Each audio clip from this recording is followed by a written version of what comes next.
Hey, yo. Hold up.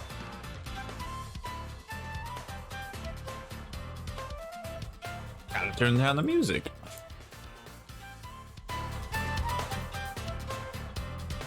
You know what? Let me hear this. Let me hear the stream.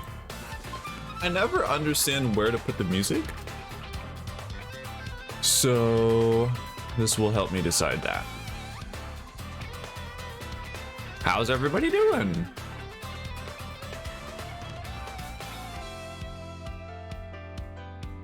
Sorry, I'm trying to find my stream.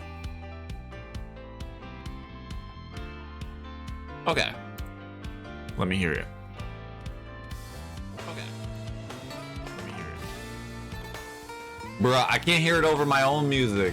Okay, never mind.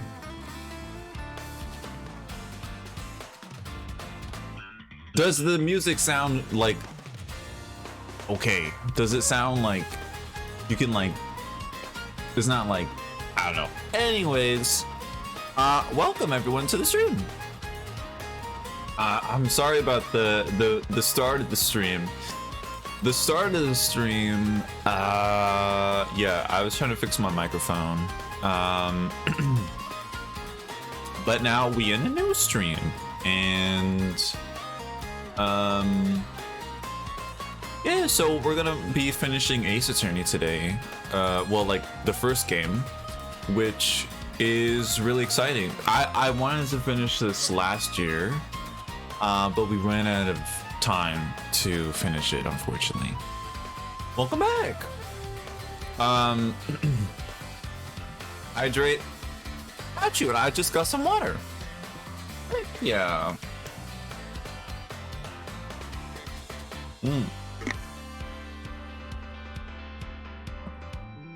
Water is wonderful. But yeah, thank you, Nove, for yeah.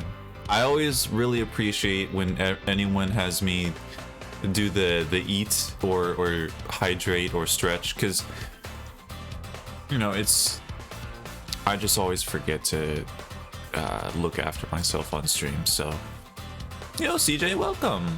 I was violently dancing before I get too sick too. Oh no, you must be exhausted now then. Yeah. Well, that's good that the microphone sounds good now. Yeah, how's the music? Is the music like a good volume? Like how is that?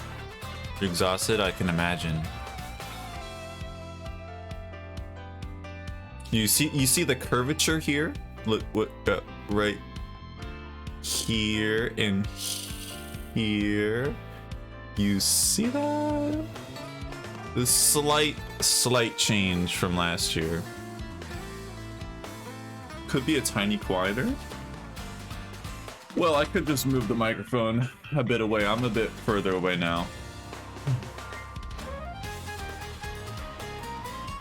New overlay? Yeah, I just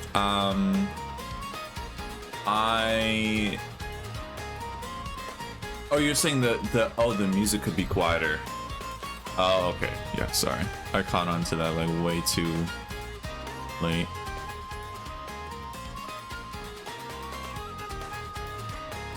Is that at 40?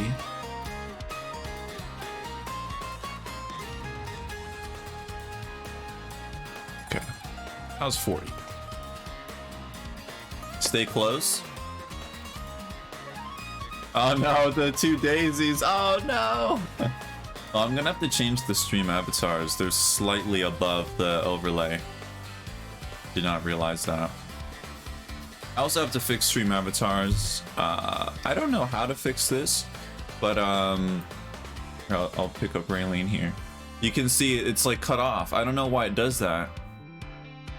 Really bizarre. I mean, I could try fixing it now. Well, I'll figure it out later. But yeah, so about stuff you've accomplished. I haven't accomplished it though yet. That's something I need to accomplish. Oh yeah, another thing, very slight. So yeah, so the like down here is like, yeah, down here it's like a new overlay basically. It's nothing much. It's just a bit of curvature. But I also the logo is slightly pushed down, and that's because this is I usually use this overlay when everyone's doing bots with the stream avatars, and the logo is always in the way. So I just try to push it down just a little bit so you can see a bit more of the avatars. What about stuff you've accomplished? Yeah, I mean, yeah, so yeah, like the lights. One thing, I made the lights cheaper. I made them about like half. Yo, they were originally 2,000 channel points, then 1,000, and now they're 500. I want to make them cheap. I want to make it orange. Heck yeah. Wait, it better not be orange because of Daisy. Orange only because of Fanta. That's the correct answer. Or orange juice. Although I can't drink orange juice, really. But yeah, I don't know. It looks so... I don't know. I love the lights. It's so cool. Thank you. Whoa. Red? Yo, actually, the red matches because it's playing Persona 5 music.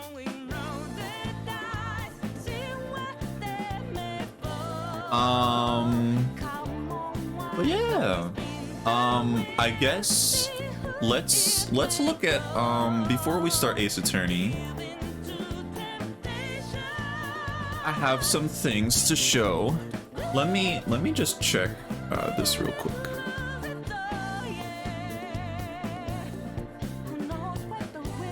Stolen from me now.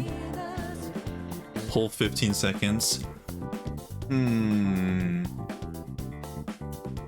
I could make it to where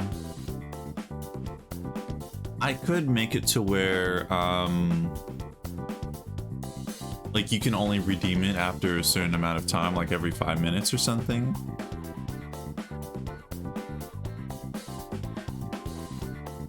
Maybe I'll do that. Give it a cooldown. Yeah.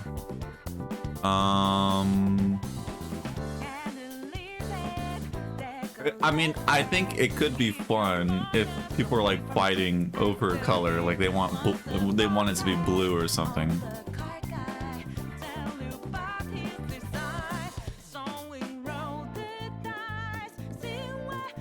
I remember my brother hating on this song. I was like, bruh.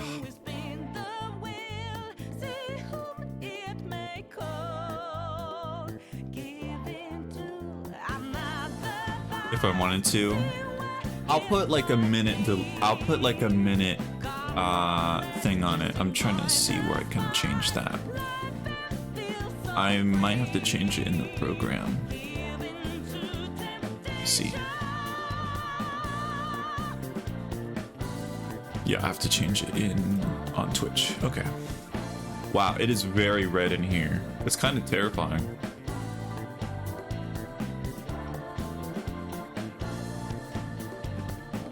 It's like in Sleeping Beauty when they fight over green and blue. Green and blue?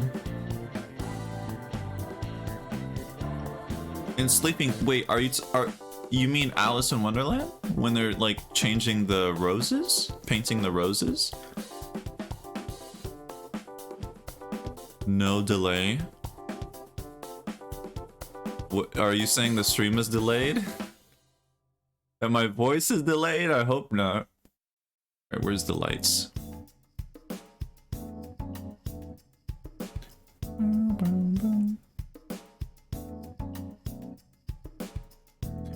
Okay, so I'll make it a minute.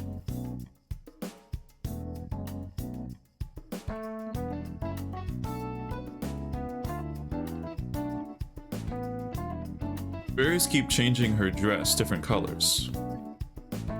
Oh, I thought that was like Cinderella or something. should be green, it should be pink, it should be blue. Oh my god. I'm saying no delay for the color reward. To have no delay? To have no delay? Alright. I guess so.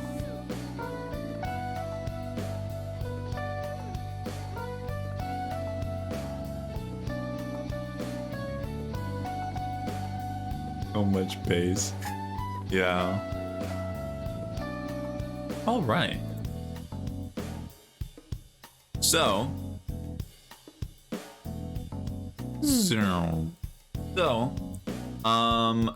for the stream share today, I feel like Ness just shouted into my head with the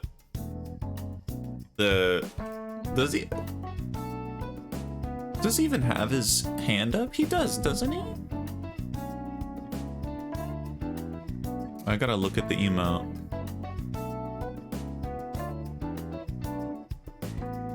Oh, right, he's like pulling down the shades. That's right. I love that emote. Okay.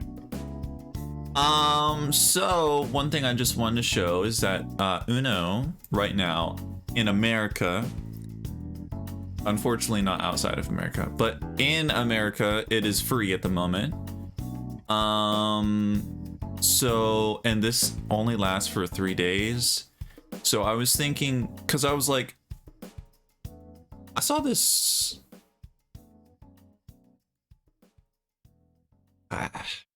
until the 29th. 29th.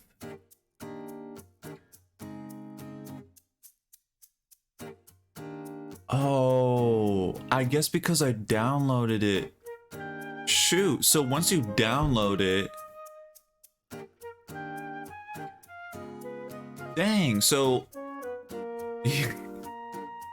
L America moment. That's Saturday, yeah. But the thing is that so you can get it until like the 29th. But if you get it now, it'll only last 3 days. So mine won't last for gaming night, unfortunately. But it's something that we could all play sometime. I don't know, maybe tomorrow or something. Also, the game is 60% off right now, so that's also nice. So it'd be like $4 for it. I don't know, could be something to try out. 3 day, yeah, so yeah, Nintendo of America, or well, just Nintendo, they have these game trials that they've been doing more recently. The last one they had was River City Girls, at least in America. And I played through the whole game, like within the 3 days. It was pretty cool. It's nice that with the game trials, I just wish that they would last like at least a week or something. I remember they had what did they have before? They had Stardew Valley. I wish I got Stardew Valley with the game trial, but I have it now. Feels like the kind of game that would have a free version somewhere. I think it does. I think I do remember looking for one. But they probably cracked down on it. I don't know. River City Girls slaps. How do you know? You don't even know. You don't even know the game. I need four what?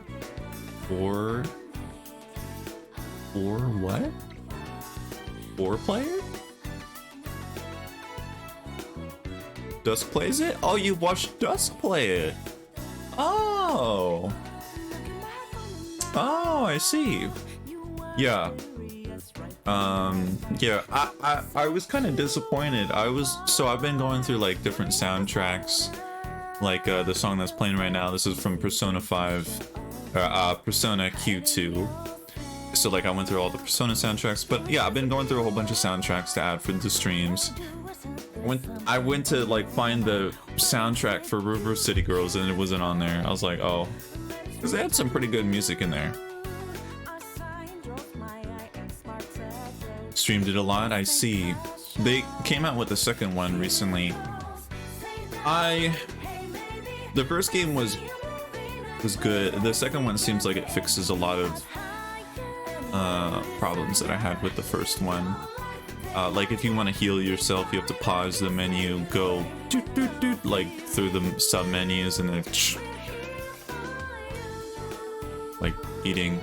But then they made it now to where in game you can just eat, like you just like the D-pad or something, and then I think it's like 4-player or like 6-player. I don't know. And it has online. It's cool. The music a tiny bit more. Got you.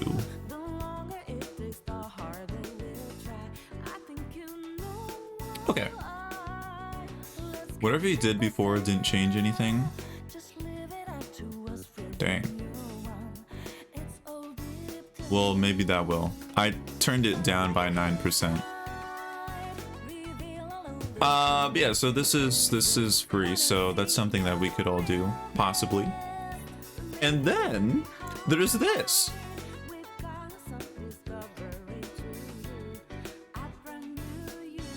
That's better? Okay.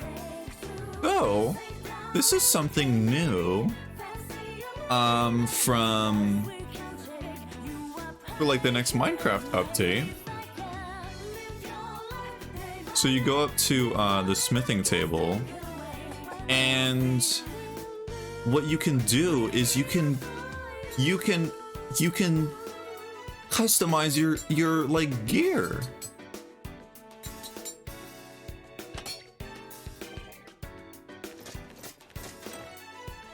Look how cool that is. That's so cool. And like, so apparently Snowy was saying in the server that you can use amethyst, you can use redstone, you can use emeralds. I was like, hey, yo. You changed it for yourself by accident? Oh, the music. Yeah, so it looks really cool. So you can see here. Yeah, that's green. I was like, I was looking at this. I saw the green here, and then I looked at the yellow. I'm like, is this the same color? And then I looked down here, and it's like, oh yeah, that's green. So yeah, emeralds. Maybe you can use lapis as well. I don't know. But yeah, it looks really cool. About to be styling. Yeah, this will be so cool. That'll be super cool. Oh, we got KK Slider in here. But yeah, but like Minecraft, I've been like completely. I used to pay attention to just every single like thing with Minecraft, like with the snapshots and stuff. Completely fell off from just paying attention to any of it. But this is really cool. I mean, this is easily, I don't know, it's just a really cool feature to come. With netherite would be sick. The amethyst, yeah. Or I really like the with the redstone. The redstone would be cool. Like the red and black, that would be really cool. Okay, one thing is, can we please customize our elytra? I really want, like, that would be cool. Because the elytra wings just look so lame. They're just like gray. Just, it's just like a shade of gray, and like that's it. If there was something for the elytra too, that would be really cool. Never. What? I only started asking for it last night. We were playing in the Minecraft realm last night, and I was just like, yo, like the elytra wings, they just, I don't know. It's just because like There are custom elytra wings. I guess it depends. Yeah, I guess if you wear a different cape, and you can wear different capes in Bedrock. You said that before. Oh. Yeah, but there's like exclusive capes that some people get, and then their elytra is like that. In Bedrock, there's like 2 free ones that I think I have. There was one I could get for free from Java, but not anymore. Yeah, and then I think there's like other capes, but you maybe have to buy them? I don't know. Anyways, so yeah, that's that.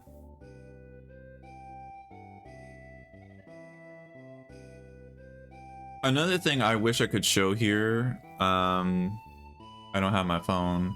I mean, I could jump on my Switch. I don't know, it's something that, like, I know most of you don't play Splatoon, but I got this new banner and it took me a really long time, so I just want to show it. Jump on my Switch. Oh my gosh, I really want to get the new Fire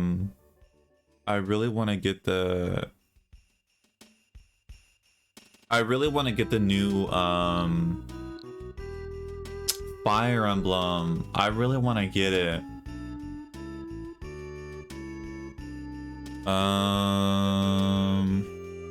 I'm just gonna change categories real quick. I'm not gonna play a match or anything.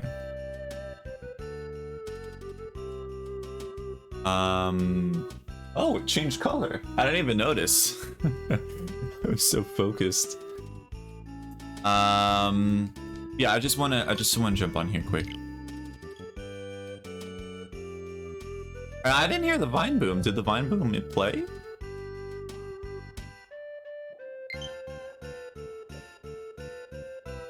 But yeah, I really want to get the new Fire Emblem.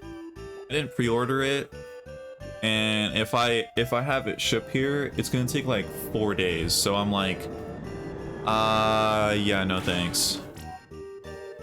I want to like go and like get it, but also that's like, I don't know. Anyways, this is my banner. For anyone that doesn't play Salmon Run, I think it's a bit difficult to imagine why this was hard to get, but to put it into simple explaining, there's this boss that appears every about 10 rounds you do of Salmon Run where you have to win, and this boss appears and it drops scales, and these scales, it gives you barely any scales, and this costed 600 bronze scales, and you can get around maybe 5 to maybe 9 bronze scales per Kohozuna, per boss Salmonid. And yeah, if you work that together, it was a lot of Kohozuna. So yeah, I was really happy to, like, I had this one before, but it's just like there's too much going on here. This one, it's like a lot more simpler, it's a lot more clean. Among Us banners. Oh yeah, they do have banners, don't they? Pink. Oh, that's nice. Yeah, so yeah, you can see the other banners here. So yeah, this is the one I got, and this is the one I'm working towards next. If you see someone with this banner, you know that they've been playing Salmon Run like crazy. And this one's 999 silver scales. If I ever see someone with this, I'm scared of them. Yeah, and then 100. I have 84 silver scales. I'm so close to getting one of these. I think I'm gonna go for the black slop suit. They say it's black, but doesn't it look like purple? It's only the gloves and the boots that's black. Most people go for the white one, but I don't like the white one. I like the black one. 60-ish Kohozunas for each banner. It's dark blue. Yeah. Yeah, so I'm going for that. Anyways, that's all I wanted to show for yeah, for Salmon or Splatoon. I don't know. I wanted to like post it in like gaming, but I couldn't because the app was not updating my banner at all. I don't know what the heck it was doing. My leg is starting to fall asleep. I accidentally played 70 rounds of Splatoon. No, we're not playing any Splatoon. The song slaps. So yeah, this is actually this is a remix right now.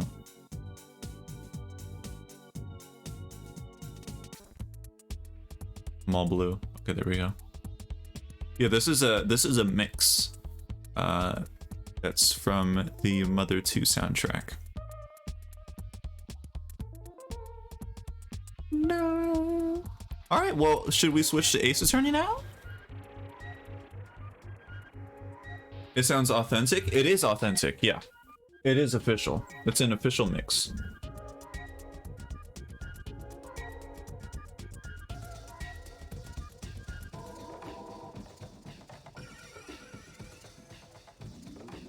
Is my controller cord?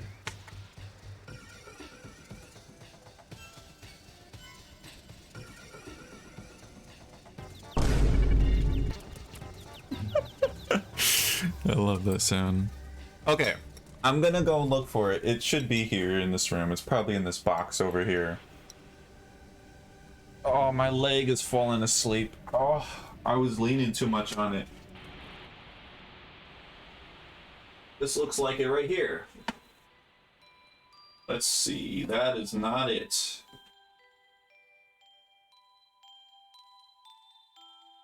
There it is.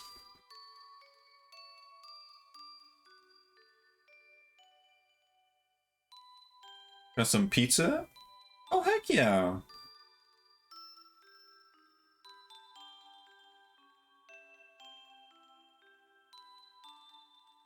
Hmm.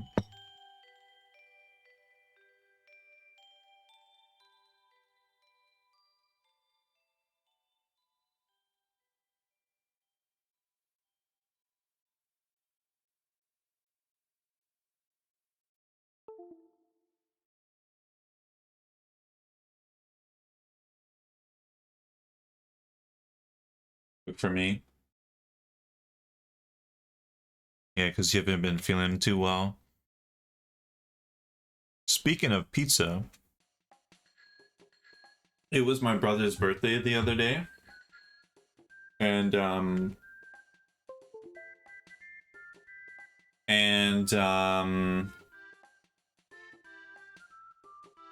it was my brother's birthday the other day. And we had this like deep dish pizza. Yo, straight up, that wasn't pizza. That was lasagna. It was pretty nice though. It was pretty good. It was interesting. It's like actual deep dish pizza. Yeah, and then the next day we saw Puss in Boots. Really good movie. Krusty Krab pizza. USB disconnect sound. Actually, well, I guess it was the disconnect sound. Yeah, I disconnected my base cam. Okay.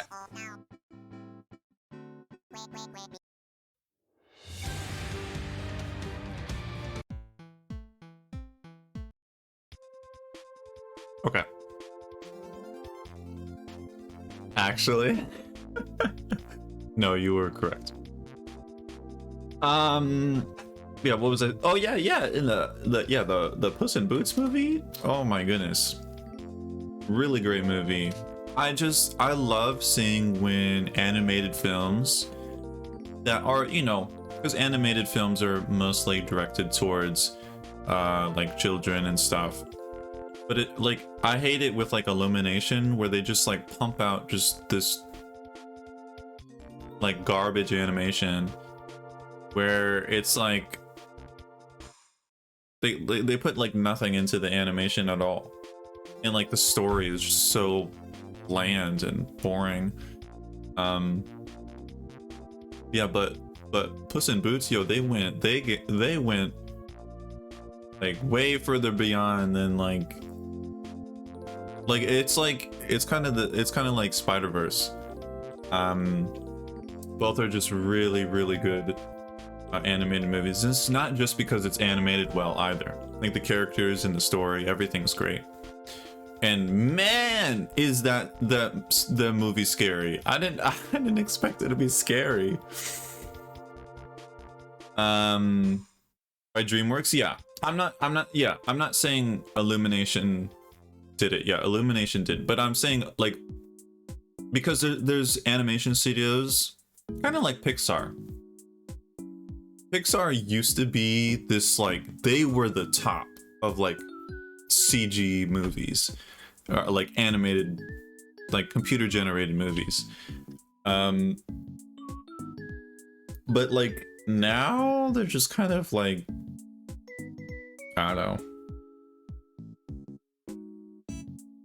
Yeah, anyways, but like Illumination recently with the Mario movie, I was so surprised how amazing that movie looks. I mean, it's like yeah, I mean, when Nintendo first announced that, you know, there was going to be a Mario movie with Illumination, it was like no.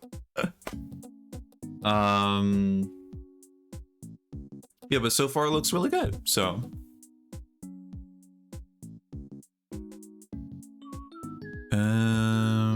okay.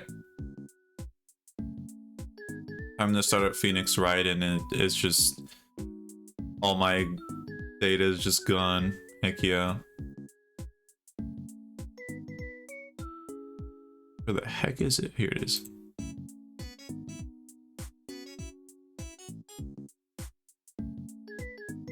Yeah, Illumination, yeah. I'm very surprised. The movie did take a long time though, so. Immediate blue screen.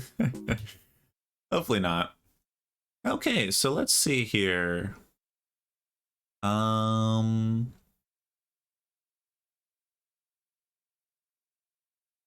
right. I gotta change the category.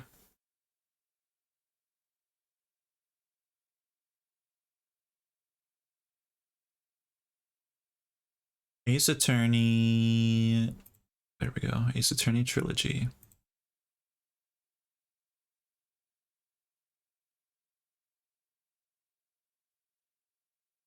All right.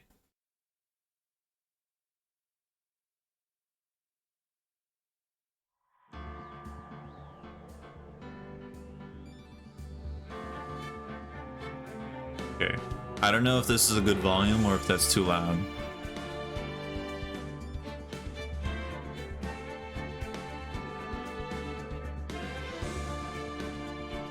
Oh, heck yeah.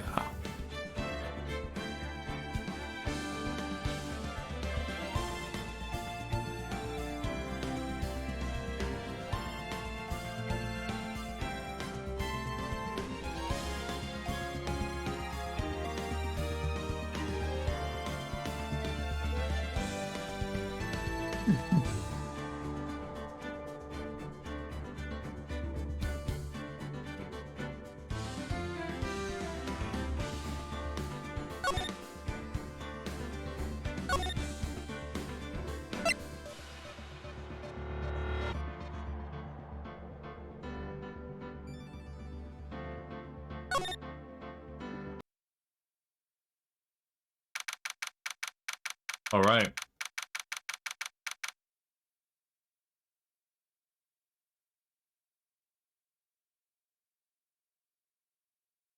For superheroes?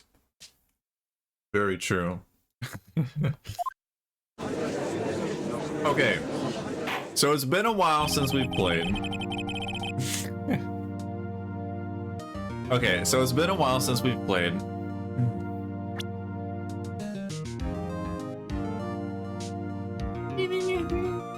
Okay. So yeah, we got Maya, we got Edgeworth, we got Gumshoe, Edgeworth's dad, we got Lotta, Larry Butts, Grossberg, Robert Hammonds, the victim in this case, also the defense attorney in the DL6 incident, okay. Maya and Mia's mother, Von Karma,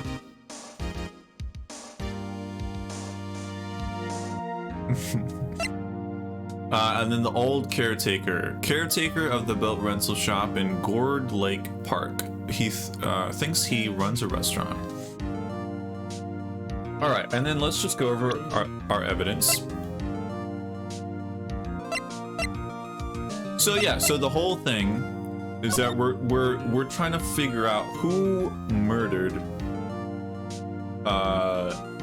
this man, which is this guy. Yeah, so this guy was shot by someone, and the person seems to be Edgeworth, but we don't fully know. Someone shot the gun, but this person is left-handed. Edgeworth is not left-handed. So there's lots of questions of, yeah, what's going on here? We got the bullet, we got the gun. I heard two sounds like gunshots just after midnight on December 25th. Metal detector, parrot, poly, file, photograph of the scene of the murder. Okay. Okay. Court is now in session for the trial of Mr. Miles Edgeworth. The defense is ready, Your Honor. This is so weird after... Oh no, what voice did I do for him? Very well. Apparently the prosecution is also ready. Who is the guy? Who's the judge here anyway? Mr. Von Karma, your opening statement. That was kind of loud for me. Okay. Curfew voice? I'm good. I'm golden. Very well. No opening statements, so... I forgot about that. Objection. Not so fast, Judge. I was taking a meaningful pause before speaking. Right, of course. A prediction. Case trial will end 3 minutes from now. Alright, yo, okay, thanks, okay. Alright, let me get my timer, okay? Yo, let me get my phone. Alright, let's see about that, huh? Your prediction? Huh? Yeah? In 3 minutes. Alright, I got you.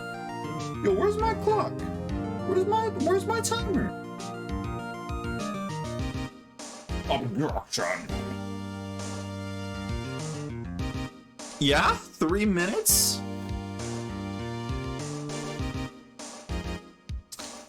Alright. Alright, 3 minutes, okay. Order. Mr. Von Karma, what is the meaning of your statement just now? Objection. Well, just you question everything. It will be over in 3 minutes. We have no time to waste. I'll call my witness now. Right. I call my witness, my defense, a witness to the stand. Some mysterious boat shop owner.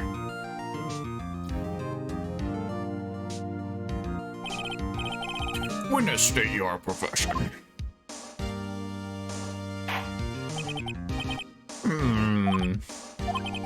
The proprietor of the restaurant, the Wet Noodle at Gourd Lake. And I also rent boats. The night of the incident, you were in the boat rental shop, correct? Yeah, I was. Please testify. Wait a second. We still haven't heard who this old guy is. Yeah. Wait a minute. The witness hasn't stated his name yet.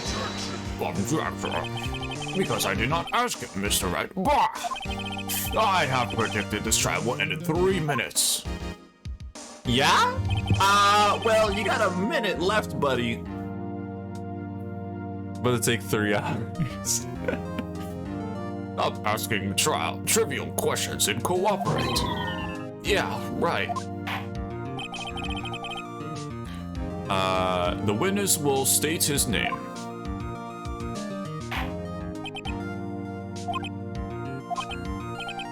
Well, I'm not really sure.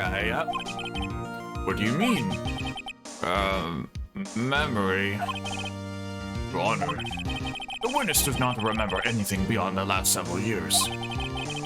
No! He cannot recall his own name. He can't. Oh, I thought it was him speaking. He can't recall, you say? Yes, but the incident in question took place 3 days ago. He can testify. Very well. Let's hear this testimony then, shall we, witness?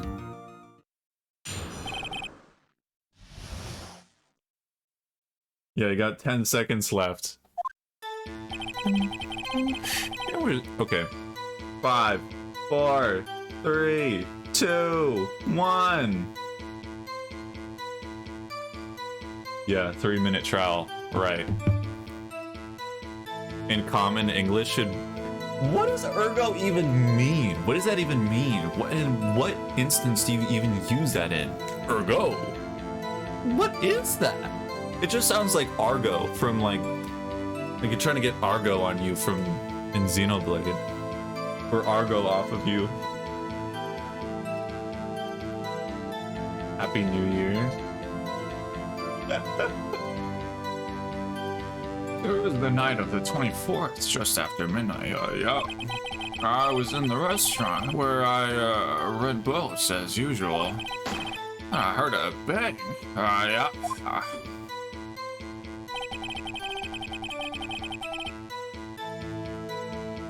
Means therefore. Hey. When I looked out the window, I saw a boat just floating on the lake. And I heard another bang.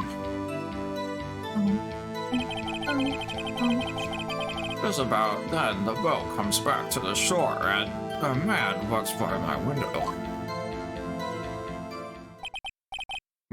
Very well. I'd like to begin the cross-examination.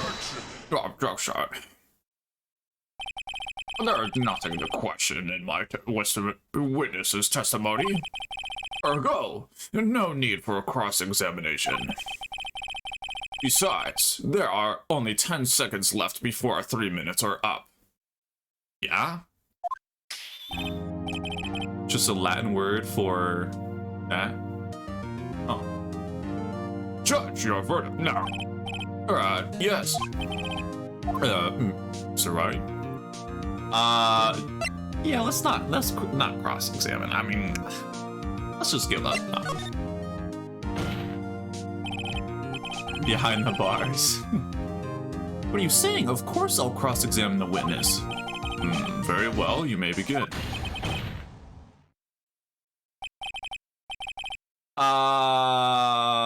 Hello? Excuse me, Mr. Von Karma? 3 minutes just passed. I see. Well then, let's just take our time. You may cross-examine the witness. Bruh, what was that? Okay. It was the night on the 24th, just after midnight. Yeah.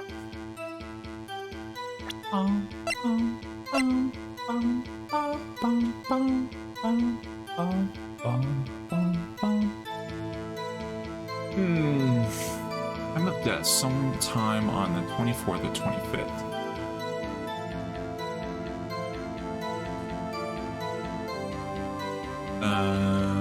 Okay.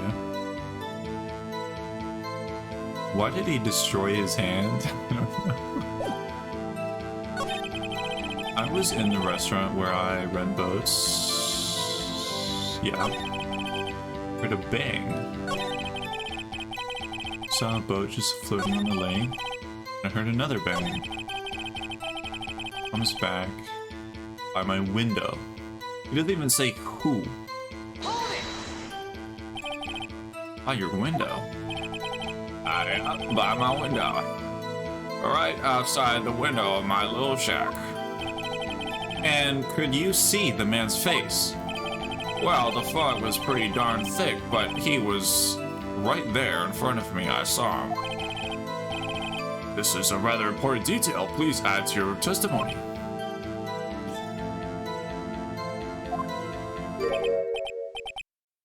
How do you even... I don't even know how to make that sound. How do you even make that sound? Oh yeah, that reminds me, earlier I was teaching and some guy was screaming outside. It was horrifying, but luckily my students found it funny and I was like, oh god, that sounds horrifying. Luffy added to the trial. I have a bad feeling about this. That man was the defendant. He was saying, I can't believe he's dead. So he's saying that it was Edgeworth? Are you sure? Uh-oh. Dad! Oh. Dad's certain, Keith. What? He said, I can't believe he's dead. As he was walking by too.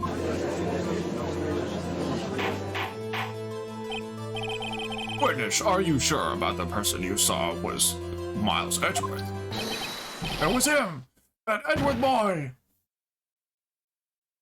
What just happened? This sounds like decisive evidence indeed. I see no room for doubt. On Karma, he lured me into cross-examining so he could set me up for a fall. I don't know how you make that sound. I'm tired of this. Yeah, so in the last time that I streamed, we came across this old man where he has a very fragile memory. And yeah, so Phoenix and Maya went in and he mistaken them for being like his son, I guess. I don't know about Maya. Nick, I don't think the way things are going. I don't like the way things are going here.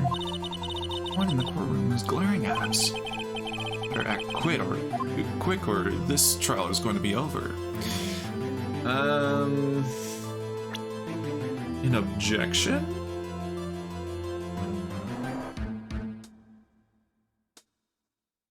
I mean, there's nothing else we can really do.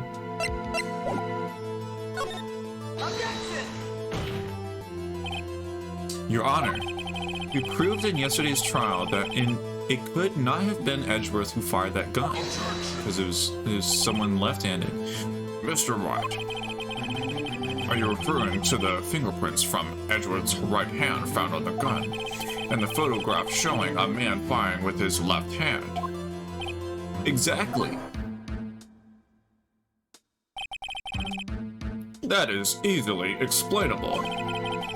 He should have wiped his prints after he fired. Or could have. You are ignoring the truth of the matter here. Everything in this witness testimony is true. The judge is lost in thought. What should I do? I'm not raising an objection. Can't just wait and see what's gonna happen. Objection! Your Honor, this witness claims that Edgeworth said, "I can't believe he's dead." But his word is all we have. If he were telling a lie... Mr. Wright, in a court of law, the evidence tells all. Apparently, you have not yet to realize even this basic fact. If you say this testimony is a lie, show us proof. Nick, do we have evidence? It's no good. There's nothing I can do. You sure? To be honest, I don't know what to do anymore. Please, can you hear me, sis? Please. We need your help. Nick needs you.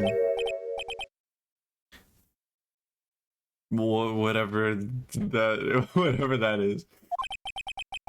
3 minutes was perhaps too high of an expectation.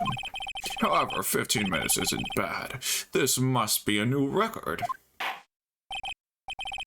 Enough. The witness may leave the stand. Bruh, he's passed out. This court sees no reason to further prologue the trial. Nor is there any need for more time to decide the case against the defendant. This case is extremely clear. I see no room for misinterpretation of the facts. What? No. This court finds the defendant, Mr. Miles Edgeworth. What? The accused will surrender to the court immediately, to be held pending trial at a higher court within a month from today's date. That is all. This court is adjourned. Wait! What? Who said that? Who was that just now? Me! What? Well, Larry, why is Larry here? What? Yo, Larry? What are you doing here? Listen, you gotta listen to me. I was there in the park the night of the murder. I wasn't sure about it until just yesterday. Today I just remembered it. Remembered what? The gunshot. Heard it too.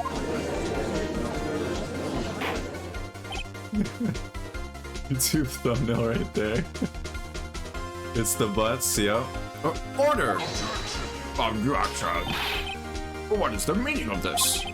The verdict has been decided. I call for an adjournment. One moment, Mr. Von Karma. So, you say you heard a gunshot? Yeah, I did. A gunshot that night. We're sitting there in the audience, listening to the testimony. And I realized something he said was different from what I remember. Anyhow, I just can't sit here and let you call Edgy a murderer. It's just not that. It's just not right. I'll testify. Let me testify. Where did he come from? I guess he was in the room the whole time. Order, order. Well, this is the first time anything has happened like this in my court. I'm not quite sure how to proceed. Judge, you've already given your decision. The trial is over. Nick, this is it. Larry's given us one final chance at this. She's right. If only it wasn't Larry. True. Oh my gosh. He could make things even worse. He could. You can't just whatever. I don't know. Mr. Edgeworth was just declared guilty, Nick. Doesn't get any worse. You're right. Okay. Your Honor, is there another witness? If there is another witness, it is our duty to hear him speak. Right here, right now. A waste of time. The verdict cannot be overturned.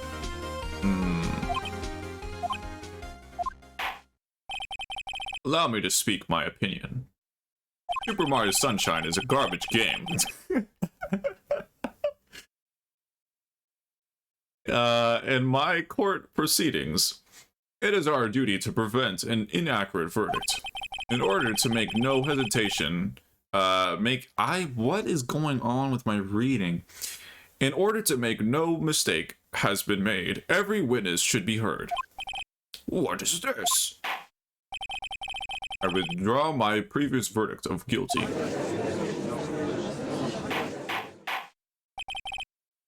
Mr. Von Karma, I order you to call this new witness to testify. Now. What? This court will adjourn for a 5-minute recess. After that, we will hear this new witness. Court is adjourned. All right. Pen. What does that mean? Recess? Heck yeah.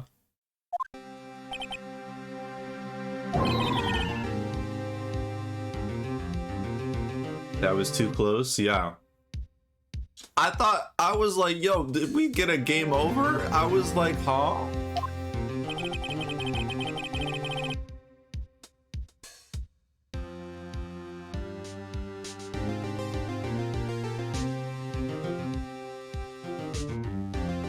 I love when Edgeworth is just staring. Sorry to keep you at the edge of your seat like that, Edgeworth. I've missed that sprite. I've seen worse. Yeah, right, Edgeworth. You're sweating bullets. Just wonder what Larry plans to say. What Larry plans to say in there. Larry was at the lake that night? Yes. He said he went looking for the steel samurai balloon that flew into the lake. Yeah, and then it was mistaken as, like, the Gordy, like, Loch Ness monster thing. His bag. He blinks. People blink? Well, yeah. Oh, right. He found the balloon in the air tank that night. Yeah. Hey, Edgeworth. Huh? You say something right? Yeah, a lot of things. You seem out of it. What's wrong? It's nothing. Mr. Edgeworth, there's something I've been meaning to ask you. What's that? Why, are your fingerprints on the murder weapon? Oh.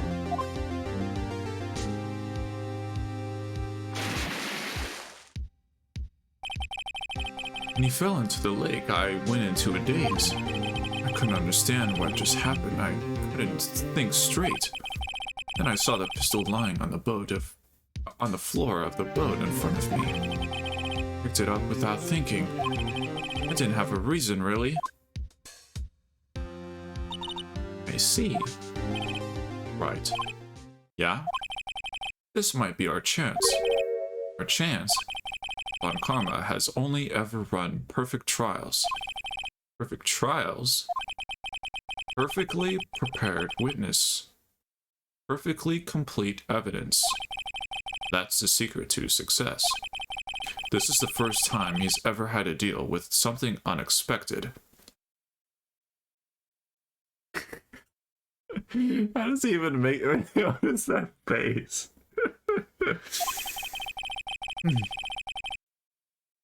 He has to let someone he has to let someone he hasn't even talked to testify before the court.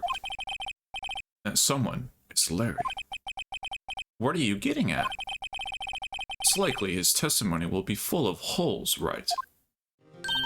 That's right, Nick. No 10-minute trial this time. We'll milk this one for all it's worth. Hey, it was 15 minutes. 15! Everything's on Larry now.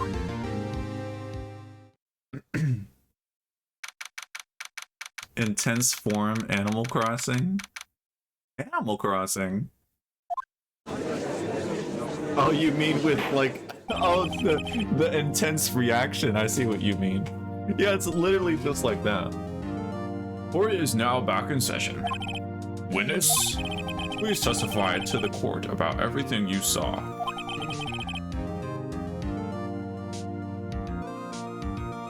On the night of December 24th. Right, leave it to me. Please, Larry, don't mess this one up. Hate to admit it, but for our last chance.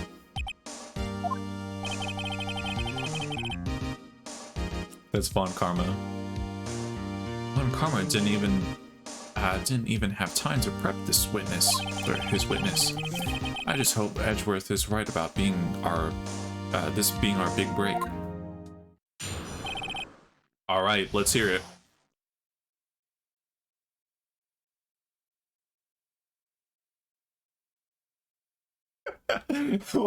I love the faces in this. At night, I was out in a boat on the lake. I remember I had them be like Shaggy before.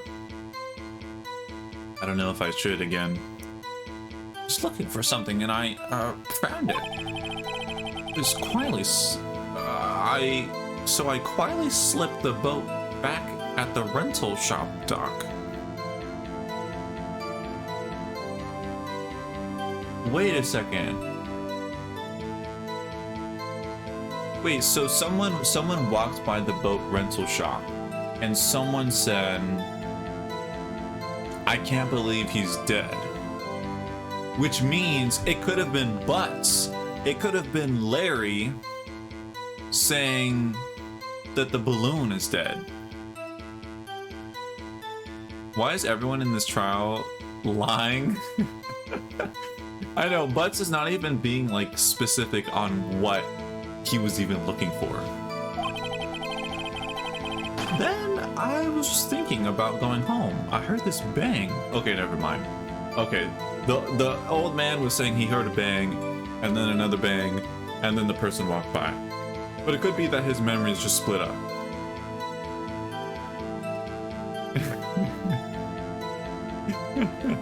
Welcome, Toasty.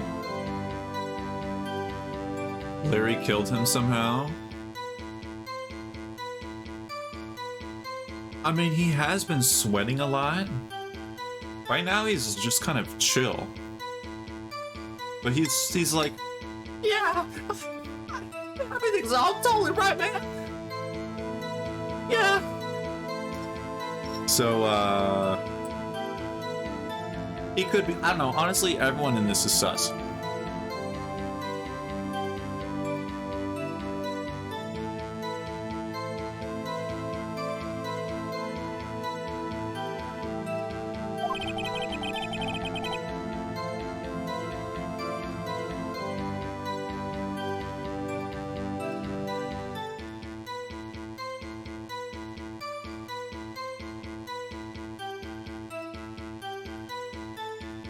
I looked out over the lake, but I didn't see a boat.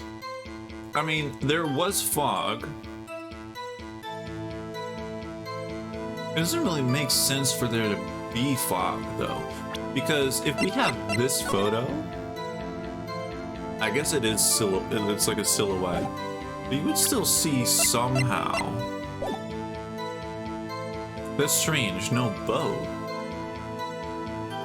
Anyone with a goatee is sus? So, after I heard that single gunshot, I went home. Alright, Larry. That was unusually vague testimony even for this court. Yes, it was very vague. In any case, Mr. Wright, you may begin your cross-examination. Yes, Your Honor. What's wrong, Nick? It's Larry. I have no idea what he's going to say if I press him. I'm a little scared.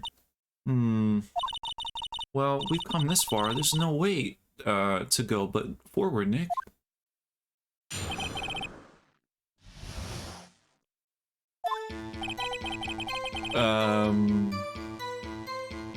Ian from Alvin and the Chipmunks? I can't even remember which one that is. In case one, he pleaded guilty and he didn't even do it. If he says he didn't do it, I believe him. Ian, I don't know. I don't know who Ian is. In Discord. Out in a boat on the lake. Okay, we're gonna have to press like every single thing that Larry says. Something wrong, Mr. Wright. There were so many things wrong. I don't know where to begin. Well, okay. First of all, what time was it? Oh, it was after 11 when I went out in the boat. But that time everyone had gone home for the night. So I waited until the coast was clear, so to speak. And why were you out on a boat at such a late hour? Looking for something, yes. What were you looking? Looking for something. Yeah. Mr. Butts, what was it you were looking for? Oh, gosh. What a wishes witness was searching for is irrelevant. Most likely he was hunting for this Gordy. That's surprisingly close to the truth in a sense. Yeah. This is irrelevant. Let's get it over with. Yo, Von Karma's straight up, like straight out of Castlevania. Riley slipped the boat back at the rental shop dock.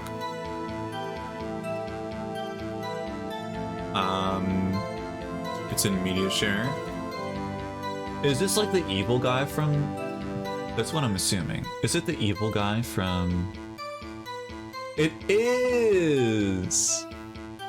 This guy. He's like the villain of the first movie, isn't he? He doesn't even have a goatee. He's the manager. Oh.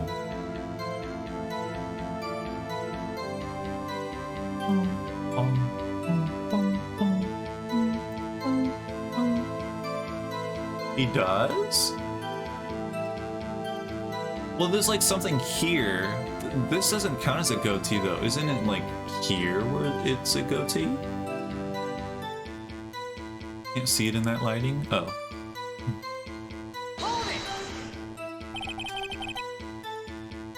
Around what time was that? Well, let's see. Figure I was out searching for about an hour. So, midnight. I guess it was around 12. Yeah. Yeah.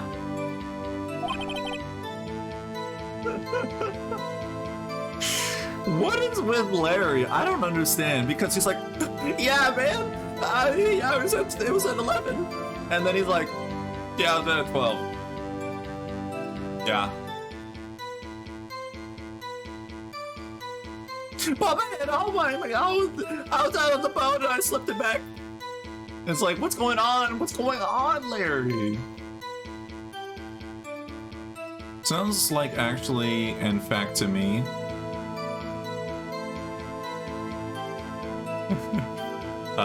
You're not sure? Don't give me that face. I'm not some sort of human sundial, okay? People use watches these days, Larry. Then, just as I was thinking about going home, I heard this bang. Okay.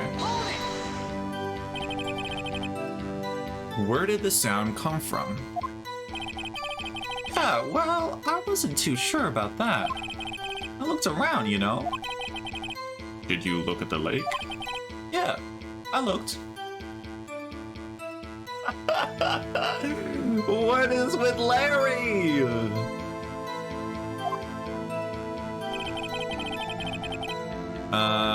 Over the lake, but didn't see a boat. That's very strange. Human sundial? Who even thinks of that? Yeah, I don't know. Wasn't there a boat on the lake?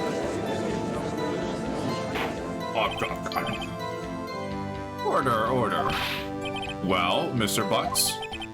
Wow. Everybody just calm down, okay? I mean, it was real foggy that night. I'm not sure whether there was a boat out there or not. Oh, okay, no problem. That's just the most important part of this case. So after I heard that single gunshot, I went home. Alright.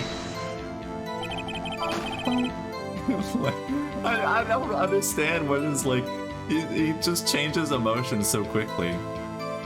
Larry's had enough of this game, true. He's had every emotion, yeah. So you only heard one bang, correct?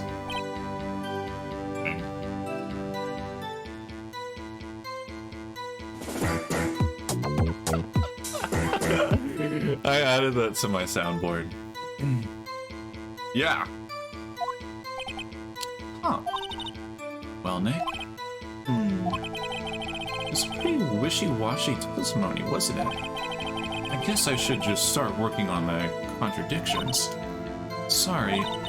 Wish I could be more helpful. I wish I could call my sister. Okay.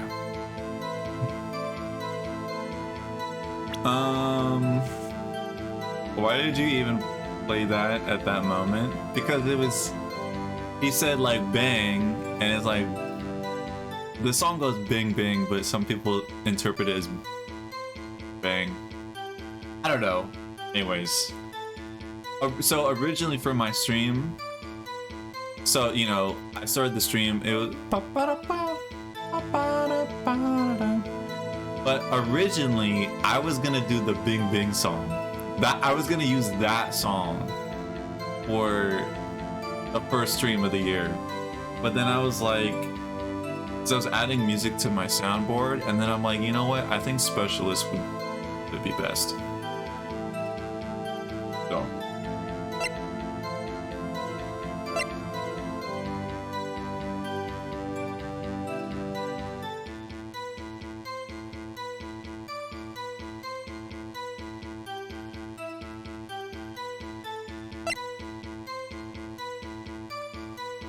$12.15. Okay, so Larry was gone.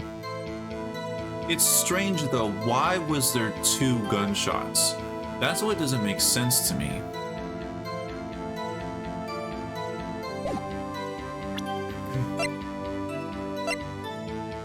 And it was taken at 12:15, so 12:15 that they were shot dead.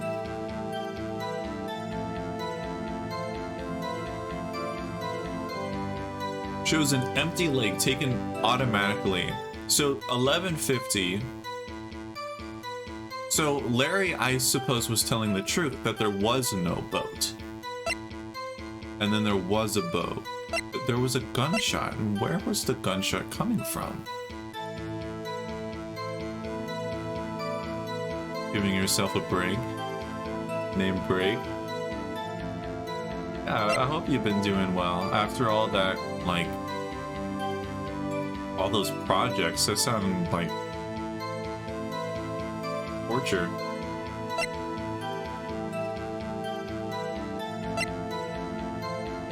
Found in the victim's body, ballistic markings match the murder weapon's barrel.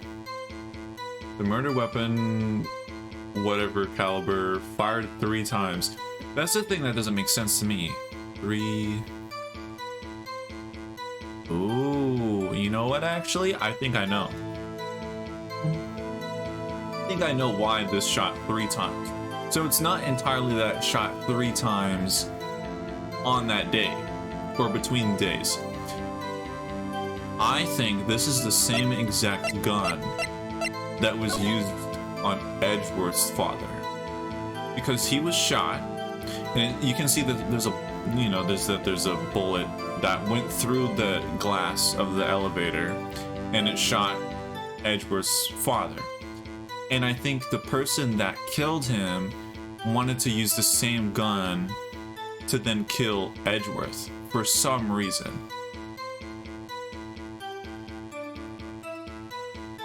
New school semester.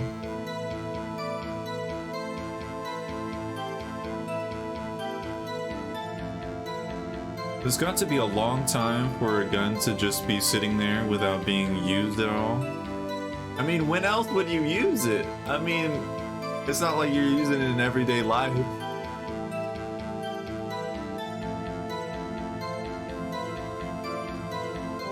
The bullet came from? I think it did come from the same... It did come from the same... like, gun.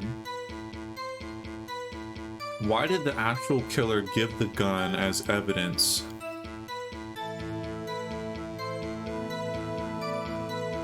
No, the killer, No. So... Oh, I can't show it. But the victim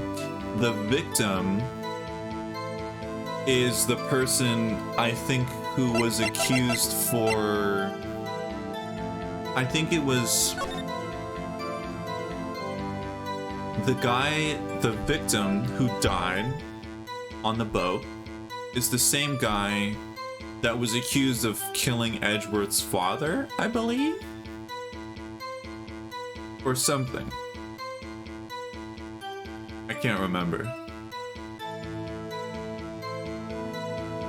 It's something to do with imperfections on the gun barrel and the bullet matchup. Yeah, I don't know.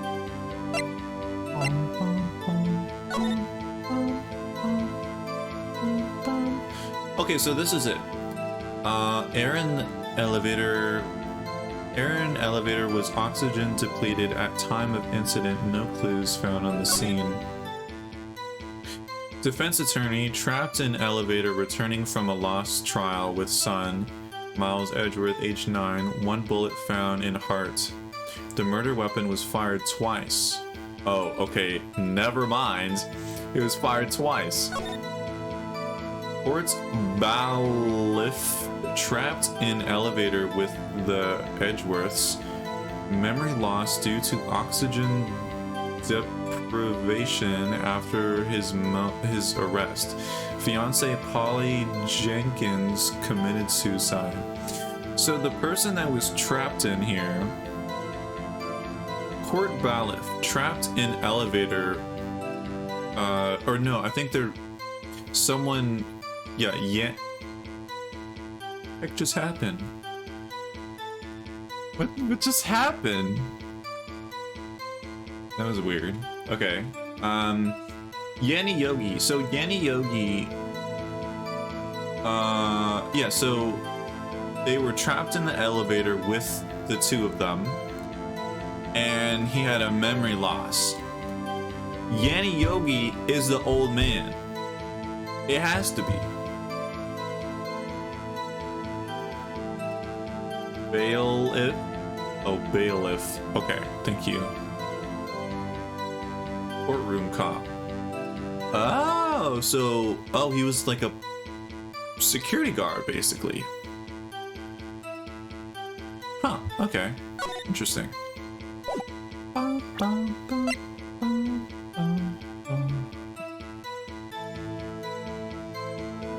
There was something about Polly, and I remember Polly said something.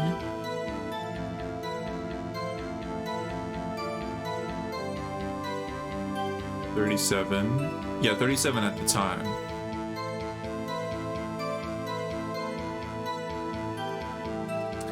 Polly said something. So when we went to go see the old man in his boat rental shop, the parrot, Polly, yelled something out. It was like I don't know, something about a gun or something.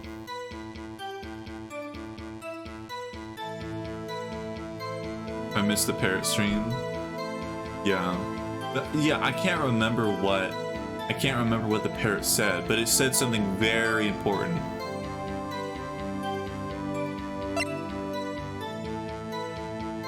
Makes a noise. Okay. I heard 2 sounds like gunshots just after midnight. Why was there 2 gunshots? That makes no sense to me.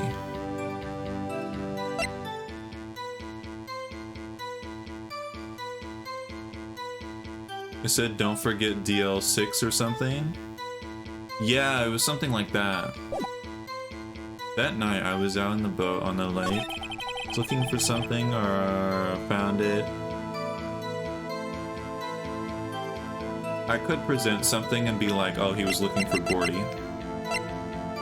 Or like the samurai thing. But yeah, it doesn't have any importance on the case. Riley slipped back to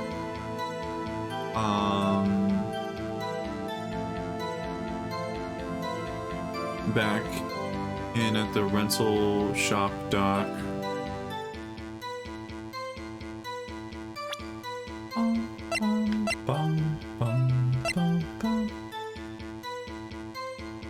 Probably shot the 3rd by accident. It could be, but Edgeworth was pointing the gun down, so he would put a hole in the boat and then he would just sink. But that could be the case. Not the boat sinking, but Edgeworth accidentally firing. No, but actually it doesn't make sense because so there was a gunshot heard.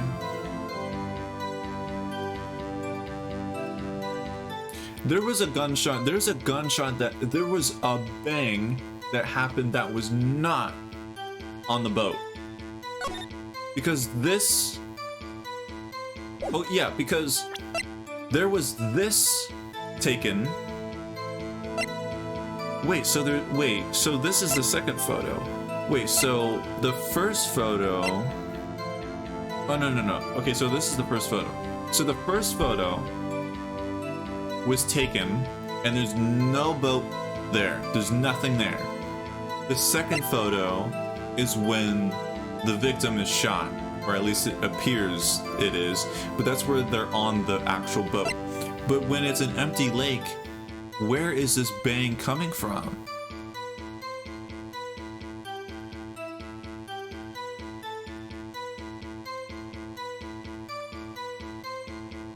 How did Edgeworth get back onto land? Well, he used the boat.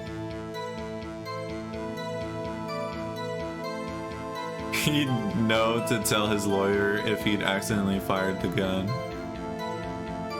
Don't know if I should say.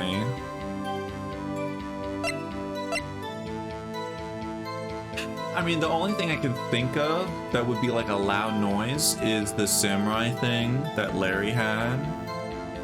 But the thing is that went flying into the lake hours before. And the thing is, Larry said that he heard a bang.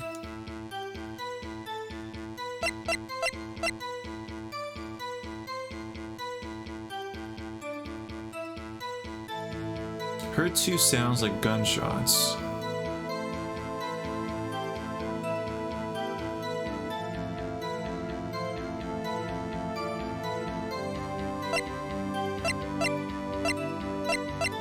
What Lotta is saying here, she's saying that I heard 2 sounds like gunshots just after midnight on December 25th. But with the photos, the first photo was taken at 11:50 p.m. on the 24th. And then like, what is that, 25 minutes later? Yeah, 25 minutes later, then there was another shot on the 25th. I just don't get why Edgeworth is in the boat with him anyway. 0 retelling of events. I think, well, because he was saying that he felt like dizzy and like he just kind of forgot everything. Mostly.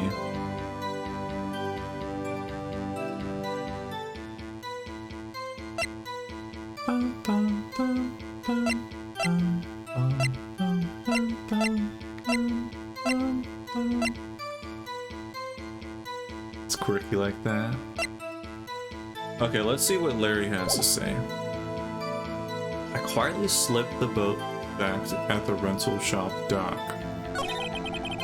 Then, just as I was thinking about going home, I heard this bang. And he heard this at around 12.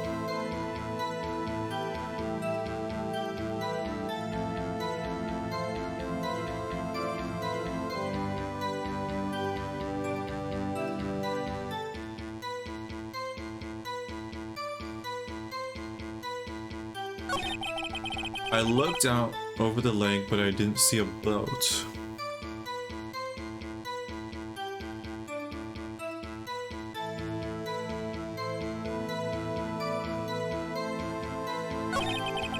So after I heard that single gunshot, I went home.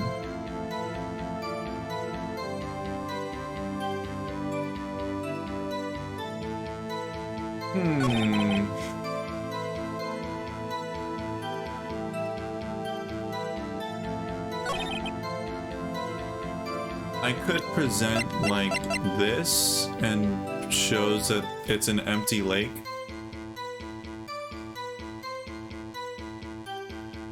But this doesn't contradict anything he's saying.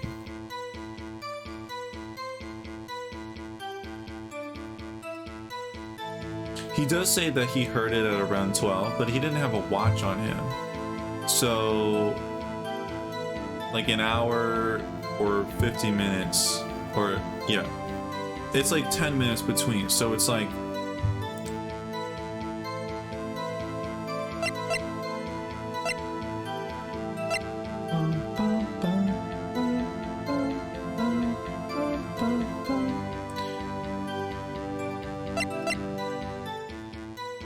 two gunshots just after midnight.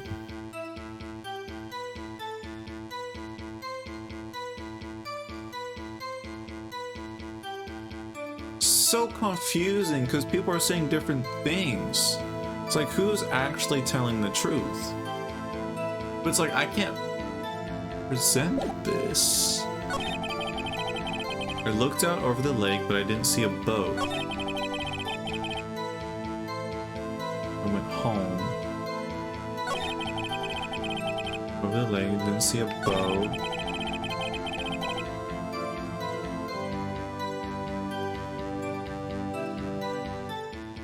Heard this bang.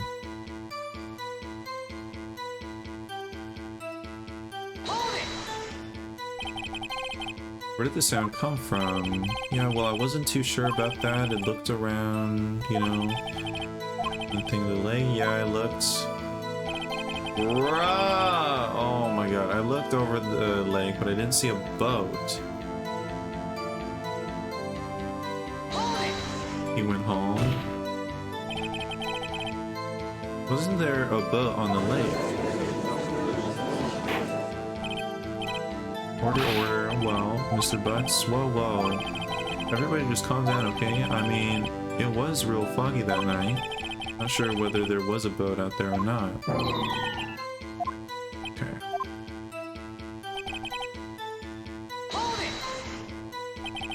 So you only heard one bang, correct? Yeah. Oh. Okay.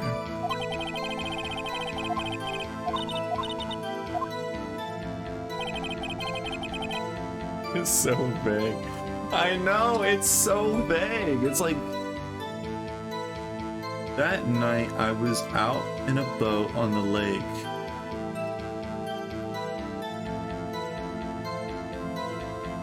I was out in a boat on a lake. Try whatever, but like, I don't even know what to try. Out in a boat on the lake. Did I press this at all? Something wrong, Mr. Wright? Oh, yeah. So many things wrong, I don't know where to begin. What time was it? After 11, when I went out. I had gone home for the night, so I wanted until the coast was clear, so to speak. Such a late hour, because he was looking for the samurai thing. The only relevant thing.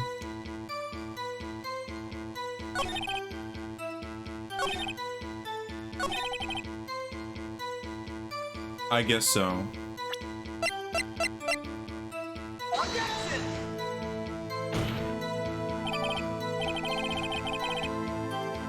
No.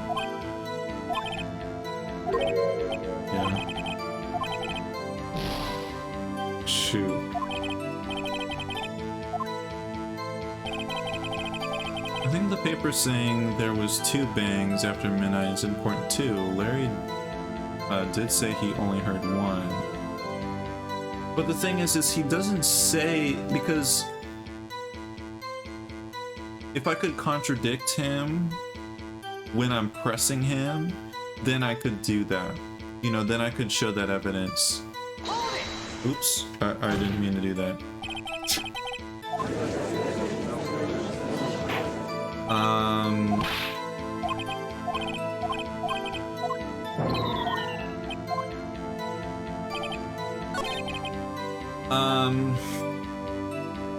Because he doesn't say the time. That's the thing. If he said the time, but I didn't see a boat.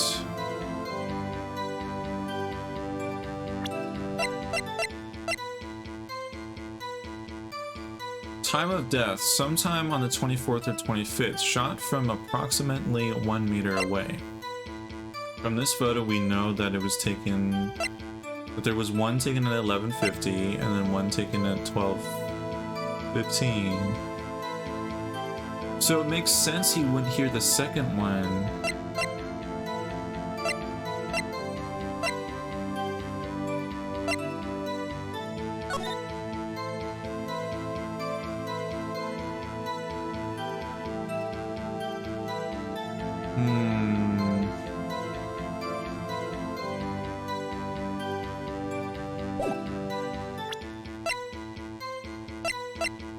This makes no sense. Heard 2 just after midnight.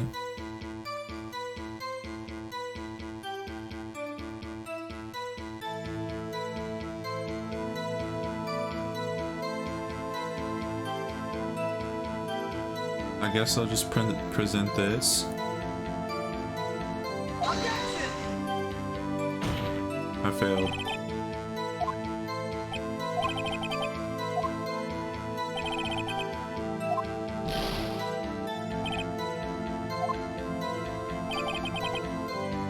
Larry, please help me out here.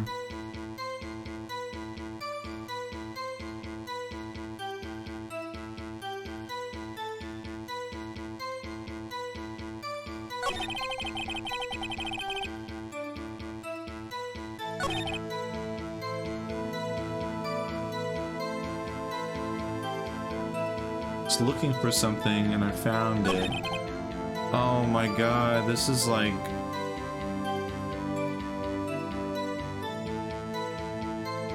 Yo. Larry should have just had the trial ended. Quietly slipped the boat back in at the rental shop dock. I feel like this is important because what the old guy heard, it could have been what he... Because he saw someone, but he went here and then he heard the gunshot, so...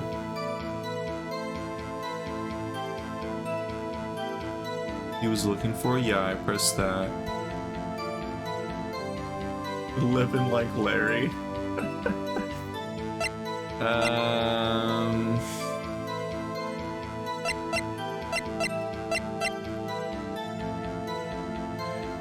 I heard two sounds like gunshots just after midnight.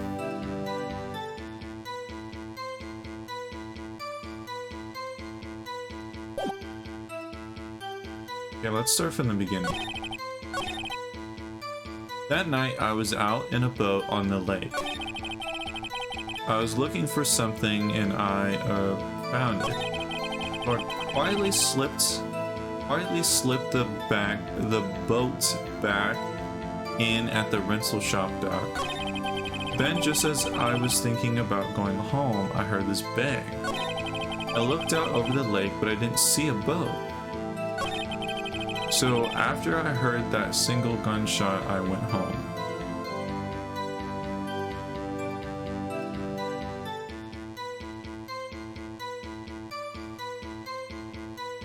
Edgeworth is the best.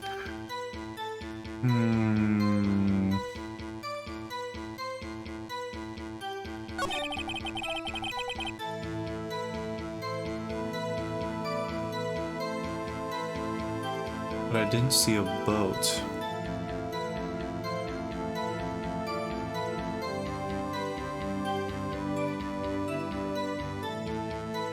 Didn't see a boat?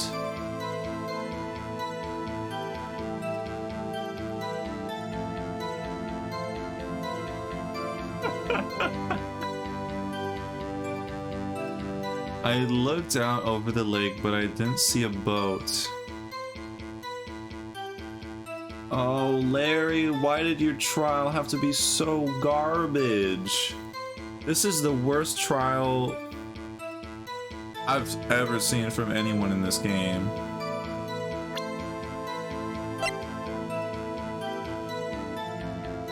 Could it have been just another air tank?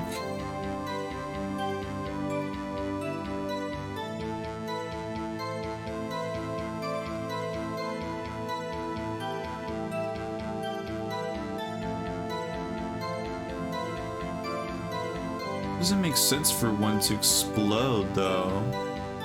I think the only reason why it would explode if you bump into it, which it could mean that the boat that Edgeworth and the victim were on, they bumped into it maybe and then it exploded because Larry didn't pick it up.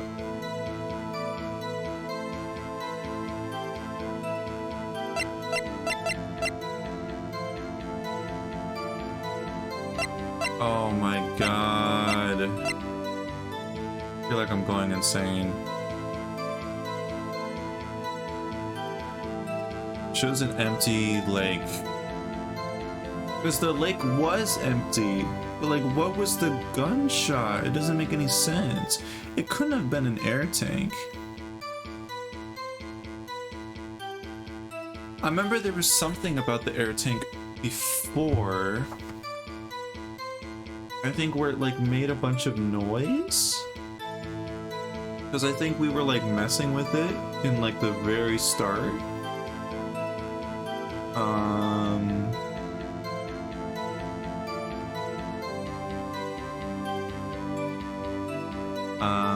Maybe Larry lied about when the samurai exploded into the lake. Maybe it was the first bang and there was no bow. I don't think he ever said it was the samurai he was looking for.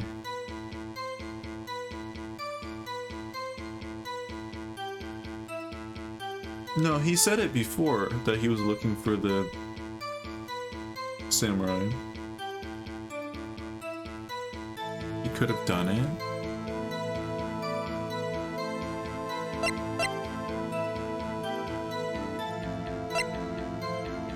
But like, what do I show to like, to say that he was looking for...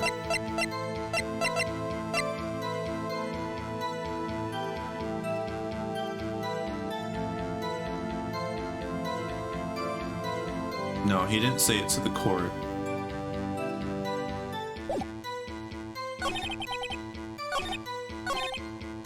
So, yeah, so I pressed this and Von Karma was then like, oh, it has nothing to do with the trial of what he was looking for.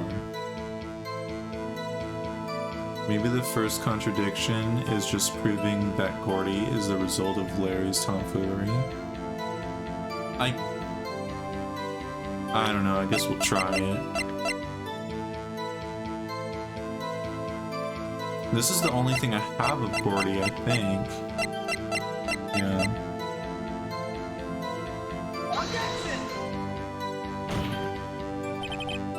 No.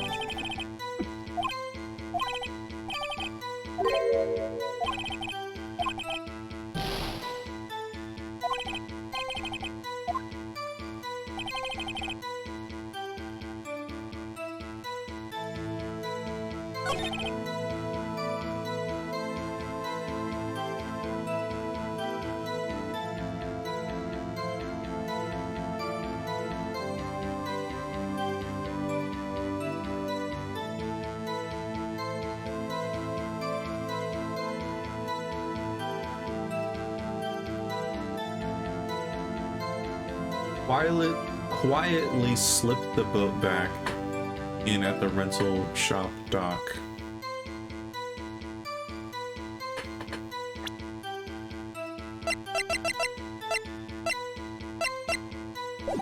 Let me press this again.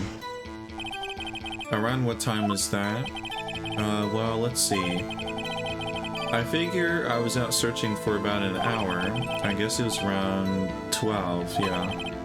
You're not sure? Hey, don't give me that face. I'm not some sort of human sundial. So he's not sure of the time. But it is correct that it was around that time. This makes no sense.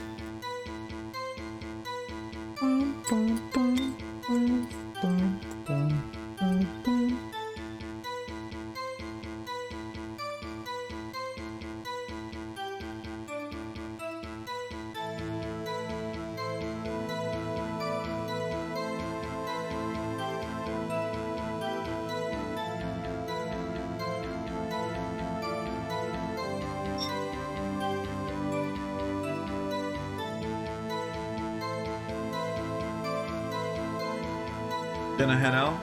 Alright, we'll see you, Toasty. I hope you have a good rest of your day.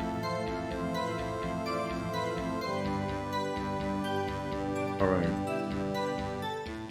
We gotta figure out what the heck is going on here.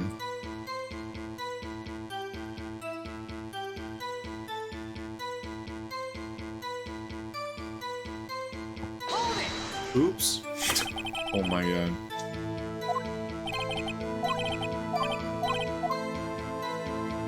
Okay. I went over, looked out over the lake, didn't see a boat. Like, everything he says is like the truth. Like, there's nothing to contradict. Like, I don't understand. Write down the facts, because it's too confusing. But we don't even know fully what is the truth. Because if we look here, where it's like, heard 2 gunshots, just after midnight. And then over here, it says that the accurate time was just before midnight and then after midnight. So it's like, well, I guess, yeah, then that's the truth. Make a timeline.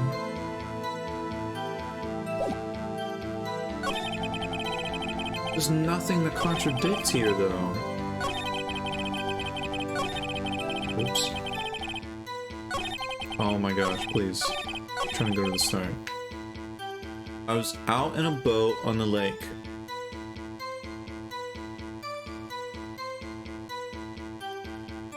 Wait, do I do the Gordy thing here? No, I guess not.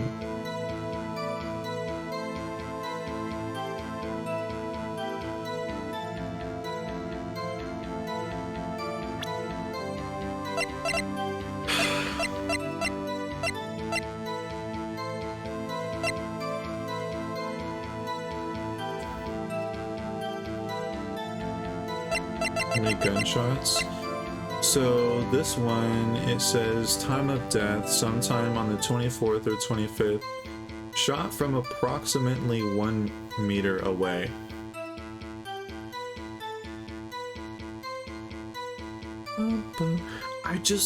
It makes no sense what the first bang is. That just makes no sense to me. And if it was... like, how could it be the air tank?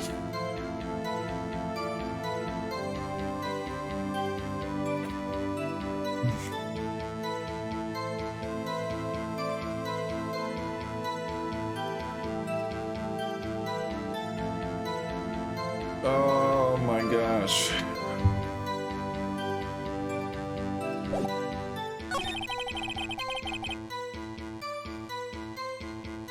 Looking for something and I found it.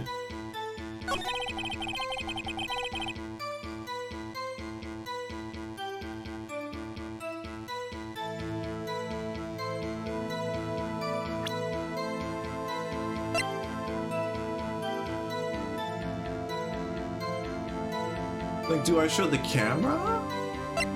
Is it the photo that I'm not supposed to show, but I'm supposed to show the camera? Set to automatically take a picture when a loud noise is detected.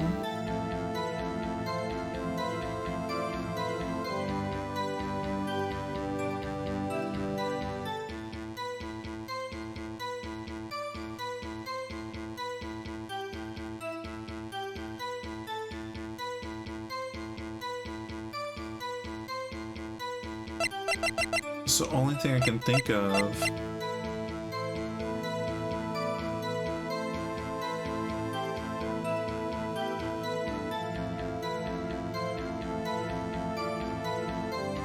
Why does Lana only have 2 photos? Because there's 2 gunshots.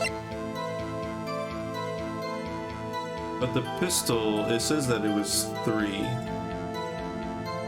But we don't know if it was... because the gun could have been fired 1 shot 1 time, and then 2 shots just the time of death. I'm just gonna show the camera. He talks about a bang. I don't know. That's the only thing I can think of. Your Honor, what do you think about the witness's statement? I'm not sure I follow. God dang it.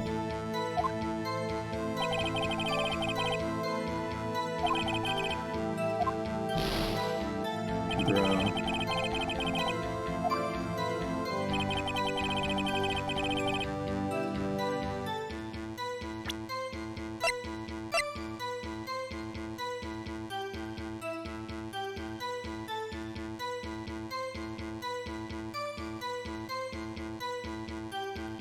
This makes no sense! What is this?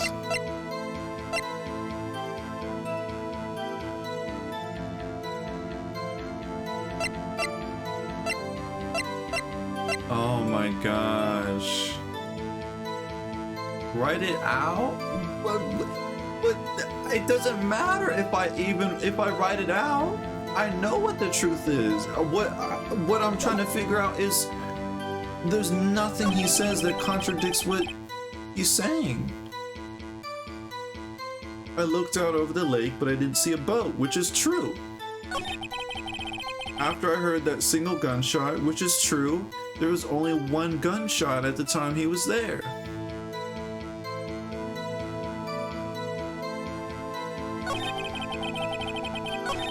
Oops.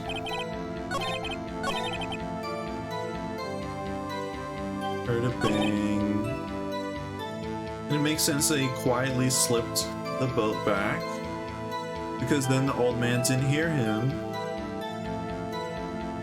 And even with the old man, there's nothing to even be like, oh, the old man said this. Have that. I can't present that. Looking for something, and like looking for the samurai thing, it doesn't even matter. How do you know he went home though?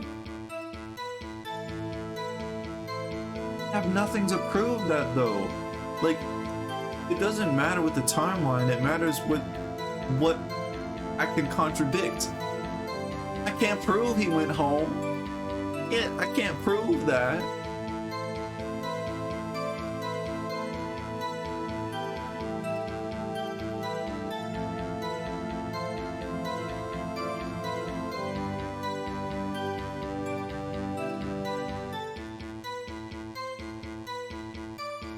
Man, I hate Larry. Oh my god.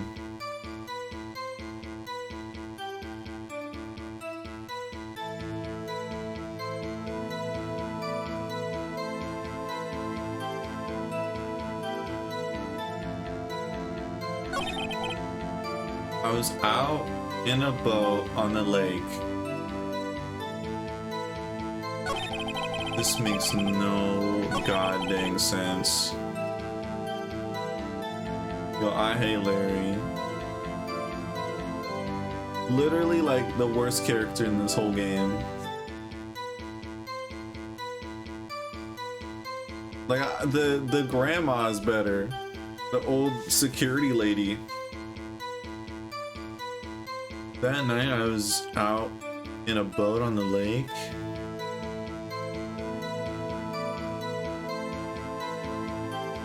Which is true. Like, am I supposed to present the Gordy thing here? Like, there's no like samurai thing that I can just present.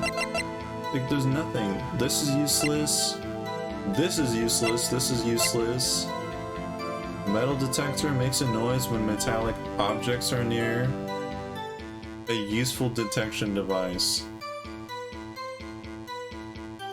I can't even use this. Like, this doesn't make a bang. It doesn't go. Oh yeah, old bag, that was her name. A bit sus that he went out on a boat at 11 when at 11:50 there's no boat.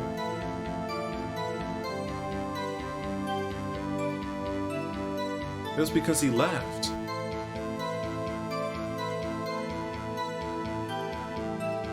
$11.50, there's no bow.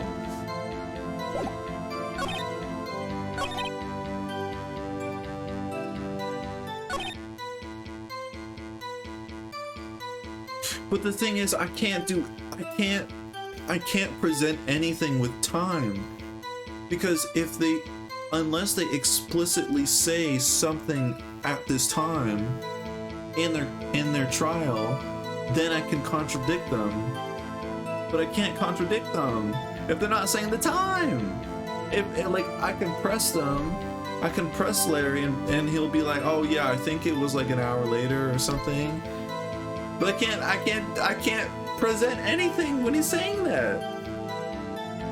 Oh my god, yo, oh my god.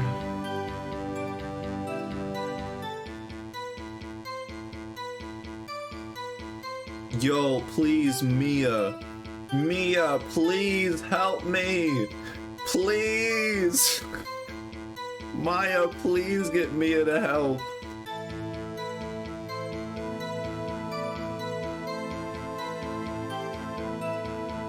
Read the things again?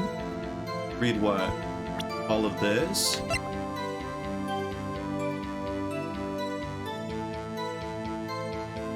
What if it's a scripted dead end? That there's like nothing you can do? That'd be terrible.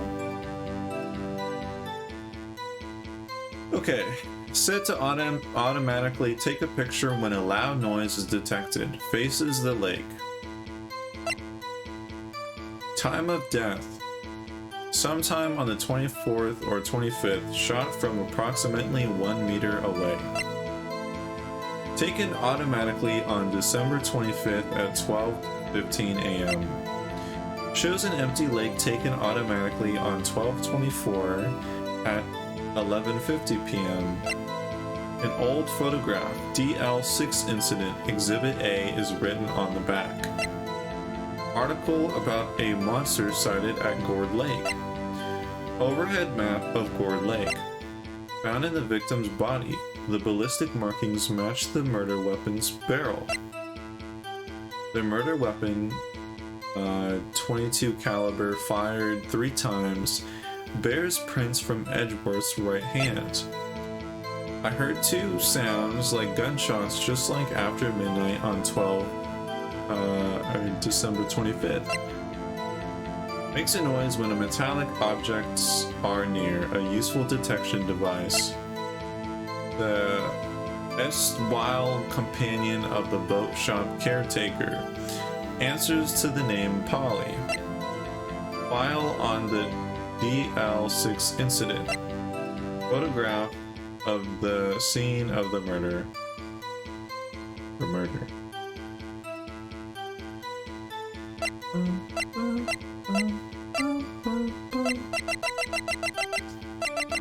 I love Ace Attorney so much, but when it gets to these points, oh my god. I mean, it could be that, you know, we haven't played the game for a whole month, but also, this is like nothing. The game gives you nothing. It feels so unfair. What the parrot said? The parrot does not know Larry, no. The parrot just says, remember the DL6 incident, or something like that. Something about DL6, which has nothing to do with Larry. Like, everything I have is not related to Larry. That's the whole thing.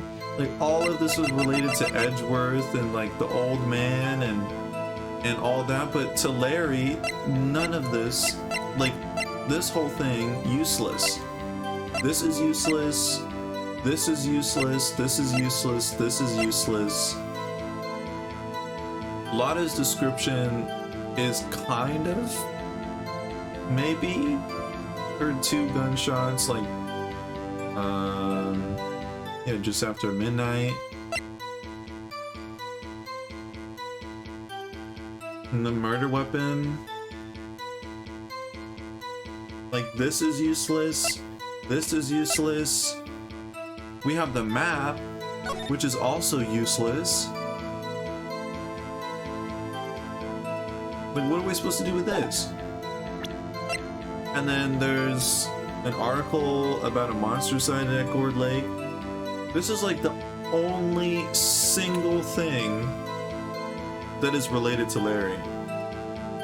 Because what was sighted was the samurai thing that he had, the samurai balloon.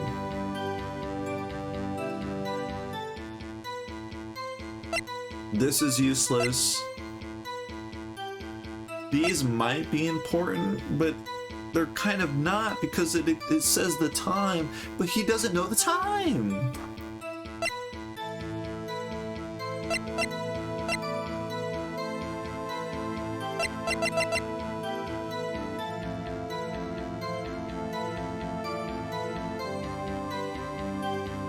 Try whatever. I feel like I've tried everything that there is that I could try for him. Like, there's nothing else.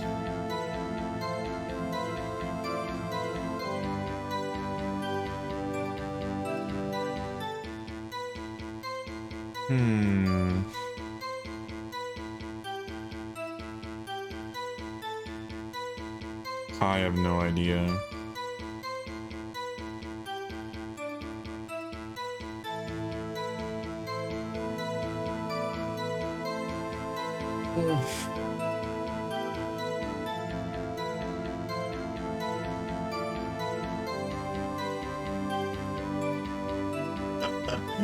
This is ridiculous.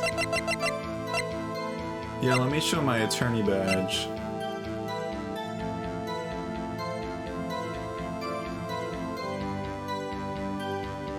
About that, I did already. That's the thing. I already showed it. I already showed it, and it's like, if anything, it proves what he said, because it was empty, and it shows it was empty.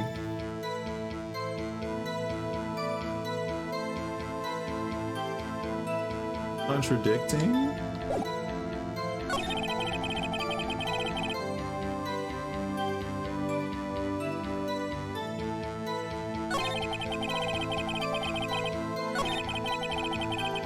But I did this already. I already did this. Like, look, I'm gonna save. Here, I'll just do it here. Look. You're an empty lake. The witness statement is clearly faulty, Your Honor.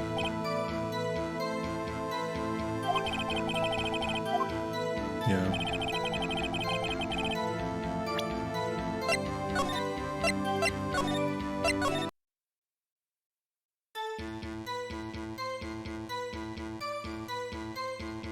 I hate you, Larry! I hate you! Oh, this is such a garbage trial! What is this? What is this testimony?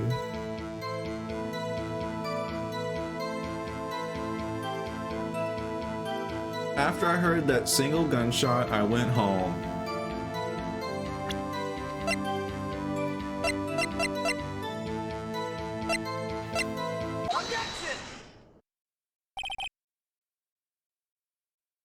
What? What is that? Oh my, what is that? You gotta be kidding me. Oh my god, you gotta be kidding me. I swear I did that. What? Okay, one, he doesn't even say the time. He says that he leaves. The thing says that it's after 12. He doesn't even say. He says in his when I'm pressing him, he says the time, but not during the. How does that make any sense? Okay, what I use is Lotta's testimony. I use Lotta's evidence where she said that there was 2 gunshots, which is not even true. It's not even true that there was 2 gunshots after midnight. Because there was a picture taken of the lake at 11:50 p.m. on the 24th and then 12:15 on the 25th. What? What did that literally makes no sense. Oh my god. Okay. Okay, what okay, what's gonna happen now? Wait a second, Larry. What? You only heard 1 bang. You sure? That's what I said. But Miss Lotta Hart testified yesterday that she heard 2 bangs. But he's saying that he left. He's saying he went home, so he didn't hear it. And they're like 25 minutes apart from each other. 1 before midnight, 2 after? But then why is there not a 3rd screenshot? There's not a 3rd photo. And the old man just now said the same thing. They both heard 2 gunshots that night. Huh? Were you even listening? Were you paying attention at all to what they said? Yo, Nick, please. Oh? You know, something's been bothering me. You know what's been bothering me? You, Larry! Get the heck out of this game! I'm a witness, see? I'm like a customer here. So, you gotta treat me nice and stuff.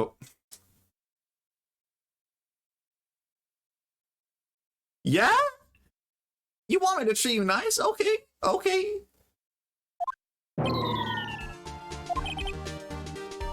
Mr. Butts.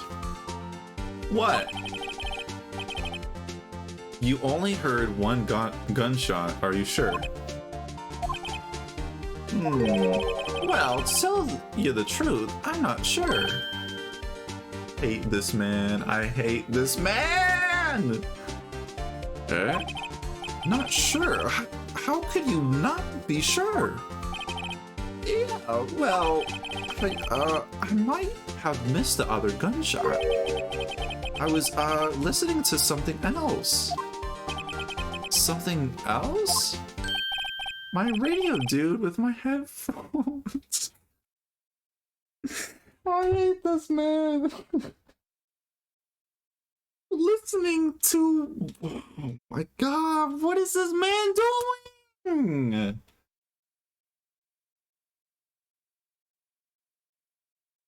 Oh my god. What? Okay, if you're listening to music, you would hear a gunshot. Order, and stop that booing. Mr. Butts. Yo, let me add into that booing. You are listening to the radio with your headphones? Yeah, so what? What, that a crime? I listen to my radio. Everybody listens to the radio. What's the big deal? Mr. Von Karma, your opinion? Waste of time. I do not accept this witness, nor his shoddy testimony. Well, Mr. Wright, should he continue the testimony? Oh god, I really don't want Lair to continue. I really don't want him to continue. But we're gonna have to. Really about to forbid Butts from wearing headphones? That makes no sense. How?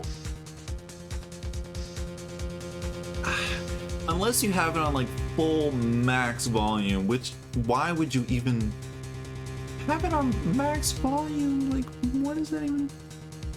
Your Honor, please allow the witness to continue his testimony. Please, no. Nothing is more pitiful than a lawyer who doesn't know when he's lost. Well, very well, Mr. Butts. Please give your testimony. Be sure to include details like your radio. Thank you, Judge. Thank you. Right, leave it to me. And when, if there were any other way out of this, believe me. Oh, you Edgeworth. Going through the Larry torture like a trooper. Alright, here we go. It's lonely being alone on Christmas Eve. That's why I was listening to an all-request show on the radio, see? I was listening to real booming loud like. But I'm sure I heard that gunshot. I remember exactly what the DJ was saying when I heard it too. Yeah?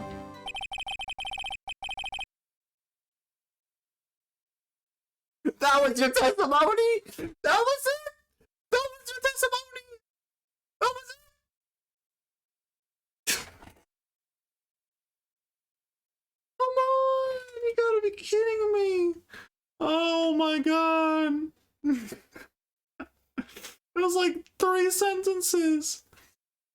You were listening to your radio at high volume. Yeah, what's the big problem? Can a man listen to his radio in peace? Isn't this a free country? I truly believe Larry has no idea what the problem is here. Oh my god. Judge, can you believe a word this witness says? What he heard was probably nothing more than a drum beat from the radio. True enough. It is difficult to believe this testimony. Objection! Wait, Your Honor. The witness said he remembers exactly what the DJ said when he heard the gunshot. Excuse me? DJ? DJ? An announcer, the guy who says things on the radio. Anyway, what this means is when he heard the sound, no music was playing.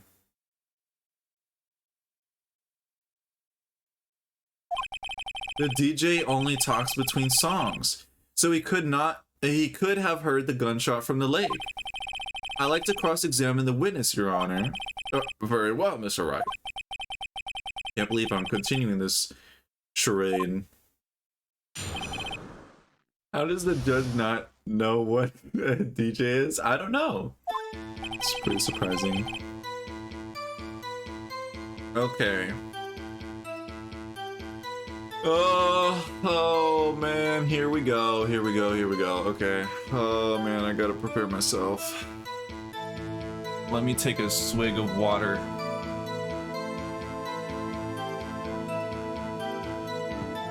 I need to just dunk my head in Gourd Lake to refresh myself after this horrible testimony from Larry.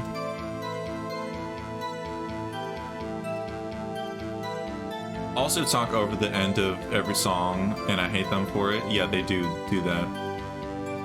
They don't cut the music either. They just lower it. Yeah. So there are times where they just, yeah.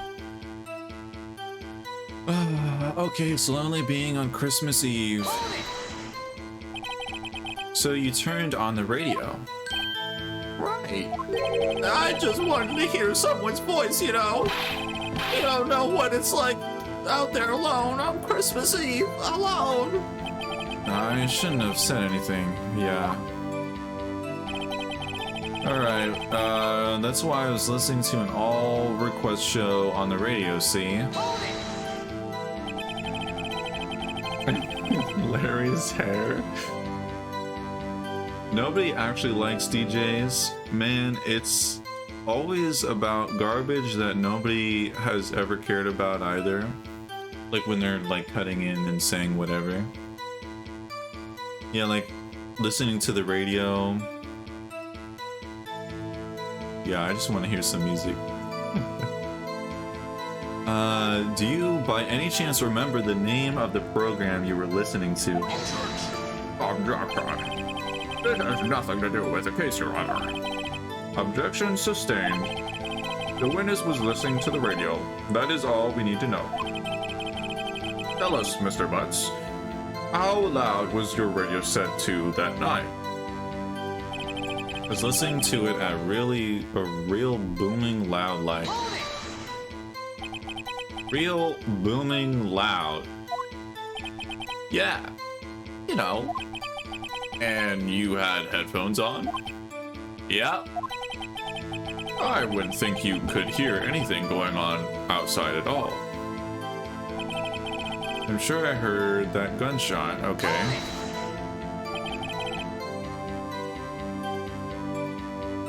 Why is he not saying what the DJ said? Get this man behind the bars. Can you prove that?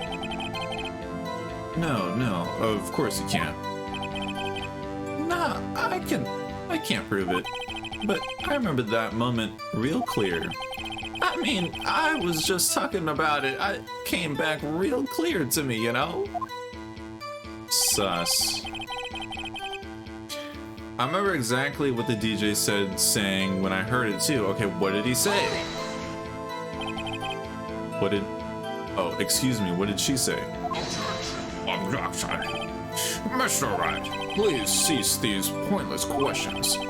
What possible could, knowing what a radio DJ said do us? Indeed, Mr. Von Karma has a point. I'll allow the question only if you see some reason why we should care.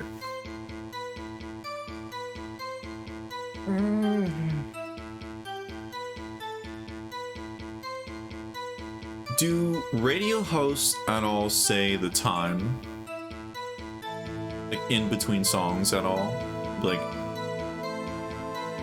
it is now 12 o'clock, and we are now going to mix up this song next for you, right at ya. Like, do they do that? I don't know. I don't listen to the radio that much. Challenging DJ gender norms. Sometimes they do. If they're introducing the news or whatever. Okay, so if that's the case, then this is something we should care about. Because other than that, you know, I can't think of anything else. We should care, Your Honor. Of course we should. Why? Well, how do you know if we don't ask? Fine, very well. Mr. Butts, please testify to the court. What was the radio announcer saying when you heard the gunshot? Well, man. Okay. Just when she said, hey, it's almost Christmas, I heard the gunshot. Almost Christmas, so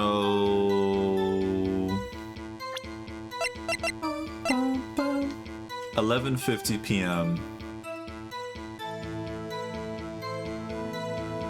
So that means that he was still on the lake.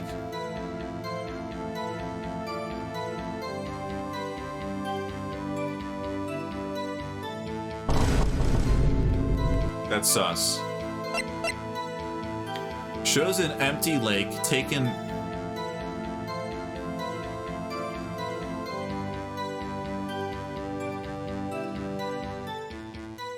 Okay, well let's press. Let's press this. Are you sure? Of course I am. She had. Okay. Maybe Von Karma was right. I'm not sure how that helped us at all. This is most ludicrous testimony I've ever heard. But there is one gleaming ray of hope in there. Got to press it until we get to the bottom of what happened. Okay. So yeah, I'm gonna... Okay. So we're gonna go... Okay. Let me save.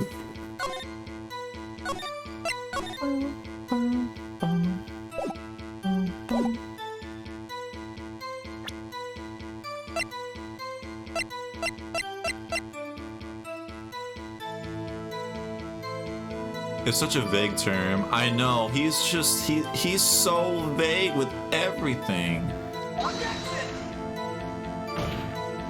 Well, shoot. It's a good thing I saved. You don't even have to shake your head, Your Honor. Goodbye. It's almost Christmas. I heard the gunshot.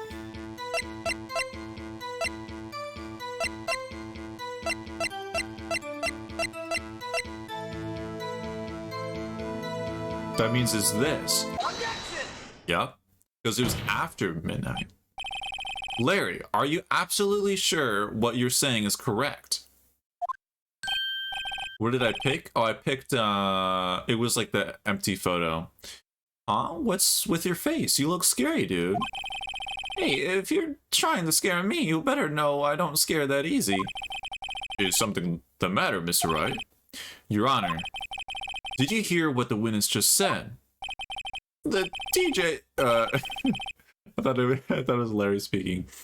The DJ said, hey, it's almost Christmas, when he heard the gunshot. Indeed, and almost Christmas means it wasn't Christmas. Do you realize what this means? When he heard the gunshot, it was still Christmas Eve. That would seem to be the case, yes. But that contradicts the two testimonies we have heard so far, Your Honor. Both Miss Hart and the old man said it was after midnight when they heard the shots. In other words, when they heard the gunshots, it was already Christmas. That is true too, because remember, Merry Christmas. I forgot about that. The person that shot the gun. This is a clear contradiction, Your Honor. Order, order. What does this mean? The two prior witnesses heard gunshots after midnight. However, this witness says he heard a gunshot before midnight. Judge, the answer is simple. The current witness is painfully mistaken. Just look at him. Suspicious. What? Well, Miss Wright, What do you think about Mr. Butt's claim he heard the gunshot before midnight?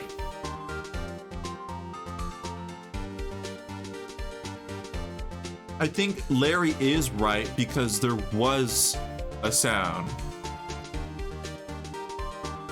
Is it actually Larry? No, I don't think it's Larry.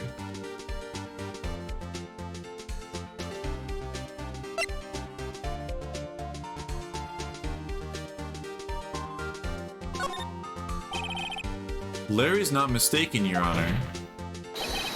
He heard that gunshot before midnight. Intriguing. I'm assuming you have evidence for this wild claim. Show me evidence there was a gunshot before midnight. I got you! Yo, I've been waiting for this. I've been showing this photo countless times.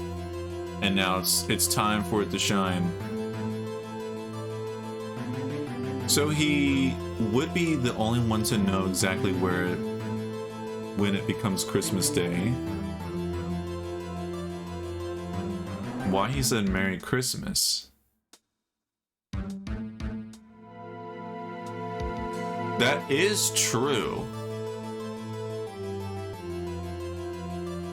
That could be true, actually. Take that! Look at this photograph. This was taken by our witness yesterday, Miss Lotta Hart, with her automatic camera. The timestamp on the photo reads December 24th, 11:50 p.m. Oh? But there's nothing on the lake in this picture. Your Honor, the real issue here is not why nothing is showing in this photograph. It is why this photograph exists at all. What do you mean? Your Honor, this photograph was taken by an automatic camera. That camera was set to go off in response to loud noises. Aha! Correct. There was a loud noise on the lake at 11:50 p.m. That is why this photograph was taken. In other words, when Larry heard that gunshot, it was most definitely still Christmas Eve. Indeed. It would seem that is the case. Then where does that leave us? Miss Hart testified that she heard the gunshots after midnight. Are you claiming she was mistaken? Not at all, Your Honor. It is a fact that the camera also triggered a 15-minute. It is a fact that the camera also triggered at 15 minutes after midnight. Your Honor.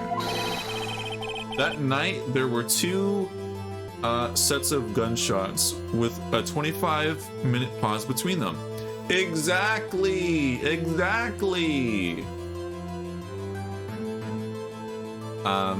Listening to the radio while doing a murder on someone feels like a weird choice, though. True. Larry's a weird guy. So there was three? I think there was three. I mean, the gun does say it was fired 3 times, so why would this be? Unless it's something else that made a loud noise, like the air tank. Objection. Don't be fooled, Judge. That camera was set to respond to loud noises. Yes? There is no proof that the loud noise at 11:50 was a gunshot. Why? The witness would have sneezed triggering the camera. Hey, my nose was clear that night, man. Clear. Well, Mr. Wright, there's no turning back now. Can you prove that the loud noise at 11:50 p.m. was indeed a gunshot? Please show the court your evidence if you have any. For a bit, I might be back in a few, but maybe not. Okay. Well, if not, then have a good rest of your night then, Nobe. Get that snoozing in. Only innocent thing that man has said is his nose being clear. Okay. So show evidence. I feel like it has to be this. I'm just gonna go with this. This is my evidence. The murder weapon. Something about this pistol was bothering me, Your Honor. Both of the witnesses who testified yesterday heard 2 gunshots. However, the murder weapon was fired 3 times. When then was the last shot fired? Only now have I realized the truth. That third shot was the shot Larry heard just before midnight. Okay. Order. That would make sense of the evidence so far we've seen so far. However, this leaves me wondering exactly what did happen that night on the lake. Exactly. If this is true, there were 2 sets of gunshots separated by 25 minutes. One at 11:50, another at 15 minutes after midnight. Why? I ask you, why? Uh-oh, I better think of something quick. Wait a second. Gunshots separated by 25 minutes. What's wrong, Nick? I have it! Huh? Remember the case with the Steel Samurai? Huh? Yeah, of course I remember. The murderer in this case had the same idea as the murderer in that case. What do you mean? Maya. Yes? If you don't figure this out now, we'll never overturn Edgeworth's guilty verdict. I've got a hunch, and I'm going to run with it. Right, I mean, is this safe? Safe? We've already gotten a guilty verdict. We have nothing to lose. You just watch and let me know if I say anything that sounds fishy, okay? Right, Nick? Okay. Your Honor. Yes, Mr. Wright. The testimony just now was cleared up this entire case. Just now has cleared up this entire case. What do you mean, Mr. Wright? So, you finally realized the truth. There can be no other murderer than Miles Edgeworth himself. Wrong, Von Karma. After 6 seconds. A man was shot that night, but it wasn't Edgeworth who did the shooting.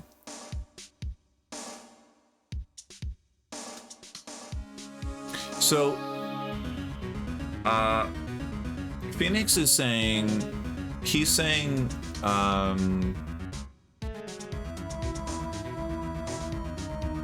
Phoenix is saying it's somehow kind of similar to the Steel Samurai case. So is he saying that the person in the boat wasn't Edgeworth? It could be the case though. Listen, rookie. Take a deep breath and consider the facts. At the time of the murder, 1 boat was on that lake. This was shown by the witness's photograph. The defendant Edgeworth and the victim Robert Hammond were on that boat. Merry Christmas.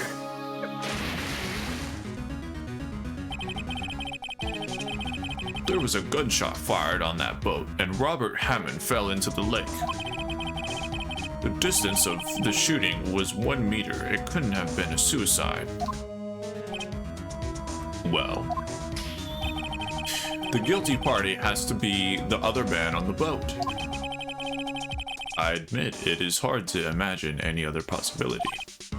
Yes, but this assumes that the victim was shot at 15 minutes after midnight. What do you mean by that, Mr. Wright? Mr. Wright? We have the photographic evidence of the time of the shooting. the time stamp on the photo says 12:15. But Larry heard a gunshot 25 minutes before that. Yeah. Robert Hammond was killed then, 25 minutes before the shot on the lake. Was killed then. Before the shot on the lake? So then who was shot? So he was double shot? Then how was he standing? That's the only way that Edgeworth could be innocent. But why would Edgeworth be... what? Mr. Wright, are you quite mad? Explain who the two men on the boat are. Oh God.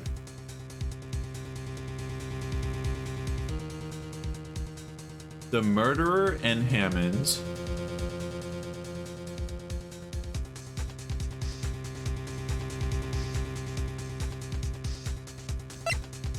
Edgeworth and the murderer. Edgeworth and Hammond. Oh, so that it wasn't Hammond's there. Edgeworth and the murderer.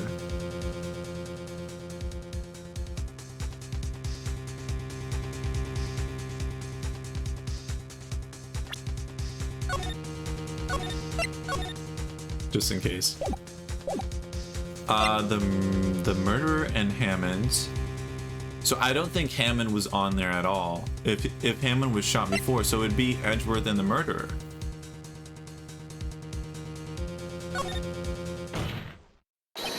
Of course, it was Edgeworth and the murderer. After the murderer killed Robert Hammond at 11:50, he assumed the guise of Mr. Hammond's and met Edgeworth.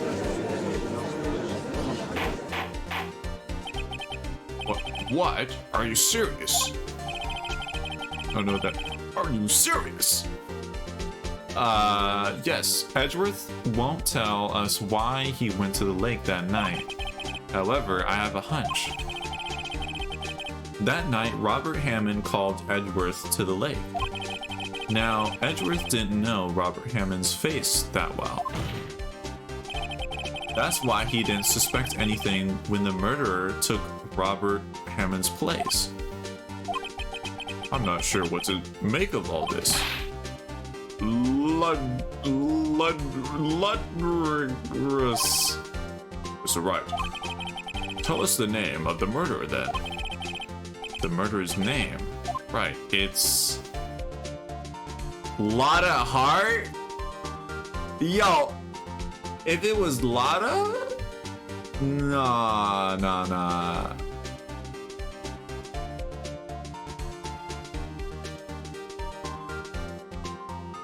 What if it was Lotta though? Did no one in the autopsy say that they didn't find the body in the lake? No, I think they did find because they put Hammond in the lake dead. Oh no, it couldn't have been Lotta because then like this person is shot. So it couldn't have been Lotta. Right?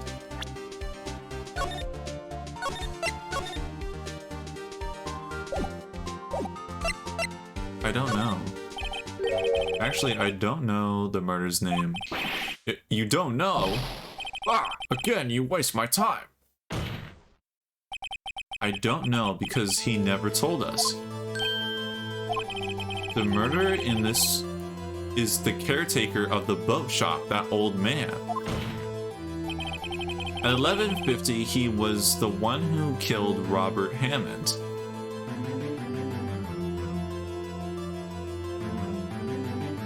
He killed Robert Hammond. The caretaker of the boat shop. Where did he do this? There weren't any boats on the lake then. Why would he have to go all the way out on the lake just to shoot someone? May I suggest that the real scene of this crime was not on the boat? What? Well, then, where did the murder take place?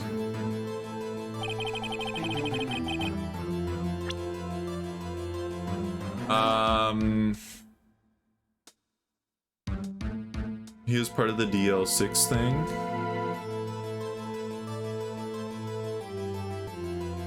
As I expected. I see. Well, welcome back.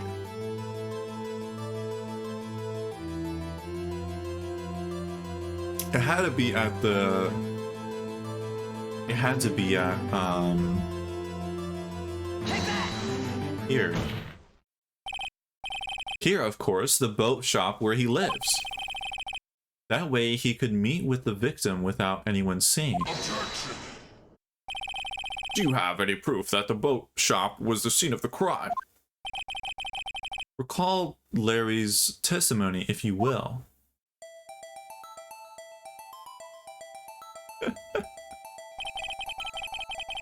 That night, he was out on the lake in a boat searching for something. He finds it and returns the boat. Then, just as he's starting to head for home, he hears a gunshot. Yeah, that's what I was thinking, because Larry was right there. He heard a gunshot, Your Honor, even though he was wearing headphones at the time. Ooh, because he was right there. In other words, the gunshot was very, very close by. And where would that be if he had just returned a boat? The boat shop. Oh, nah. Mr. Wright, what happened that night on the Gourd Lake? Please tell the court from the beginning. Yes, Your Honor. Nick, are you sure about this? Not really. But I think if I start at the very beginning, and I take it slow, I might just be able to figure this out. Okay. Okay. That night, the caretaker of the boat shop called Robert Hammond to his shop.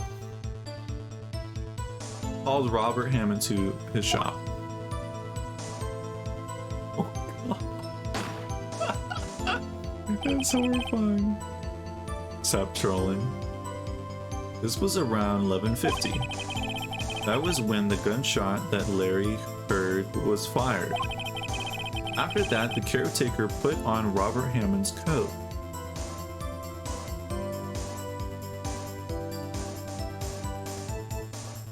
So the caretaker's the one that went out?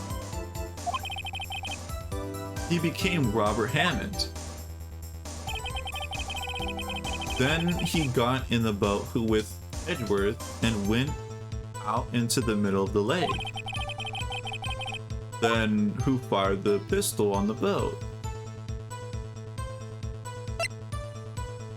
But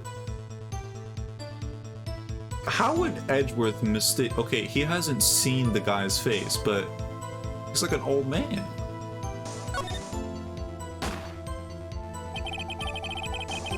Of course, it was the murderer who shot the pistol. He shot twice. Both missed Edgeworth on purpose. On purpose? Wait, so this whole time, was this guy faking his memory loss? Wait a minute. Yes? Why would he shoot twice if he didn't mean to hit anyone? Details. You know, Mr. Wright, the moment you run out of explanations is the moment you lose. Tell us why the murderer had to fire twice.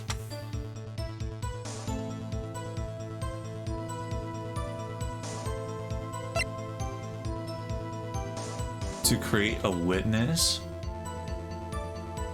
To create a witness, yeah. I believe he shot twice to create a witness, Your Honor. Create a witness?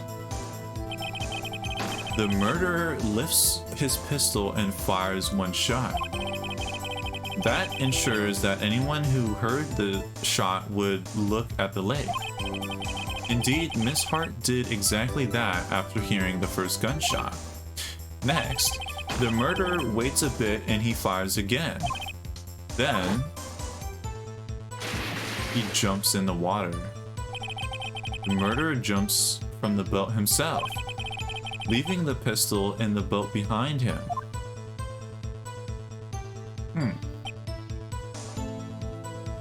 He's trying to get the camera to take a picture? Yeah. I see. To someone looking from the edge of the lake, it would appear that one of the men on the boat had shot the other. The murderer didn't know about the automatic camera, of course. That's why he shot twice to draw attention to the boat. Once you realize that everything else falls into place, the boat shop caretaker swam back to his shop. Then he put Mr. Hammond's wet coat back on the body and threw the body into the lake. This is what happened, Your Honor. These are the events that transpired that night on Gourd Lake. Dang.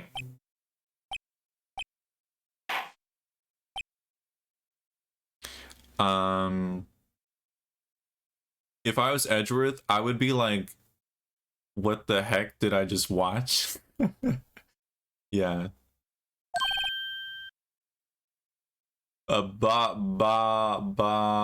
Bailiff. I think that's how you pronounce it, right? Bring out the witness from before.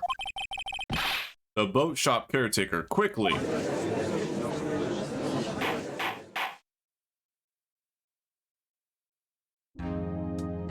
Ooh, yo, I love this song.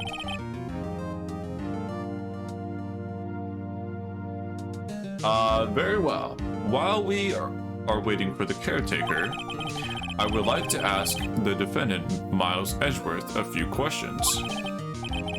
Mr. Edgeworth, please take to the stand.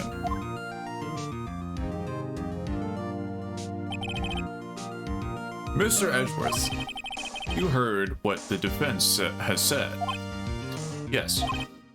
Well, why did you go to the lake that night? What Wright has said was mostly correct. Astonishingly so, actually. Yes. Several days ago, I received a letter. The letter was signed Robert Hammond. He asked me to come to the boat shop at the lake at midnight on Christmas Eve. He said he had something very important to discuss with me.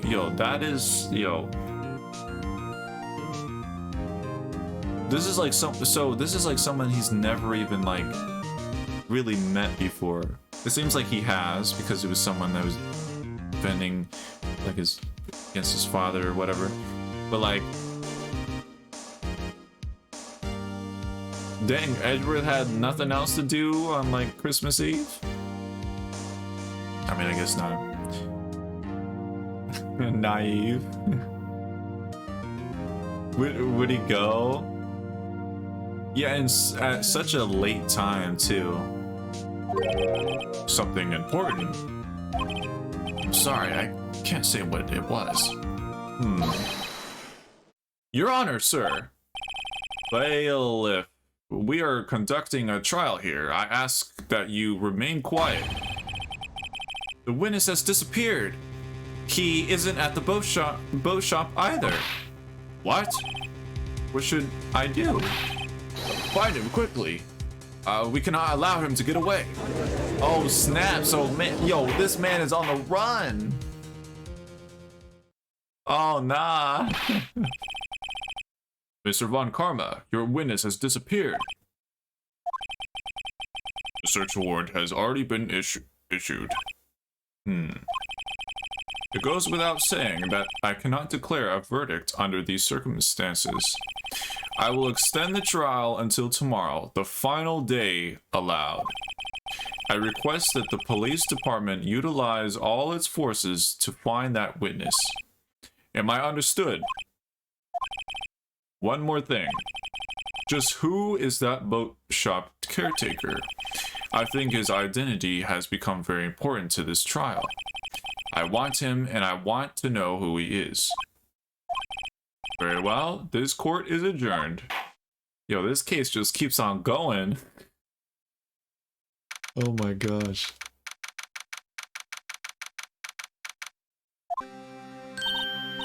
Yay, Nick, you did it!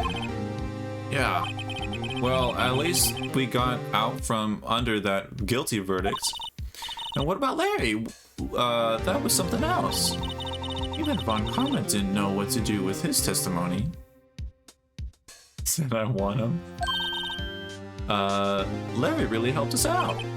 Sure, once I sifted through his unique testimony. Still, he did save us. I just wish our cases weren't so down to the wire all the time. I know what you mean. Sometimes I feel like it's us on trial instead of our clients. Hey, Edgeworth. Mr. Edgeworth? Did you say something? Don't look so pained. I mean, it looks like you're probably going to get off the hook. You could try to smile just a little. Relax. I'm sorry, but I fear it's not over for me yet. What do you mean? There's like not a time where I cannot laugh at that face. Right. There's something that's been troubling me for a long time now, and I don't know whether or not to tell you. Edgeworth? No. There's so little time left. I want to tell you, to get it off my chest, but... Can't make up my mind. What is this about, Edgeworth? It's a nightmare I've had. A memory of a crime that I committed. A crime you committed. A memory of a murder. To be continued.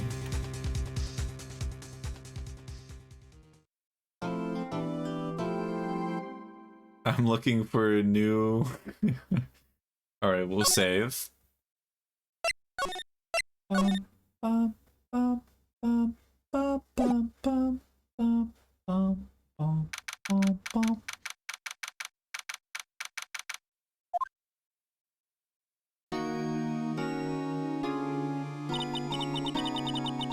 What was Mr. Edgeworth talking about?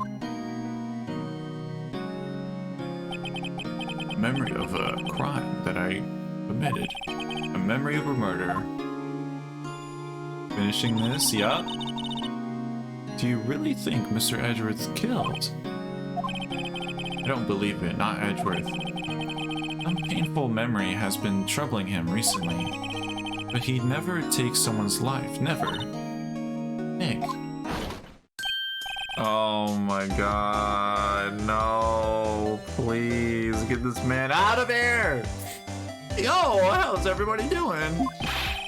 What do you think of my performance today?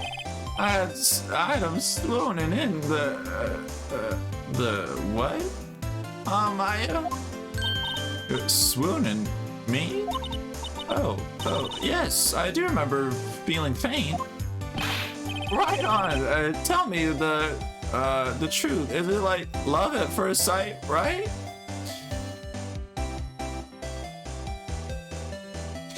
Is Larry trying to hit on Maya? Maya is like, how old is Maya? Maya's not even 17 or 6. She's like 15 or like 16. Larry, what are you doing? Doesn't Larry have a girlfriend? Doesn't Larry have a girlfriend? 14? Oh yeah, I think she probably is 14. Right, Nick? Me? Well, maybe my heart skipped a beat or two. I think you can do better than that. Come on, I saved Edgeworth in there, dude. Edgy. You guys should be bowing before me. Yeah, bow before your hero. All right, yeah. Oh. Get out of here. Larry, you really helped out in the trial today. You did. You weren't there, Larry. I'm sure Mr. Edgeworth would have been found guilty. Ha ha ha ha ha. But seriously, Nick. What is this man? What is this man? That boat shop caretaker guy is pretty suspicious. What is with Larry? I don't understand him. But Edgy ain't off the hook yet. Way to spoil the mood, Larry. Hey, I'm just a guy sitting in the audience, you know? But from where I was sitting, Edgy seemed pretty edgy. I mean, can you really know he's telling the truth about that night? Nick? I don't know. But what I do know is I'm going to believe in you two until the end. Us two? Edgeworth and who else? You mean me, right? Nah, he means me, right, Nick? Yeah, you, Larry. Not me? But why you, Larry? I'm actually, yeah, why me, Nick? Enough with the silent treatment. Oh my god. Nick, why do you trust Mr. Edgeworth so much? I mean, he's changed recently, true. But when we first met him, he was kind of a jerk, don't you think? You didn't know him back then. Back when he wanted to become a defense attorney. Wait, was that when you two were classmates? Again, why is Maya even working with us too? I don't know, I mean, I guess to help like her sister? But Maya enjoys helping. And Maya's great. I think she's a great part of Ace Attorney. Like, Ace Attorney without Maya would be boring. It's great with Maya in like the samurai case, where she just being like, she's like, wow, like look at this. It's like such a contrast between Phoenix and like Maya that I think it makes it fun. Like a kid, yeah, but I don't know, she enjoys doing the cases, I guess. Yes, in grade school, they saved me, Miles and Larry. They saved me, and I'll never forget it. That's why I became a defense attorney, you know. What? Hey, Larry, what's he talking about? Sorry, I kind of forgot. Phoenix over here talking about how his life was saved, that he could have died, and Larry doesn't even remember. What a great friend. Just stealing everything. What in the anime is this lawyer universe? Okay, Nick, out with it. I'm gonna hear this story today, and that's final. Okay. It's kind of a long story, so hang in there. It was the very end of 3rd grade. I was on trial, a class trial. A class trial? Bruh, look at his face. You remember it, Larry. You remember Larry? Spring, end of 3rd grade? The kid in our class got his lunch money stolen. Lunch money? Our school was really small. Every month, kids would bring in an envelope with money for lunch from home. I see. Anyway, this kid's envelope disappeared with $38 still inside. Oh, yeah, now that you mention it, I do remember that. I can see why you'd forget, though. You were out of school that day. Anyway, the envelope had been stolen during PE class. I was coming down with a cold, so I skipped PE that day. I was the only one not in class. So, they thought you did it? Yeah.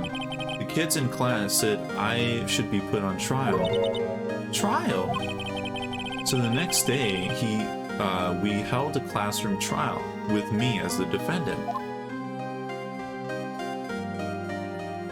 Dang.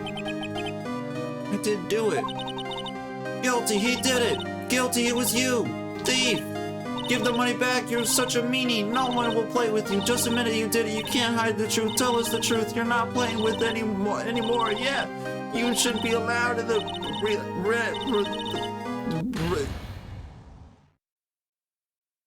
Now, Phoenix, you know you shouldn't steal people's money. It's not right. In the end, even the teacher thought I'd done it. Go over and apologize, Phoenix. I didn't know what was happening. It was so sad, I couldn't stop crying. Everyone was staring at me like I'd done it. I tried to apologize. I went to where the boy whose money had been stolen was sitting. That's when it happened. He shouldn't have to apologize. The only thing that belongs in this trial is evidence. Anything else has no place. You should all be ashamed. Amateurs. Miles? Oh my god. It wasn't you who stole my money, was it? No. Then you shouldn't apologize. Everyone's been shouting, you did it. But no one has any proof. That is why, Your Honor, this boy is innocent. Yo, I would love to see Edgeworth. Love to see Edgeworth play Among Us. Yo, this man would be so mad playing Among Us. He would be like a red crewmate. And people like, red is sus, vote him out. And it'd be like, what proof is this? He would be like, excuse me? He would be so mad, it'd be so funny. Why is he screaming? He's very passionate about what he's saying, I guess. That is why, Your Honor, this boy is innocent. But Miles, it was your money that was stolen. Yeah. You don't need proof. Why don't you all just shut up? Dang. Oh, it's Larry. This is always how it is. Everybody's ganging up and picking on one person. Just think how he feels. He said he didn't do it, so he didn't do it.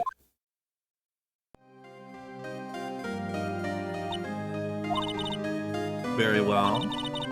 I will replace the money myself. This class trial is over. That's how it happened. After that, the three of us were the best of friends. Dang. Why did they all go to the same school? Just happened and then they just became friends for a time. Wow, I had no idea. Yeah, I had no idea either. I mean, I forgot. Oh my god, Larry, please. That's when I learned what it meant to be alone. Totally alone, without a friend in the world. You did a good thing, Larry. Well, I was just lucky that I took the day off from school.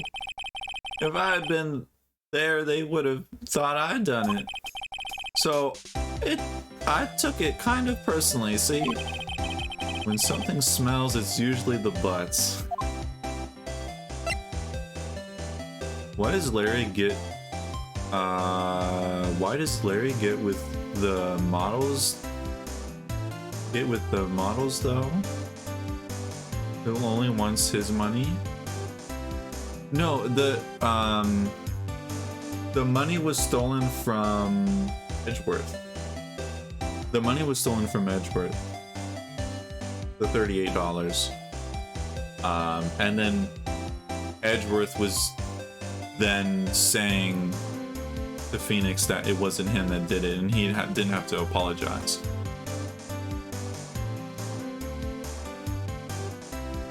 Who only want his money? I'm not sure what you mean. Anyway, Edgeworth and I talked after that class trial. That's when I heard his father was a defense attorney. I remember his eyes would shine when he talked about his father. I'm going to become a defense attorney just like my father. A famous defense attorney. Then a few months later, he suddenly transferred to another school. The DL6 incident. But Larry's girlfriends, why are they all terrifying? True. It's never been explained in the backstory. I mean, it'll probably come up at some point. Right, I'm not sure about the transfer.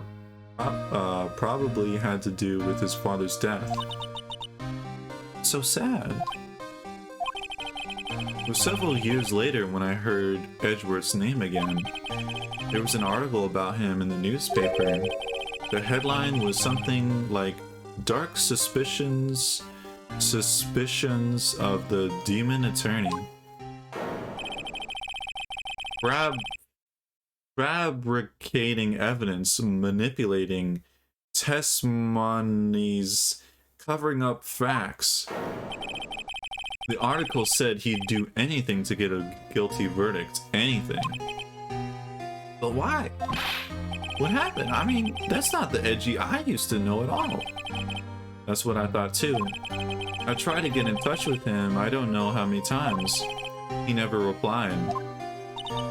Guess he didn't want to see his old friends.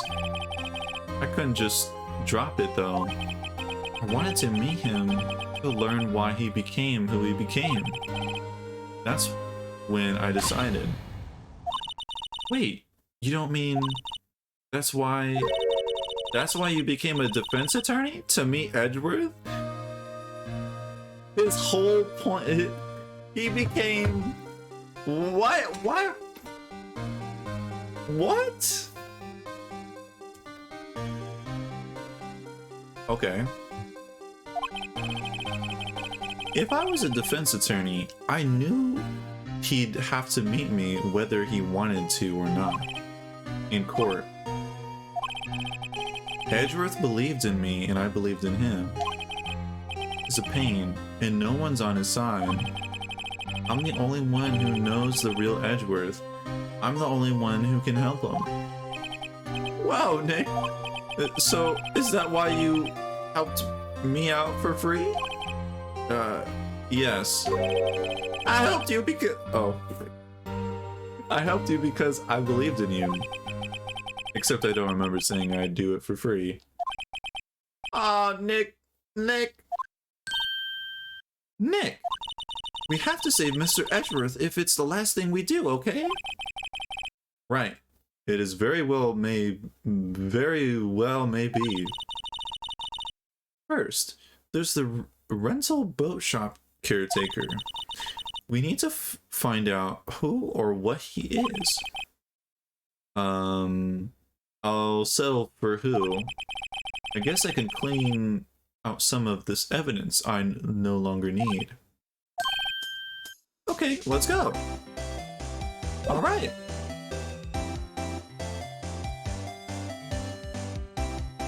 going crazy right now. Oh, the the shippers, yeah. Yeah, like I remember like hearing about how like there's like shipping between the two of them, and like the first like 3 cases I'm like, I literally, ow, I see nothing in this. And then now I'm like, okay, I see why people ship them. Okay.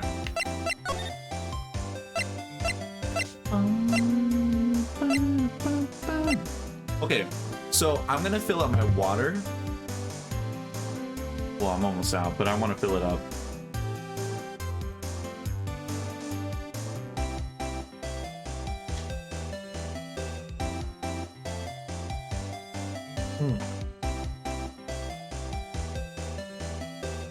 Yeah, I'm gonna fill up my water.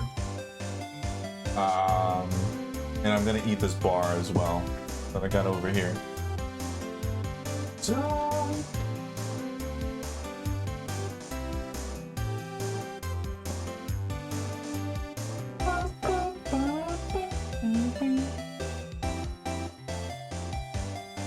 Alright.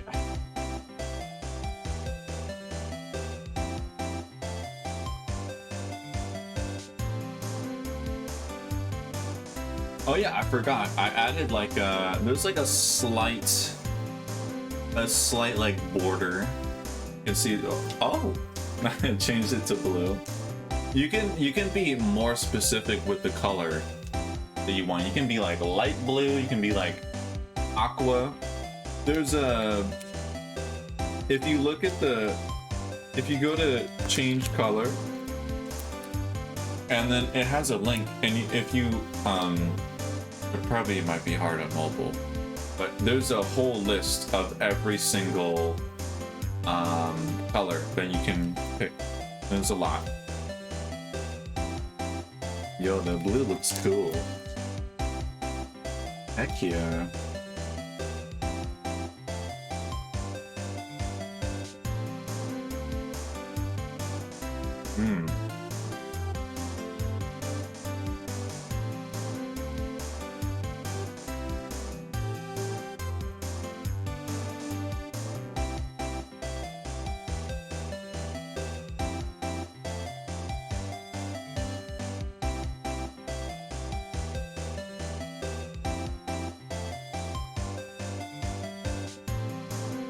There you go.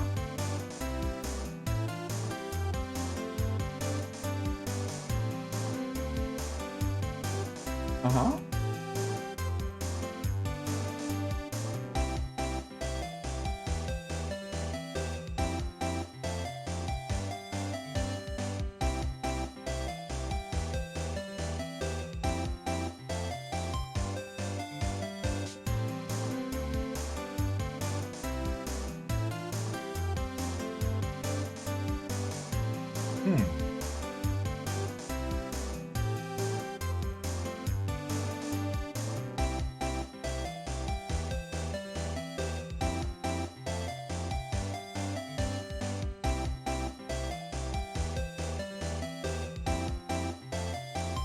Yeah, so you can see here, I think they have like multiple languages or something.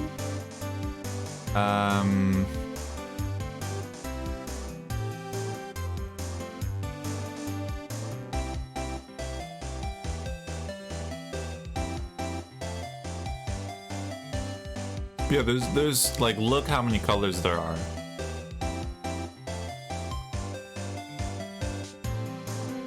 I wish you could just pick like English, so you could just see the English ones. Add your language. I'm scared if that's gonna like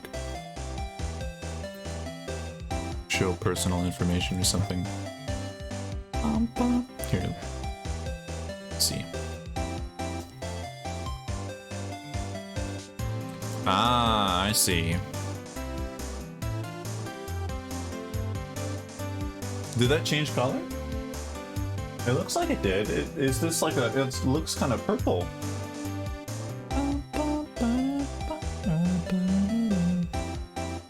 Okay, Okay, so this is just a Google spreadsheet. So these are all the colors. I'll name them out. There's Alice Blue, Antique White, Aqua, Aquamarine, Azure, Beige, Biscuit, Black, Blend, what? Blue, Violet, Brown, Burly Wood, Candid Blue, what the heck are these? Yo, chocolate? Coral? Cornflower blue, corn silk, crimson, cyan, dark blue, dark cyan. What? Oh.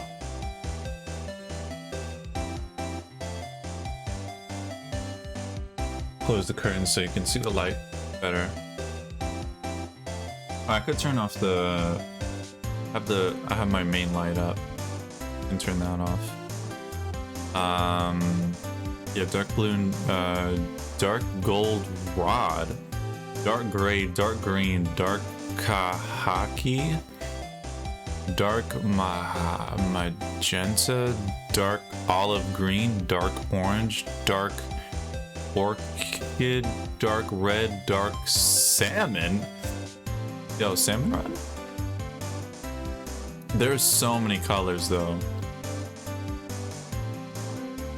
Plum, red, purple, wheat, white smoke. What? Such strange color names. Salmon? There's a color called salmon? Yeah, because there's one called dark salmon. There's one called salmon. What the heck is salmon? Terrifying. Anyways. Oh, dark salmon. What color is this supposed to be? Color of a salmon? Quite strange. It's pink. I guess that makes sense. Here, let me turn off my main light.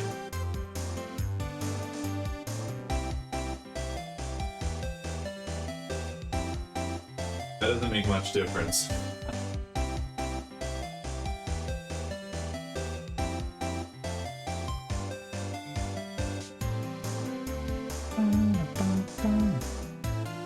Alright. I guess I should fill up my water.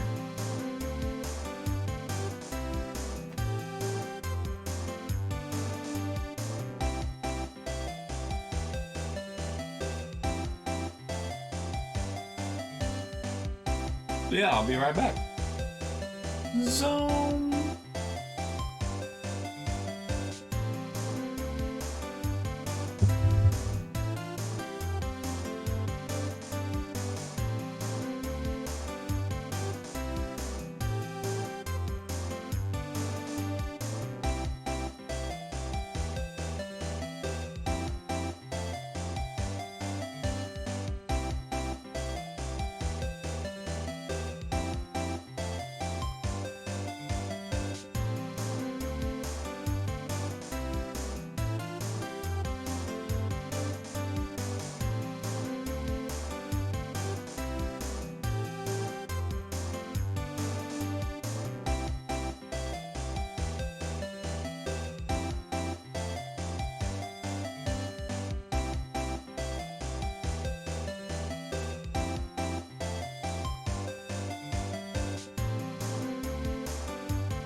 filled up my water.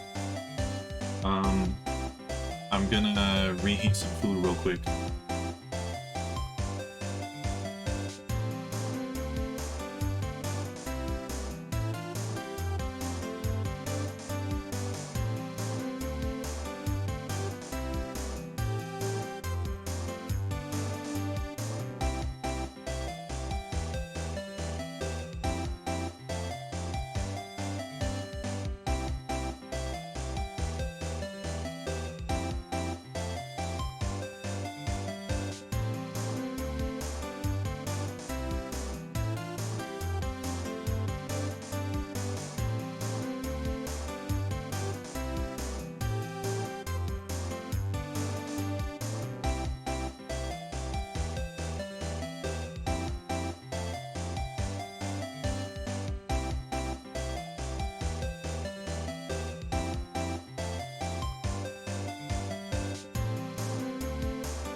Yeah, I'm back. So funny, hold on.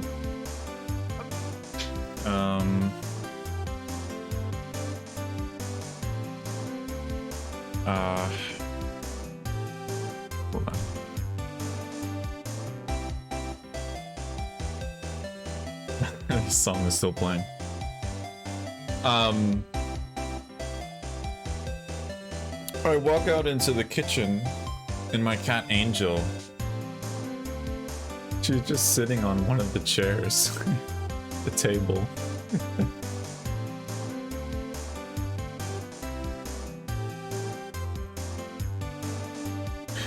I got me, this is just leftovers, it's just mashed potatoes and meatloaf.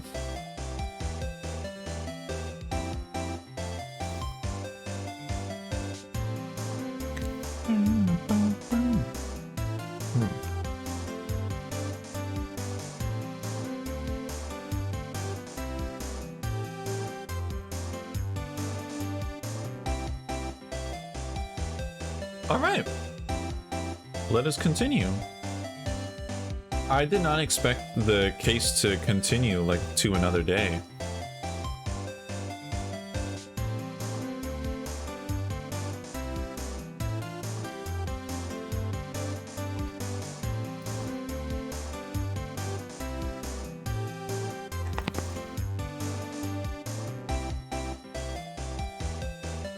Sorry, I can't stop eating. It's really nice to eat though.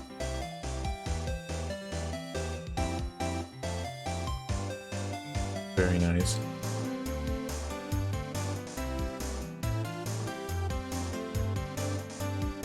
After all that voice acting and screaming at Larry.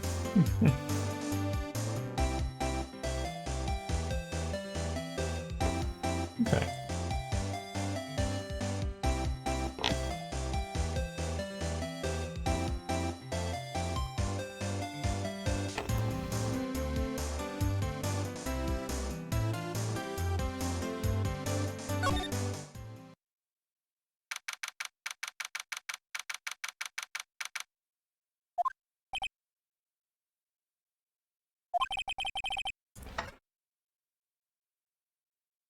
You look as grim as always. Mr. Edgeworth? I heard the story about the class trial. Class trial? What do you mean? You don't remember?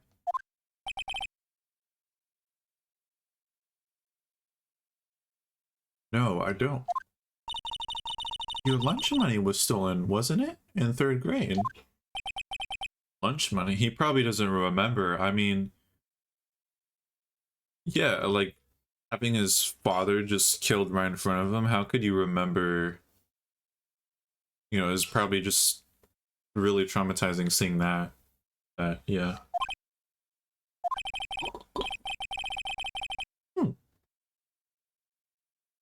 Okay, I guess he does remember. Oh, right. Yes, I remember something like that. Nick, I don't think you're the only one who really remembers. Well, it probably only mattered to me anyway.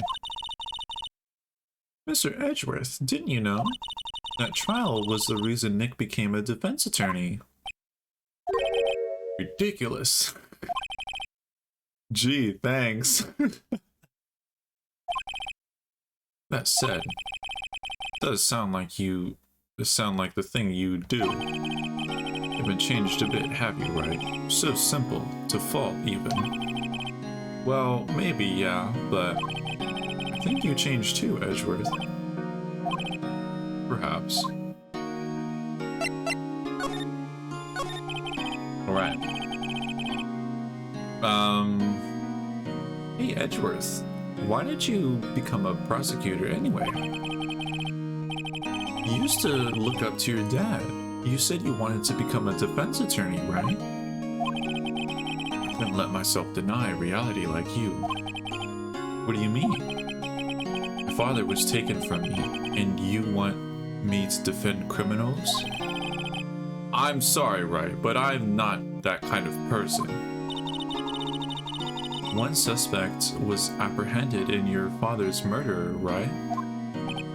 Yes, that man trapped in the elevator with my father. His name was Yanni Yogi. Had to be the shooter, any way you look at it. Yet he was found innocent. That defense attorney got him right off the hook. That would be Robert Hammond. On the day 15 years ago, the three of us were trapped in the elevator for 5 hours? That's a long time. When we were rescued, we all suffered oxygen deprivation. I had lost all memory of the murder. Lost your memory? Even now, I can't recall what happened in that elevator. That was the crux of Yogi's attorney argument in court. He claimed Yanni Yogi had been not of sound mind due to the oxygen deprivation. Yogi was released due to lack of evidence, innocent. That's when I changed my mind. I started to hate defense attorneys. Dang. What's your relationship with Von Karma? He's my teacher, and a man who deserves respect. I learned everything I know of courtroom techniques from him. So he's like my sister was to you, Nick. He's a perfectionist in all things. In court, in his personal life, he is obsessed with doing everything perfectly. Perfectly, huh? In all the cases he was taken on, none were left unsolved. And not one suspect was ever declared innocent, ever. But that's... I know. It's possible some of the suspects were indeed innocent. However, it is impossible for us to accurately determine that in every case. All Von Karma does is his job to find the suspect guilty perfectly. In any case, it's impossible to find a weakness in him. Should a weakness appear, we would do everything in his power to make it go away. Or he would. Edgeworth? If you're saying, if what you're saying is true, you're headed for a guilty sentence tomorrow. He's right! There's no time to praise the enemy, Mr. Edgeworth. It's a strange situation in which I find myself, I'll admit. No kidding. Alright, guess we'll move on to...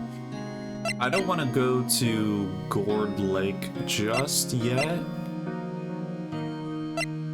Let's see if Detective Gumshoe is here. I haven't seen Detective Gumshoe in so long. Looks like Detective Gumshoe hasn't gotten back yet. Gumshoe? He won't be coming back today. Oh, really? He said there was some guy he had his arrest by tomorrow. The boat shop caretaker.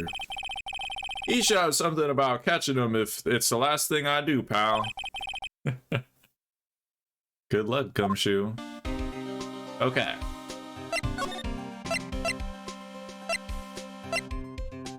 Okay, let's go back here. I want to go to Grossberg. Yo, got the Mr. Grizz statue. Salmon Run, yeah, let's go. He's out again. When does he work anyway?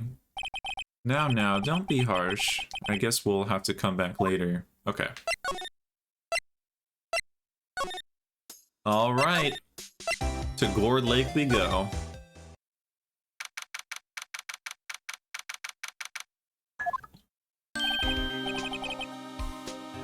There's Gumshoe. Hey pal, long time no see. Oh, Detective Gumshoe. Close one today, eh? I got so worked up I snapped my tie in half. Sorry about that. No problem, pal. Thanks to you, we now know who really did it. You mean the boat shop caretaker? Look, I'll make you a promise. I'll have that scoundrel in my custody by trial time tomorrow. Come what may. It's my duty as a police officer. Now, I'm off to catch me a criminal. No, Gumshoe, come back! Gumshoe is also really great. I'll open my curtain a little bit. Detective Gumshoe is, sure is active today. What? Oh, okay. Oh, one other thing. No one can go into the woods today. The woods? Where Lotta was camping? The woods are off limits to camping, and apparently the park ranger found out. He got pretty mad. No one can go in for a while. Guess Lotta is in a lot of trouble. Anyway, I'll be seeing you tomorrow. Alright. Off we go.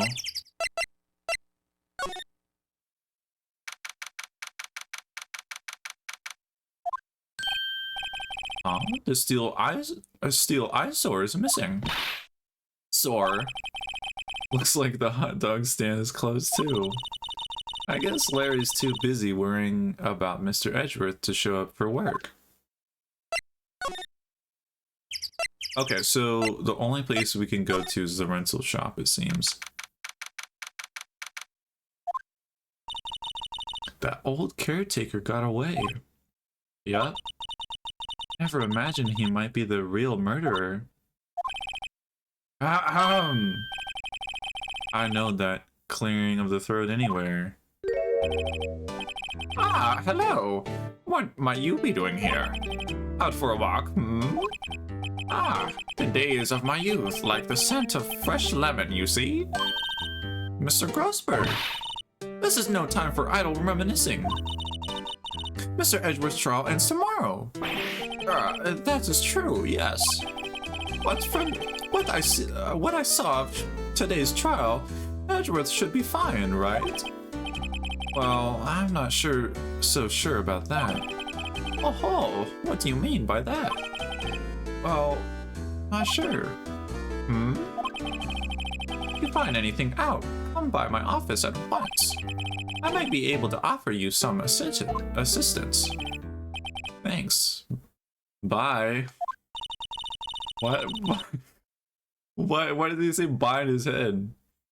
What do you think Mr. Grossberg was doing here anyway? I mean, I guess just checking out the...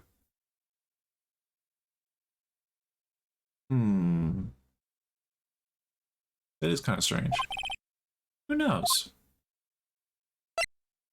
Alright, in we go.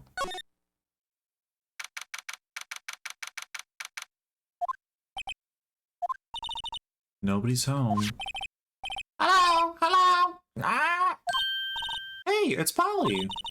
I wonder where your owner's gone, Polly. Hello! Hello! Ah! I can't believe he'd run off and leave his poor parrot to fend for herself. Hello! Hello! Squawk! Alright. So let's look around here. Everything's cold. Looks like he didn't turn his heater on. I guess he hasn't been back here since the trial. I can't believe this man dipped. What? Ah! What's wrong? Never mind. What? Tell me. Just when I saw the TV, I remembered. They're showing a Pink Princess special. My. Oh. See, that's why I didn't want to tell you. Oh my goodness. Alright. That reminds me, Nick. Ollie here knows the number to the safe, right? Oh, shoot. That's right. Yeah, that's right. Ollie, what's the number to the safe? 1228. Let's open it, Nick. Come on. I'm sure there isn't any money in there. Aw. But hey. He keeps it locked, right? So there must be something of value in there. Yo, why is Maya always trying to steal? I'm not so sure. Okay, Nick. Let's see what's in there. I guess there might be a clue or two. The only thing in here is a letter. A letter? Aw, boring. There's no name or signature on this thing. It's handwritten in very precise, clear letters. Get your revenge on Miles Edgeworth. What? Edgeworth? Nick! Why would Mr. Edgeworth's name be on there? On here? How should I know? I'm going to read the whole thing. Get your revenge on Miles Edgeworth. It also says this is your last chance. Now is the time to get revenge on the two men who ruined your life.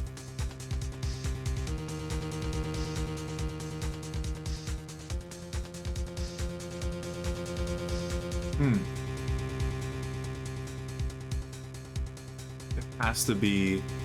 What is his name? The guy that was in the elevator has to be him. Because it's like... Even though he came out innocent, it's still like, because he was in the oxygen, I guess, thing? The rest of the letter goes on to describe the murder plot in detail. Oh, how to kill Robert Hammond and frame Edgeworth. Dang, they had the whole plan. Pulling Edgeworth out to the lake, getting on the boat, firing twice. It's exactly what I figured out today in court. It's all here in perfect detail. What do you think it means, Nick? I don't know, but it looks like these aren't instructions for that caretaker. When he killed Robert Hammond and called out Edgeworth, he was following instructions. following instructions, so there's another person behind this.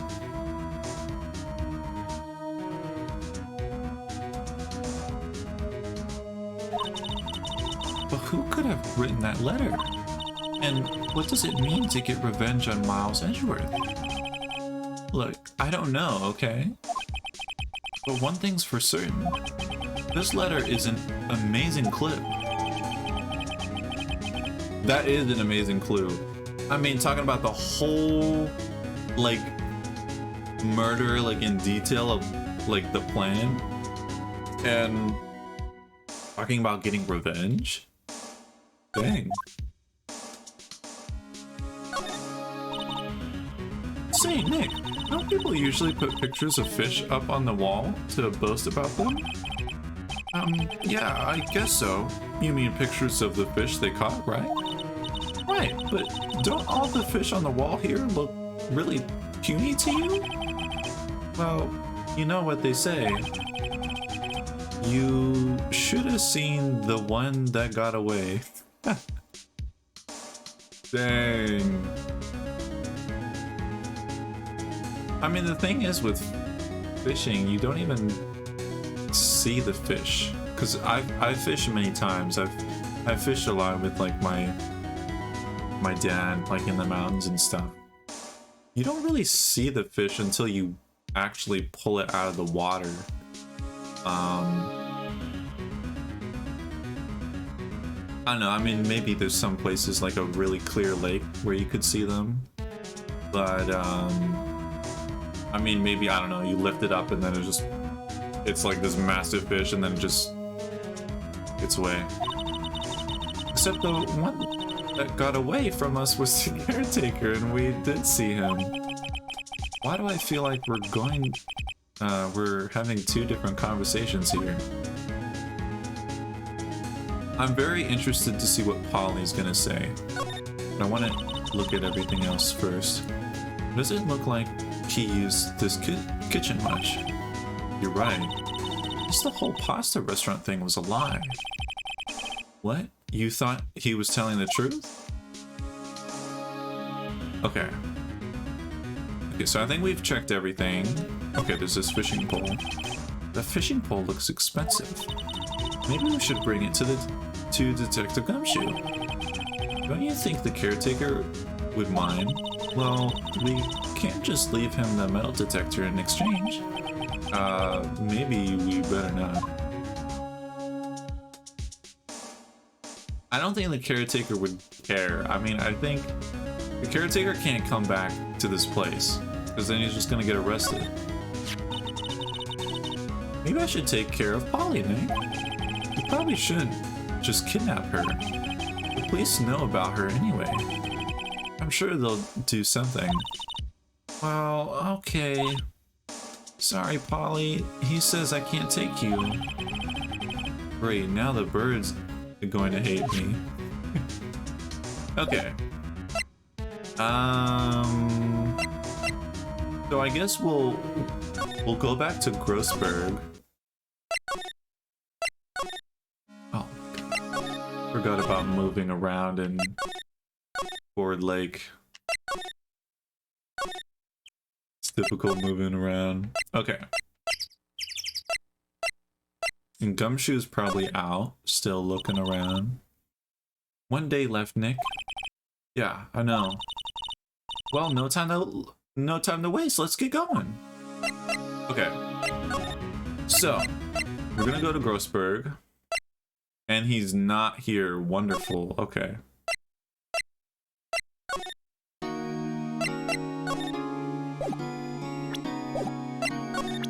How about we present this?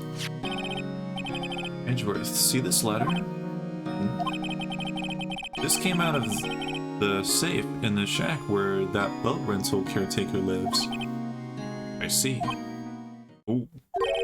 Revenge on me. Who is that old guy anyway? I don't know. Could he be an innocent defendant who got declared guilty or something? Nice, right? But I don't remember that old man. Not at all. So he was following this letter then, which means there was someone else behind it. Now's the time to get revenge on the two men who ruined your life. Two men, meaning myself and Robert Hammond. Also says this is your last chance. Last chance. Wait, maybe he's talking about this statue.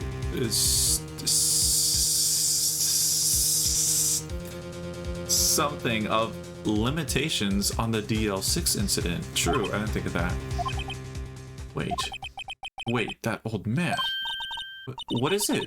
Do you know who he is? Yogi. Could he be Yogi? I knew it! Yogi? Yogi Bear! The suspect in the DL6 incident. The one who was found innocent. Yup. Yanni Yogi was a court bailiff at the time. We just happened to be in an elevator together 15 years ago. And the earthquake happened.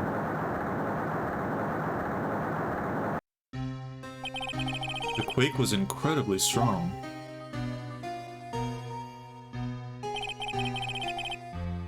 Before I knew it, everything was dark. We were there for so long, it felt like forever. It thinned and the darkness closed in on us in that little box.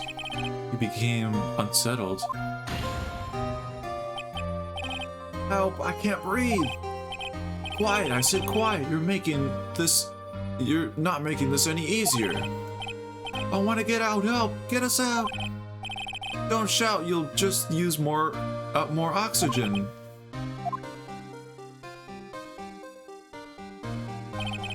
That's all I remember. When I came to, I was in a hospital bed staring up at the ceiling.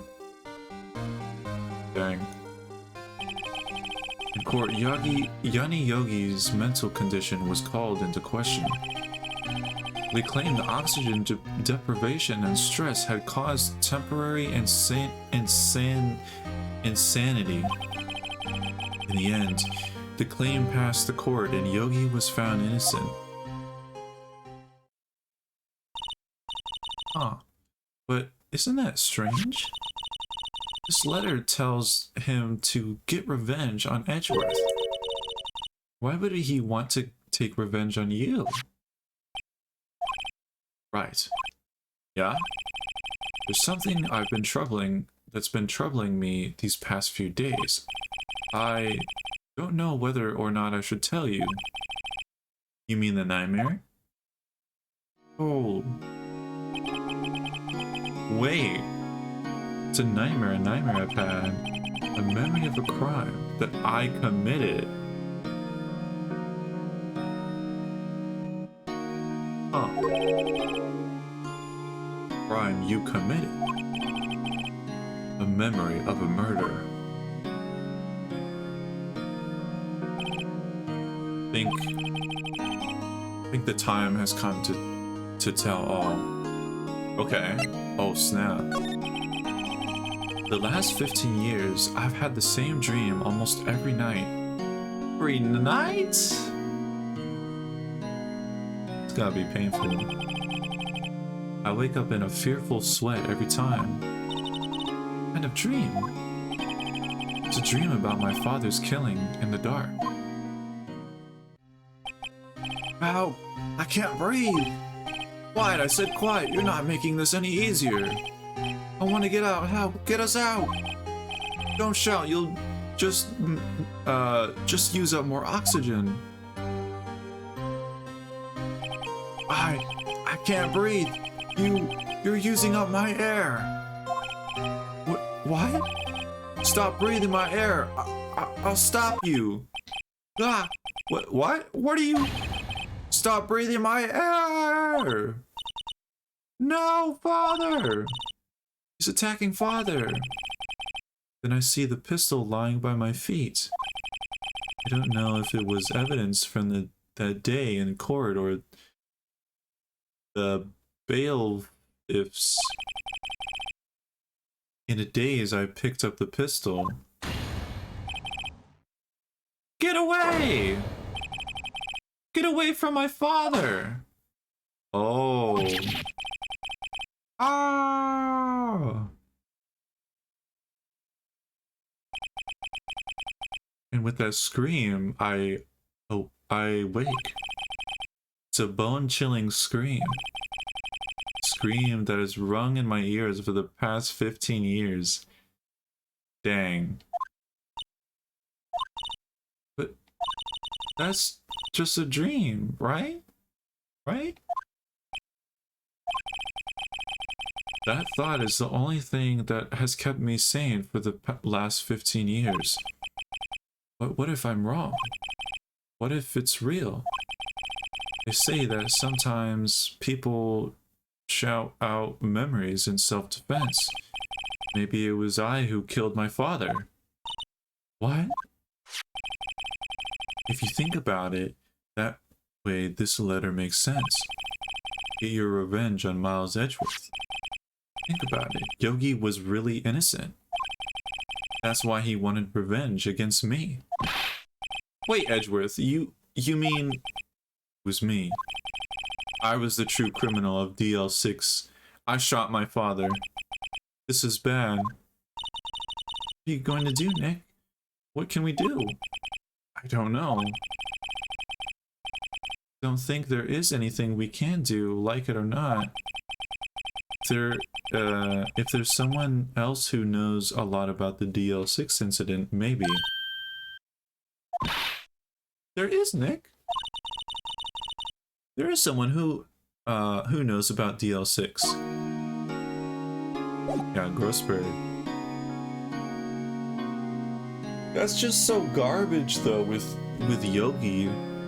If he wants revenge on a child that Yogi was probably trying to strangle Edgeworth's father.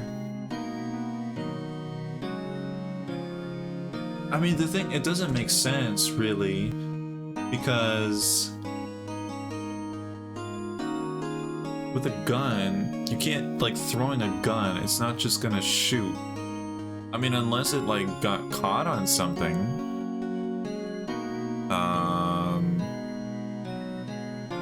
I don't know, like, it's just, he throws it, and then it just goes on someone's finger, and then... Dang, though.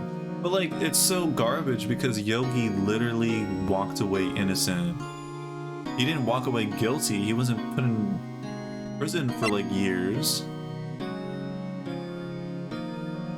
Like, what? That's garbage. Alright, time to see Grossberg.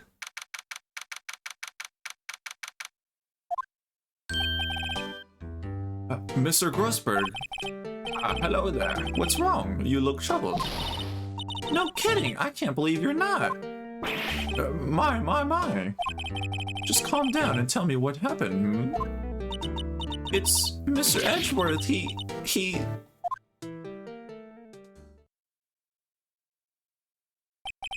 I see. So Edgeworth dreamt he shot his own father. It's only a dream, only a dream. I wonder... What? If that's the case, then why do you two look so troubled, Well, so consider this. Yogi quite certainly holds a deep grudge against Miles Edgeworth. So deep he'd want to frame him for murder. This leads me to surmise that Mr. Edgeworth's dream was not a dream. It was real, as you imagine. Miles Edgeworth threw the pistol to save his father. Oh, to hand it to his father? The pistol fired, and the deed was done. No. Don't believe it. Yogi was suspected of murder, and his career as a bailiff was irrevocably wrecked. Thus, he sought revenge on Miles Edgeworth. This was his last chance, of course, with the state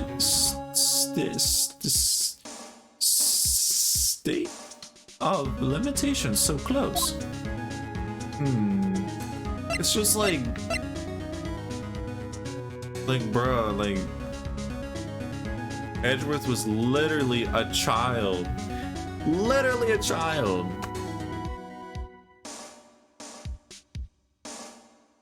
How can someone be so upset? Like, Yogi is like the whole cause of this, where he's like, get us out of here! And like screaming, like using up all the oxygen, and then he's looking over at Edgeworth's father, and then just he's like, "You're using up all the oxygen." It's like, bruh, like that's so garbage. I'm gonna go close my door real quick. Let me take a bite of this food. This is interesting. There's so much to this case.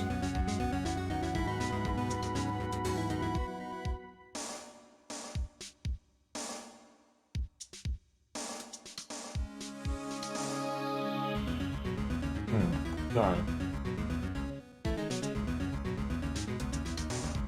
Nice to have food.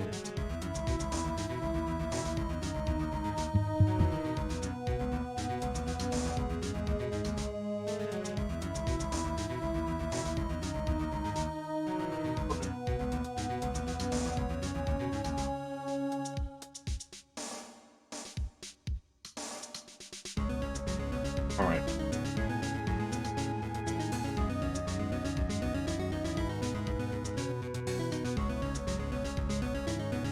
Yeah, this is I mean, I kind of thought this would be the case. But the thing that doesn't make any sense to me is, who is the person that is telling him to do this? That's the thing I don't understand. Who's the person behind all of it?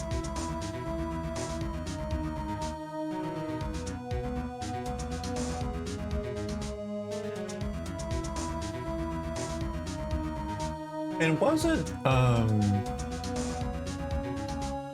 who was it?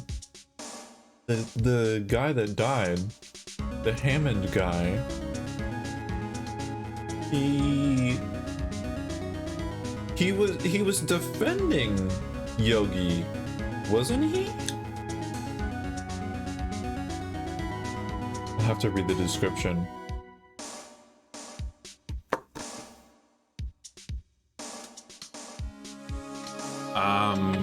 Yeah, let me see.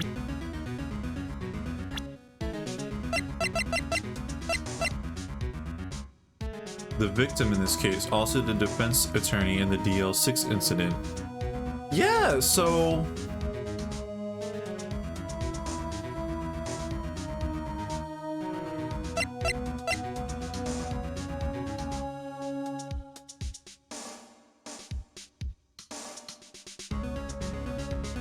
Dang.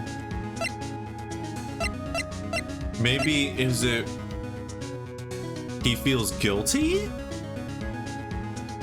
I don't know. I don't know what his deal is. What do you know about Edgeworth's father? He was a defense attorney without peer. It sounds trite, but it's true. Well, he may have been one peer now that I think about it. Enter Maya Faye, my sister. Gregory Edgeworth was very disapproving of Mr. Von Karma's techniques. That's no surprise. Von Karma is an extreme man. Forged testimonies and evidence are nothing to him. The result he has a perfect record in court. To beat him, Gregory Edgeworth tried to call attention to his methods. And he lost. And died in despair, as it were. See. So, dang, I guess that was like Edgeworth's father his like first loss, and then he died after. See, when Gregory Edgeworth was killed, the police called on a spirit medium.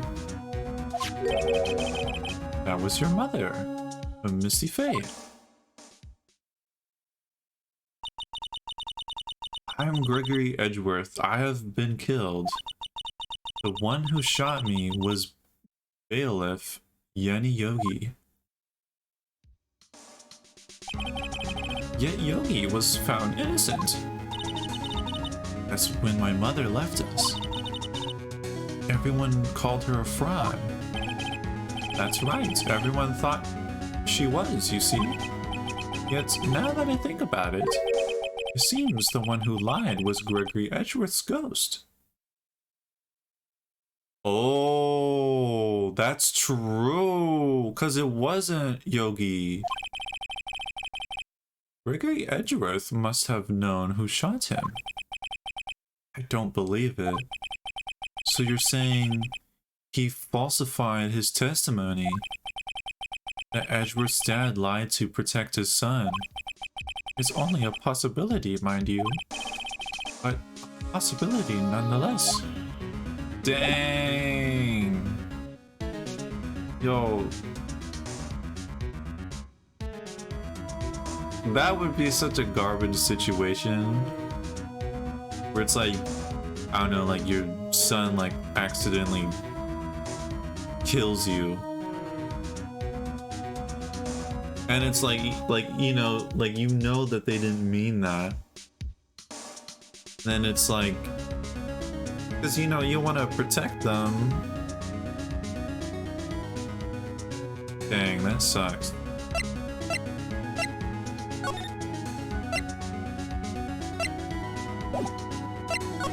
Okay, so I don't think there's anything else to talk here.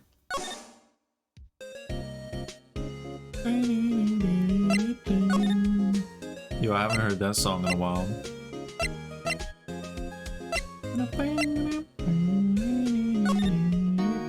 Okay. Do we got any stuff to show?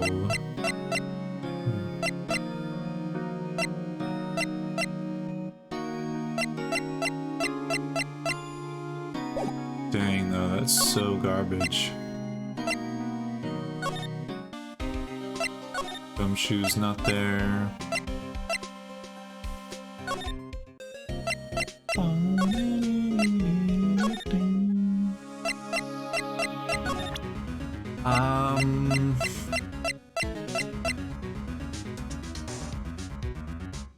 I don't know, present this, I guess. This incident took place 15 years ago tomorrow. Tomorrow we'll see the completion of not one, but 2 trials. All thanks to this something of limitations. However, I'm afraid the damage of the DL6 incident was done will never be erased. Dang. Gregory Edgeworth? He was a gifted man. His death was truly a loss. I wonder what would have become of Von Karma were he alive. Okay, let's see.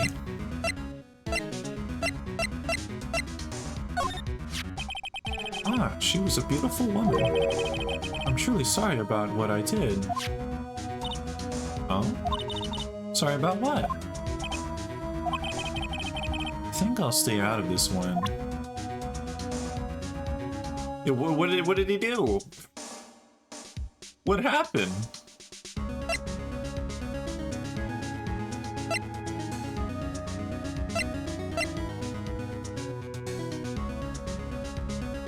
Okay, I guess nothing else to show Grossberg.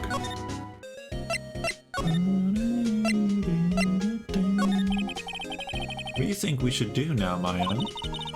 You know you would know best, Nick. Just do what you do. That should work. Well, have any good ideas? It's all tied to the DL6 incident. Better find out as much as we can about that murder before tomorrow. Something that happened back then has a hold on Edgeworth and it won't let go. Alright, so yeah, we'll go back to Edgeworth.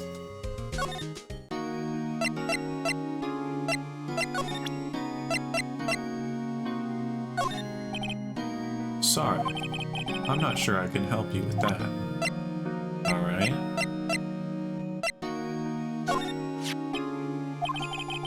It's that case that changed my life.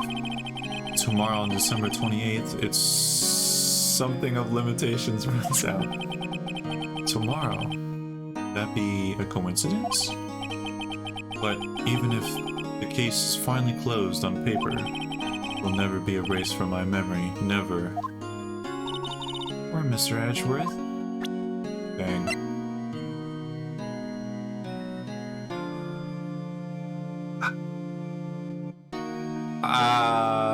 I don't know if this would be good to show Edgeworth. But I don't know what else. I mean, it's something related to the incident, so... Nick, no! That's a photo of his father! Don't show him that! You're right. Now probably isn't a good time to degrade up those memories. What is it? Nothing. Huh? Okay. I just wanted to see. I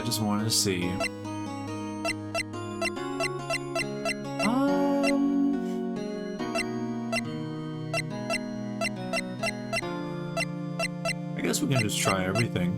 Why not? Sorry, Link. I can't give credit. How about when you... what does he say? Just come back when you're a little... richer.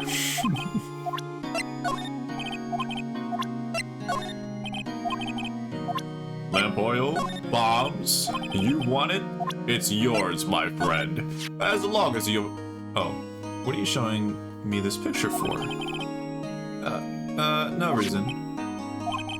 You know, I was impressed by your deduction in the trial today. Granted, you were at the end of your rope, but still. Nick, he noticed. Haha. Okay. Sorry, Link. I don't give credit. Okay. Then let's go back to Grossberg.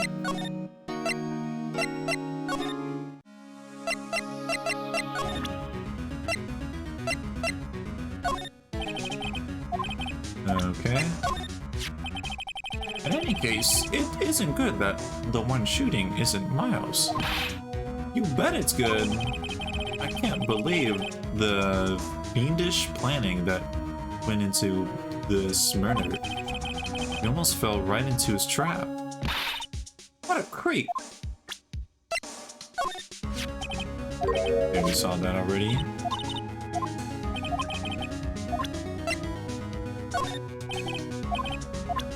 Okay. Okay. Okay. Okay. Alright. Okay, so we already saw this.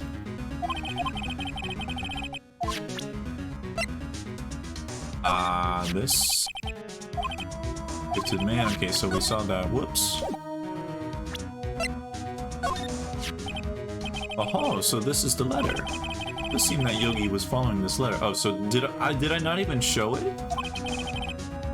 When he killed Hammond. But why kill Robert Hammond? Hammond was a skilled defense attorney, but he defended clients not for their sake, but for his own. His own sake? He never trusted his clients, that one.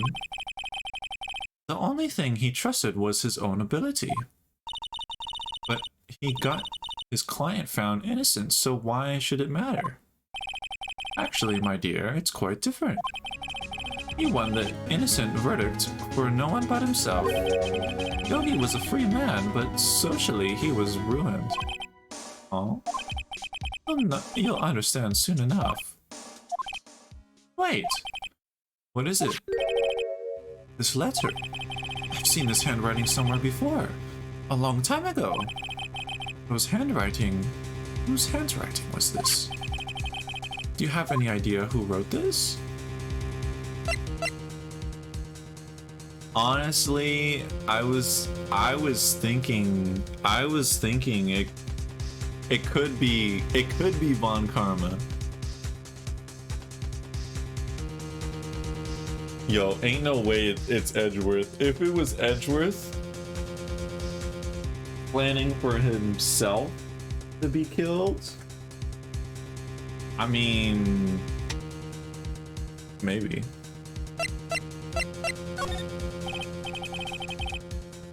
Could it be Manfred Von Karma?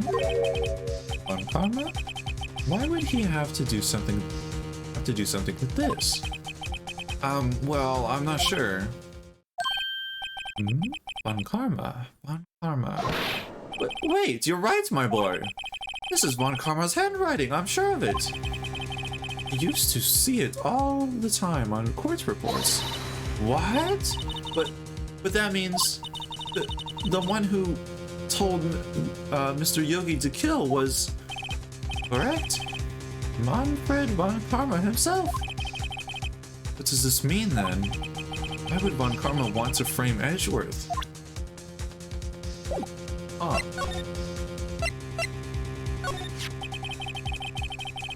If it truly was Von Karma who wrote this letter, then he would know the truth. He would know that Miles Edgeworth had accidentally killed his own father. He'll say as much tomorrow in court, I should think. He'll press the point until the court finds Miles Edgeworth guilty. Oh no. How could Von Karma know about Mr. Edgeworth's past like that? Even Mr. Edgeworth thought it was just a nightmare. That I do not know. Yet I do know that Von Karma is both persistent and a perfectionist. He may be seeking to satisfy a grudge against Gregory Edgeworth by hurting his son. What do you mean? It was 15 years ago. Von Karma met Gregory Edgeworth in court, and Von Karma did win. But he didn't make it through the trial unscared. What? What happened in the trial between Edgeworth's dad and Von Karma? Von Karma got the guilty verdict he wanted. He won the trial. But Gregory Edgeworth accused Von Karma of faulty evidence. And though he lost the trial, Mr. Edgeworth's accusation stood. Faulty evidence? It was the only penalty Von Karma has ever received in his career as a prosecutor. Only penalty? And this is why Von Karma wants to kill his son? What kind of reason is that? Gregory Edgeworth dealt a blow to his perfect trial record. Wow. Must have been quite a shock for Von Karma. He took a vacation for several months after that, you see. Vacation?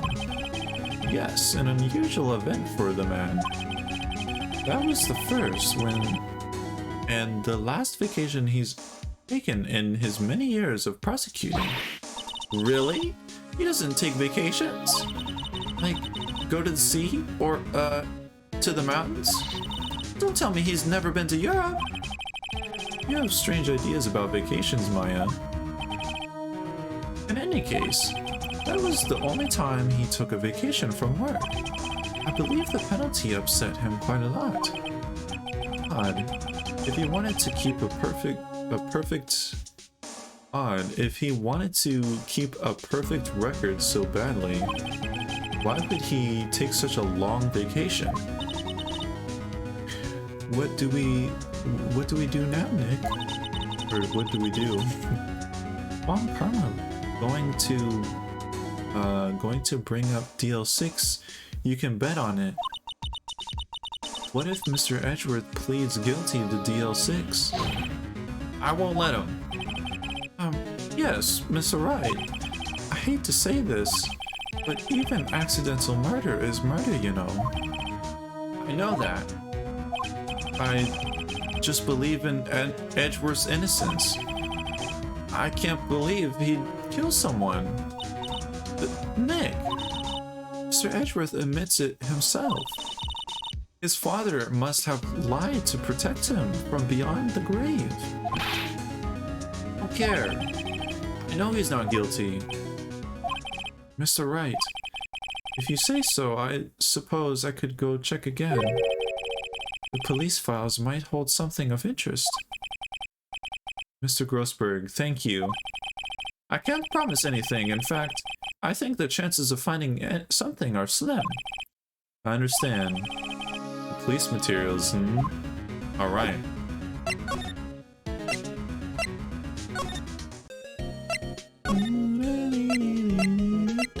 Are we gonna see Gumshoe? I hope so.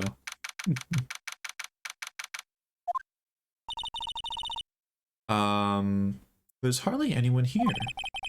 Everyone must be looking for the old guy Yogi. Ah, it's you! I don't think Gumshoe will be coming back today. He's staying out late looking for someone. Sounds like Detective Gumshoe is pounding the pavement for real. We were wondering if we could check out the records room again. Well, now, I can't just have anyone wandering around in there. But I guess Mr. Von Karma is in there now anyway. Hello? What is he doing in there? You can go in as long as he's there. Von Karma? Yes, he just yes, he just arrived actually. It just arrived actually. Von Karma's in the records room? Nick, let's hurry. Oh my god. Yo, we're gonna go in there, we're gonna get... I'm scared.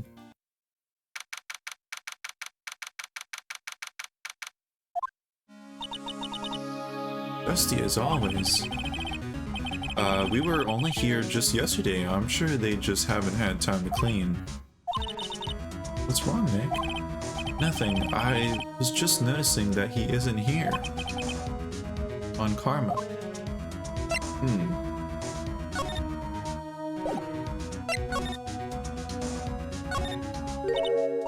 Oh, one of the drawers here is open.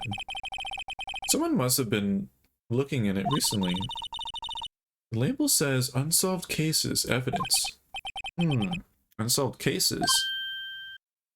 Nick, the file for DL6, it's completely empty. What? What are you doing in here? Oh no. Eek. Von Karma. You. How do you know my name?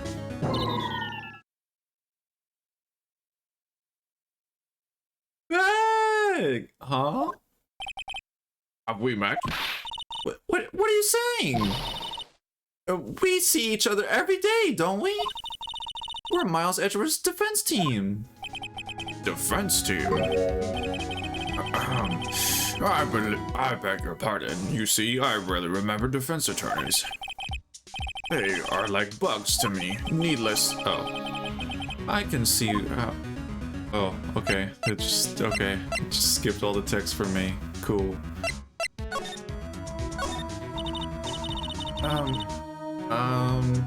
Mr. Edgeworth is your student, right? A romantist who still can't shed the veneer of amateurism. Just like his father, always second rate. Mr. Von Karma, you had an axe to grind with Mr. Gregory Edgeworth, didn't you? Me, a grudge against a mere defense attorney. Why? Because he dealt a blow to your otherwise perfect trial record. So you did. But what I don't get is, why did you take his son under your wing afterwards?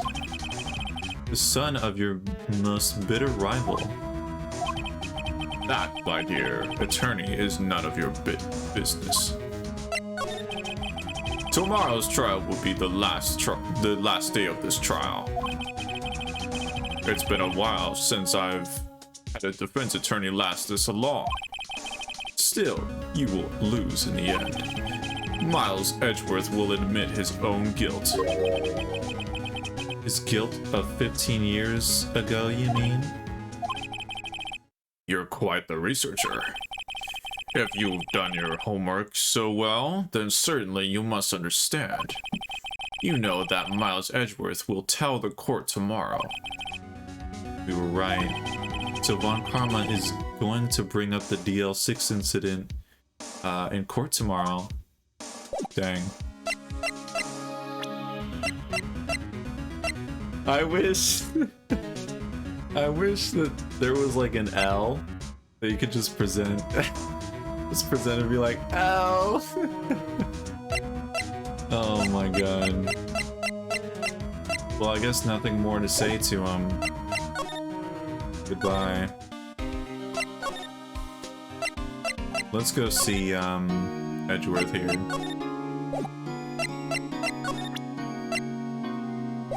Or I guess, do we go back to Grossberg?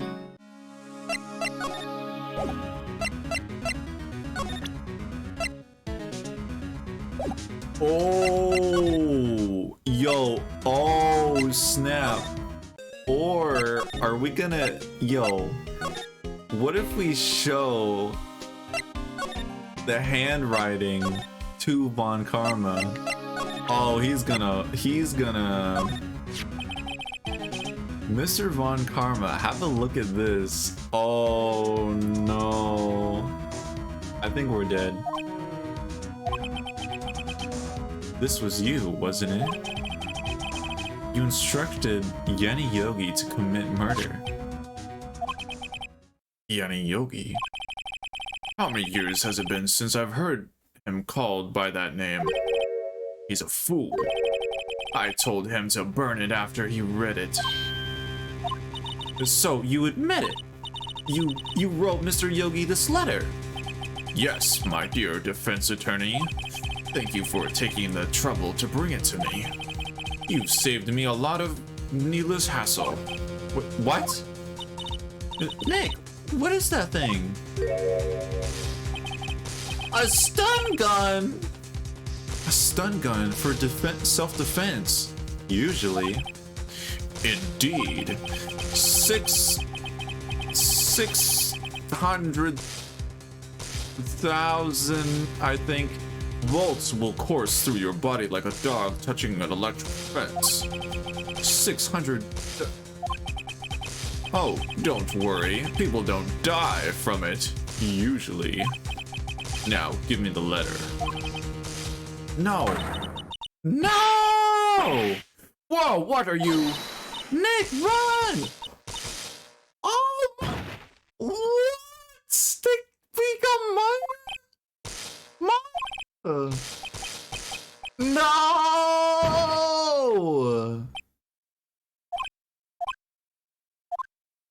What? Ah, he got us. The letter's gone, of course. And you took the DL6 evidence, all of it. Back to having no clues. Wait, Maya jumped first. Maya, is she okay? Maya!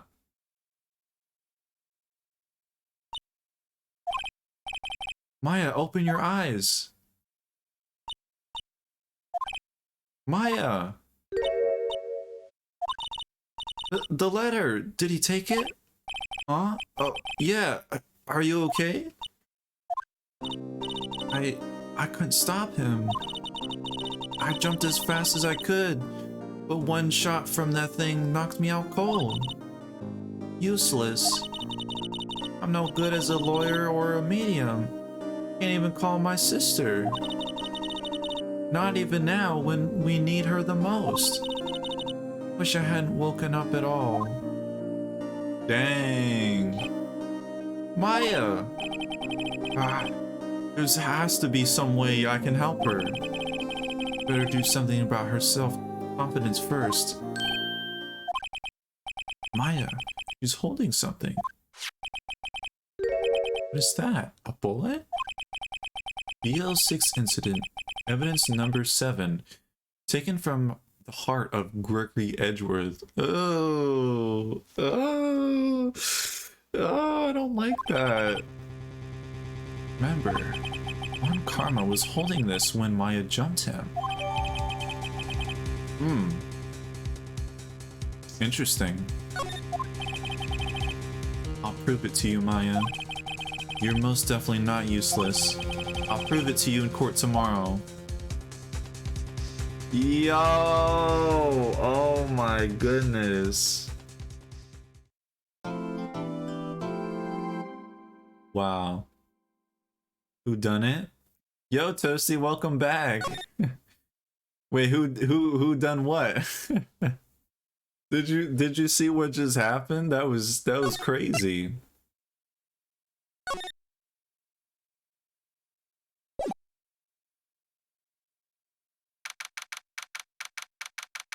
Oh snap, is the 28th now. Nope. Well, what just happened is, so this whole thing where we went into like the old man, yeah, so we jumped back into the like shopkeeper or boat shopkeeper, whatever, and he's like the guy that he's the one that killed. I don't know. I don't even know how to explain it. But it's this whole thing. But basically, yeah, Yanni Yogi and Von Karma. Von Karma is the one that set up all of it, where he gave a letter to Yanni Yogi to do this whole plan of killing Edgeworth and the Hammond guy. And then we go into the police station looking at records, and he's there. Von Karma is there. He takes everything out of the DL6 like folder, and then we show him the letter that he gave to Yogi, which shows every detail. Oh my gosh, that was such a massive thing. That would have like been massive in the court, but now he stole it. And he used like a taser on Maya and Phoenix that's what the heck? That's terrible. And doing that in a police station? Wow. This is it, Judgment Day. Today, things are going to get settled at last. A lot of things. Ah! What's the big idea? Sorry, Nick. I only touched your shoulder. I guess the shock hasn't worn off from my run-in with the stun gun yesterday. Anyhow, today is the last day of the trial. Good luck, Nick. Yeah, thanks, Maya. Edgeworth is looking glum as always. I hope Von Karma doesn't push him too hard. Whoa. Oh god, what's going on with the like, what are you doing? Sorry, I'm sorry. I just thought I'd cheer you up with a pat on the back. Maya, maybe you should go outside and discharge. Right, good idea. Try not to electrocute anyone on your way. Ow. Wow! Oh no, Gumshoe. Oh no! Okay, I thought he like fell over. What's gotten into that girl? Detective Gumshoe. Morning, Mr. Edgeworth. Good morning. How did it go, Detective? Have no fear. As promised, I've captured our runaway caretaker. Oh, snap. So, yeah. And Yanni Yogi, he ran away. He went into court, and then afterwards, he dipped. Straight up disappeared. I just brought him in. Took all night, pal. Thanks, Detective Gumshoe. You must be tired. Actually, after that shock, I got on the way in. I feel pretty good. Yogi says he's forgotten his own name. But that has to be a lie. Why would he want revenge on Edgeworth if he couldn't remember his past? He does remember, and I'm going to prove it. Alright. Scary with Detective Gumshoe. He breathed so violently. Alright, here we go. The final day.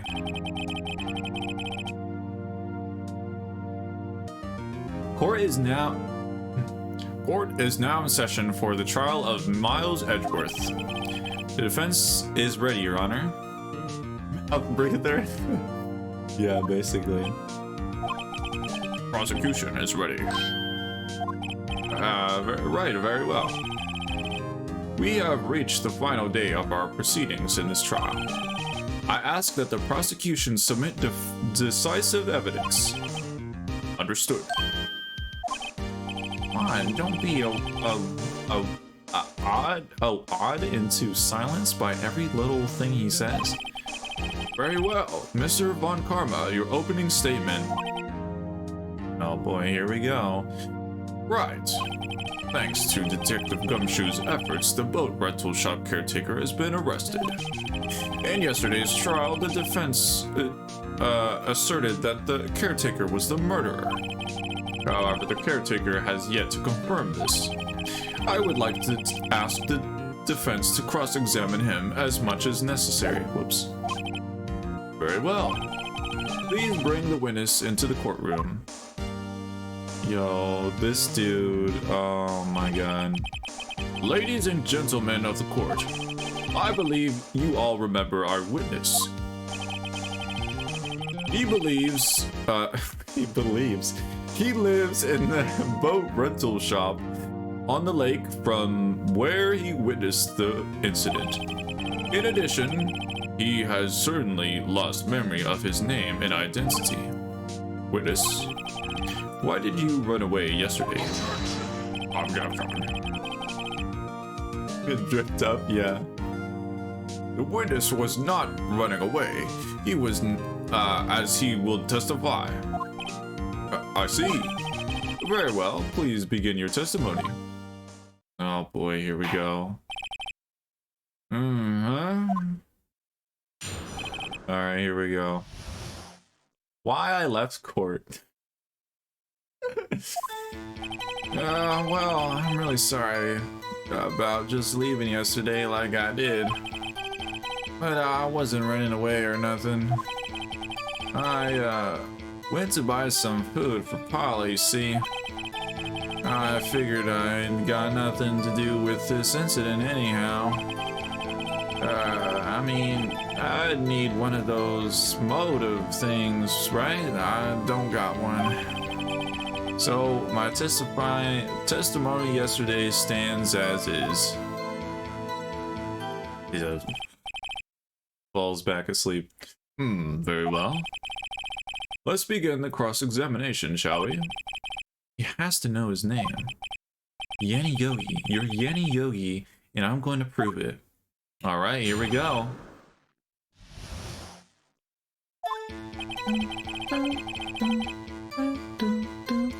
We're gonna press every single thing.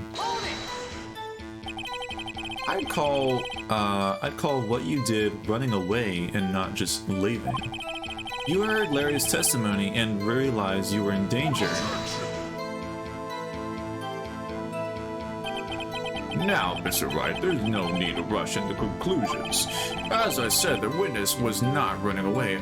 Karma, go back to Castlevania, please. Listen to the testimony. He sure seems relaxed. In fact, they both do.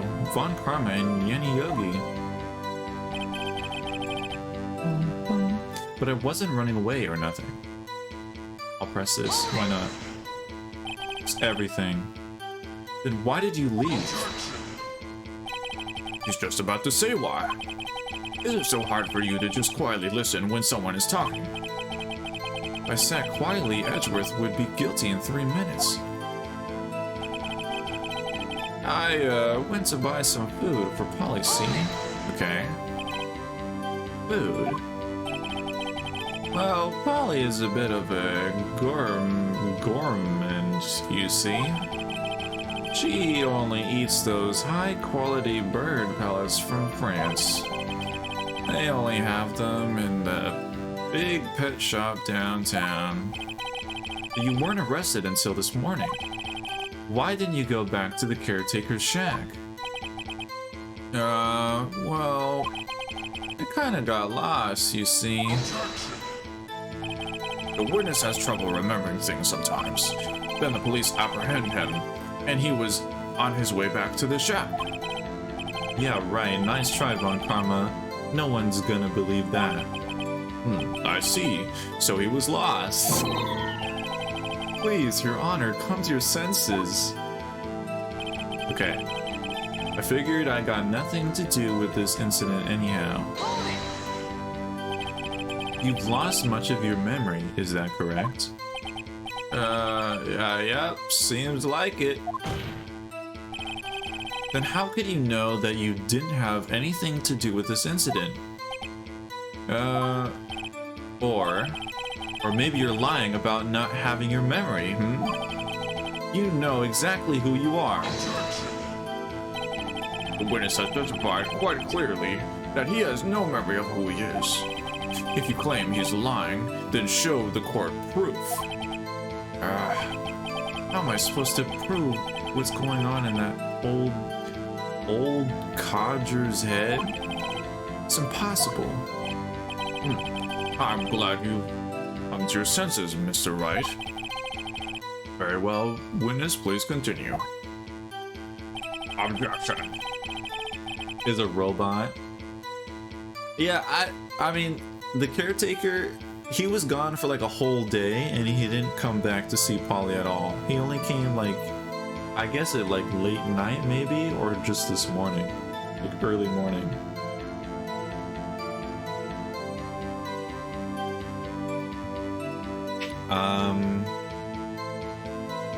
Okay, motives. And this is the last thing to press. How can you say you had no motive? I say you do. You had a grudge against Edgeworth and the victim, Robert Hammond. That's why you took revenge on them, right? Please don't make me repeat myself, Mr. Wright. This witness has no memory of anything beyond several years ago. He cannot hold a grudge, and it's impossible. Have to prove he's lying about his memory. Otherwise, it's going to be the same thing over and over until the trial ends. Oh. Might I say something, Mr. Wright? Yes. Yes, Your Honor. You've been saying the same thing now over and over.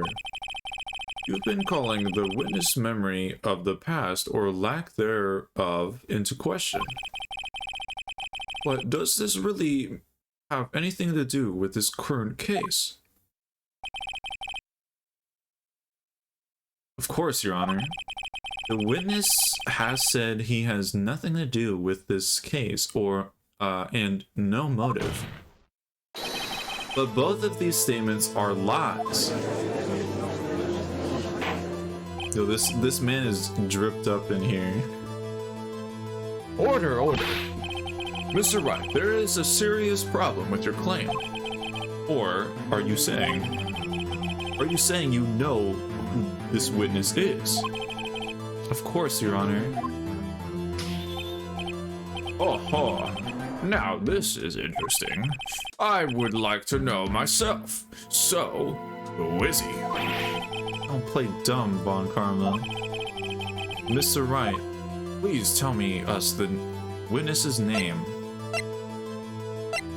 Imagine I just say like it's Edgeworth's dad or something. That would be weird if it was Edgeworth's dad. But no, it literally died. His name is Yanni Yogi, a former court bailiff. Yogi. That name seems familiar. Oh! Yanni Yogi from the DL6 incident.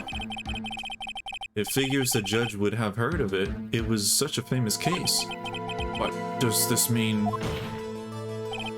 Your Honor, if this man is Mr. Yogi, then he has a clear motive. Objection. Jumping to conclusions again, Mr. Wright. This man, this witness, is Yanni Yogi. Fascinating. However, how do you propose to prove this to the court? That's the best objection I've heard. There's like the first guy. I don't even remember his name. What was it was like the beginner like court lawyer guy. Objection! That guy was terrifying. This is a court of law, as you may recall. You need proof. Yeah. And allow me to repeat once more that the witness has lost his memory. This is it. To do this now. If I can't prove he's Yogi right here, right now, then I've got nowhere else to go. Nick, how are you going to prove it? How can you prove that he's Yanni Yogi? It's okay. It's actually quite simple. Your Honor, please take this man's fingerprints. Then we'll compare them to the fingerprints on file for Yanni Yogi 15 years ago. Oh, snap. That's smart. I see, that makes sense. Oh, no. Von Karma got something up his sleeve. What is it? What is it? What is it? I'm so very, very sorry, Mr. Wright. Why? The witness has no fingerprints. Oh my god, I thought this would be the case. No fingerprints, yeah. It's so garbage! What? What? No fingerprints? Yeah, he's just... yep, I got no fingerprints. You see, before I worked as a caretaker, I worked at a chemical plant.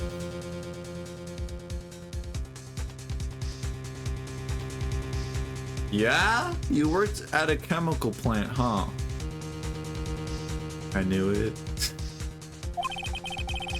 I burned my fingers working with the stuff. Yep. What? Yogi, you sneak. The heck does that mean? Amazing excuse with no gloves too.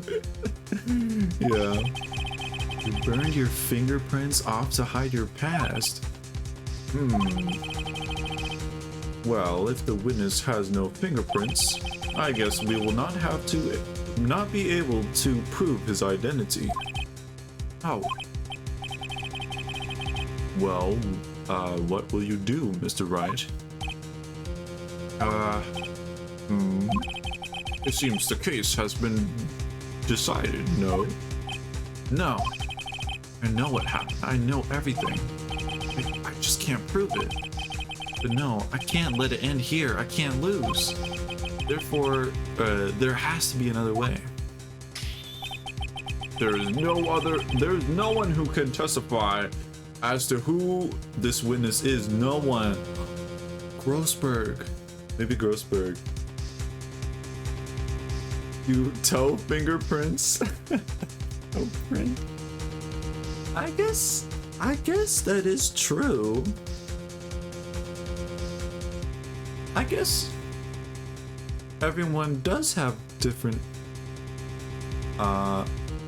Toe Prince. That's a strange name.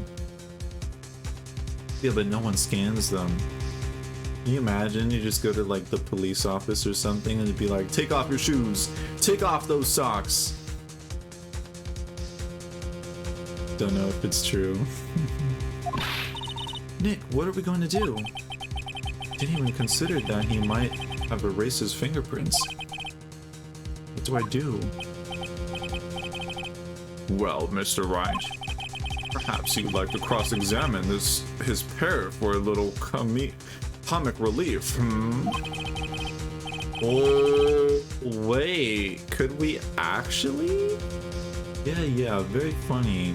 You're a sore winner, Von Karma. Wait a second. Cross-examine his parrot? What is it, Nick? No, you're not going to... Your Honor? I love that. Nick, you're not going to... Your Honor? Oh no, we're gonna ask for the parrot. The defense would like to take Mr. Von Karma up on... Von Karma? Oh, take Mr. Von Karma up? Oh, my proposal. Or, oh, I thought you said, oh my. On my proposal. Exactly, Your Honor. I would like to cross-examine the witness pet parrot. Okay, there we go. Oh man, this is gonna be something. This is gonna be something with this parrot. Yeah, Polly's gonna want like a whole bucket of crackers after this. Order. Well, what do you think, Mr. Von Karma? Need you to ask? This is a farce. I object. Wait a second. You were the one who suggested a cross-examine the parrot, Von Karma. That is true. I have a right to do. I have a right to do as you suggested. Well, you're so desperate, then please be my guest. Of course, should you go through with this, and nothing comes of it, then I hope you're ready for the consequences. Nick, this is crazy. Well, still want to go through with your little game? Yes. Let the parrot take to the stand. I will cross-examine her, Your Honor. What is this? What is this court case? This is the most ridiculous thing I've ever heard. Von Karma's rigged every person's testimony, every piece of evidence, except the parrot. She's my last chance. Dang. At least, I think so. It's based off of a real one? Is it really? Or before? I know that there was this one thing in the news, which is like really terrifying. But it was this thing where like someone was like shot someone like in their house and they had a parrot and then the parrot was like don't shoot. It's terrifying. Can you imagine hearing that? I don't know if it was used for that. Bailiff, bring in the parrot. Pretty sure that's it. Wow. Alright, well here we go. That's quite a bird. Please tell us your name. Name? The witness is ignoring me. Oh my god. Get him, Polly. Heck yeah. It must hurt to be ignored by a bird. Very well, witness. Who is your owner? Please, testify for us. What is this? What is going on? Hello? Hello? That is the shortest. That is the shortest testimony I've ever seen. Certainly the most concise testimony we've had so far. Very well, begin your Cross-examination? Are you kidding me? Right. What are you going to do, Nick? I don't know. What do we do, Maya? Oh my god, what the heck? Hello, hello. Okay. Let's try to press. It says hello. Witness, you can't just say hello and expect us to get anywhere. I want you to testify. Maya, you talk to her. Right. What do I say? Have we forgotten something? What's your name? It's a safe number. Have we forgotten something? That's right, that's what it was. As I recall, 2 days ago. Polly, have we forgotten something? Squawk! Don't forget DL6! Ah! Why are they treating it like an actual person? I know, I don't know. Like, speak! You must speak! Why are you not speaking? It's like, maybe because it's a bird, maybe because it... I can get Polly to say that here. That will prove that the caretaker had something to do with DL6. Polly, have we forgotten something? Hello? Hello? Ah? That's not what you're supposed to say. Forget it. Something we forgot. Hello? Hello? I'm trying to squawk, I can't. Uh-oh, it's not working, Nick. She won't say it. This is ridiculous. Why won't she say it? Something the matter, Mr. Wright? Wait. Don't tell me Von Karma expected this. He couldn't have retrained the parrot, could he?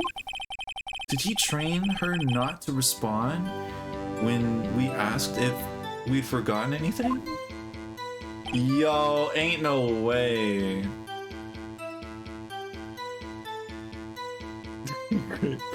Great parrot impression, thank you. I don't know about that last squawk though. Witness, you're not here to speak. You must. You're not here to speak. You must speak to me. Frankly, I can't believe that you're speaking to the parrot.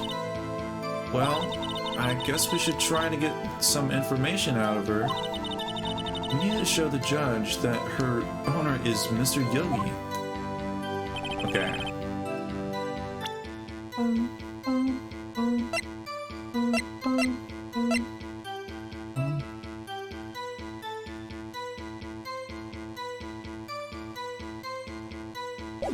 I'm just gonna save.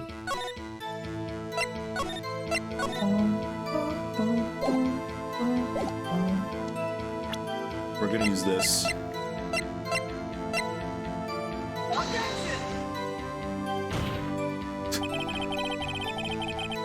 I failed. Alright, alright.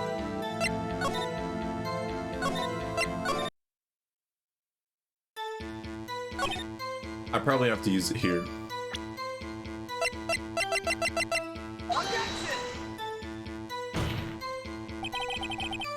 Never mind.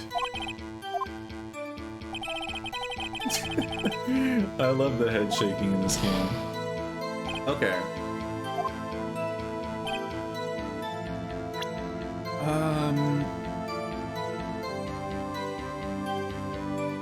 To a parrot, yeah.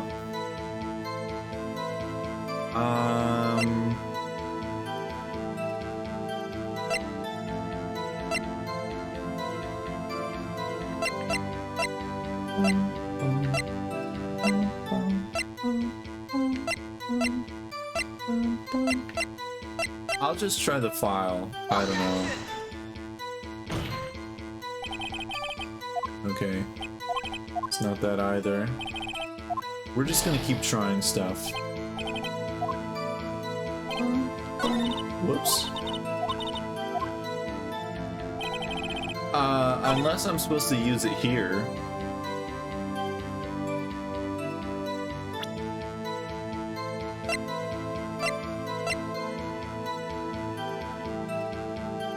Maybe the parrot would recognize the picture?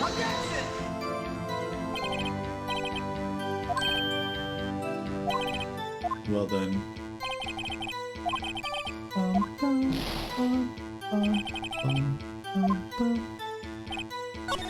Whoops, I keep... Okay, let's see.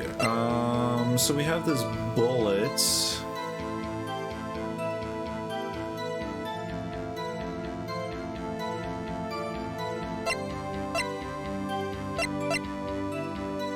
Makes a noise when metallic objects are near.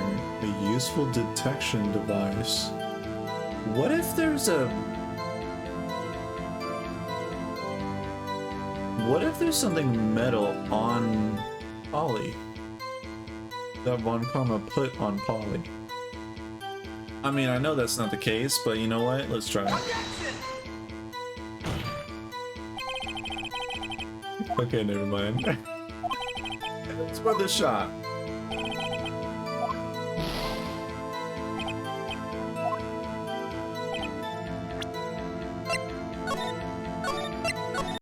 I mean, like, I don't know if I'm supposed to use it here.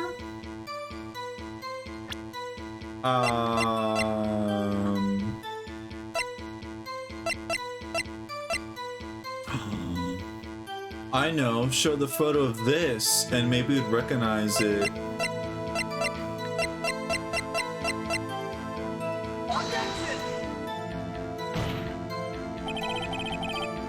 Wait, let me try on the 3-dotted one.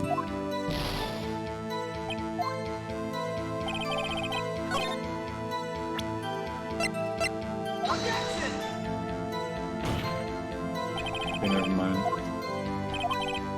It was worth a try.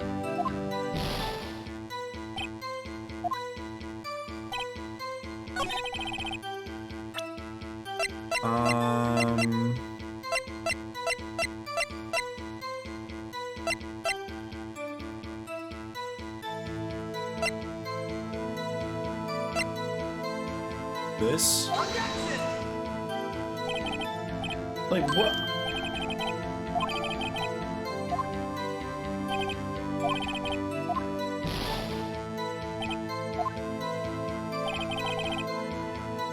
Yeah, how am I supposed to...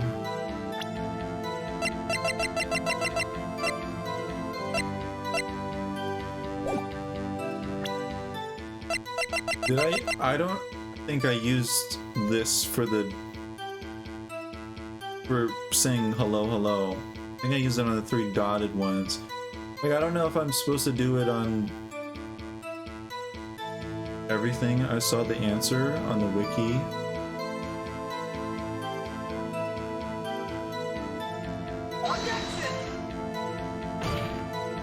Okay, that wasn't it. Okay, let me reload and then let me read through everything.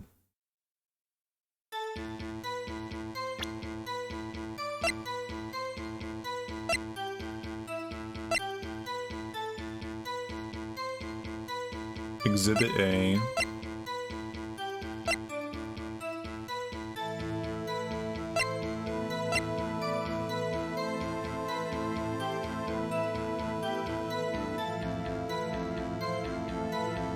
To the name Polly.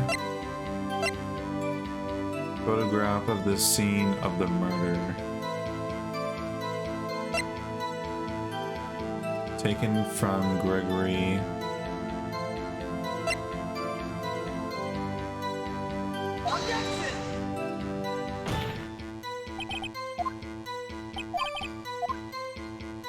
I'll try it on the other one. The 3 dotted lines. That's so confusing, like I don't know which you're supposed to do it on. Okay, that's not it either. What the heck?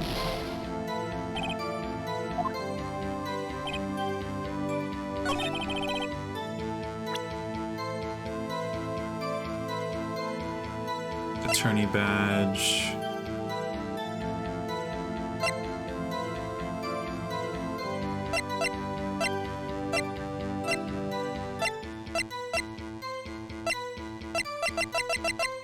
I honestly just feel like doing every single thing. I don't want to spend a whole hour of just staring at which one it is. Cuz none of these make any sense. Like show an autopsy report that makes no sense. I thought maybe showing a photo where it's him shooting the gun. And then Polly would be like, oh, that's him. Maybe recognize her, which I guess doesn't make sense.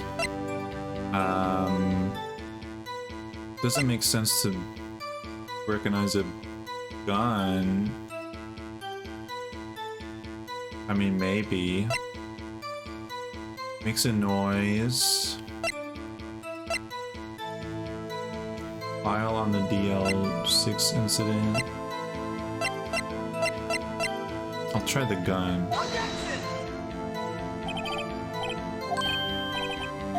Okay, and then let me try on the 3 dots.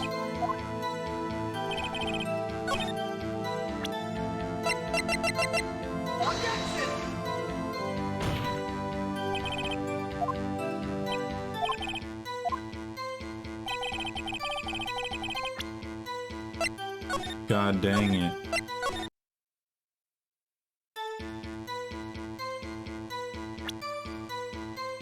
Haven't actually read through it yet. But like here.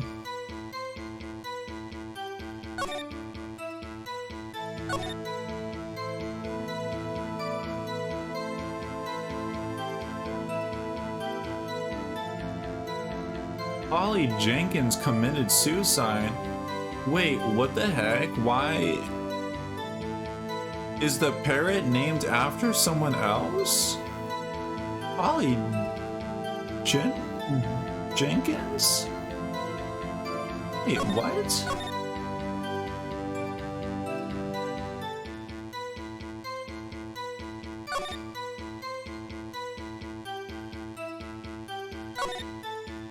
Trapped in an elevator with the Edgeworths, memory lost due to oxygen deprivation.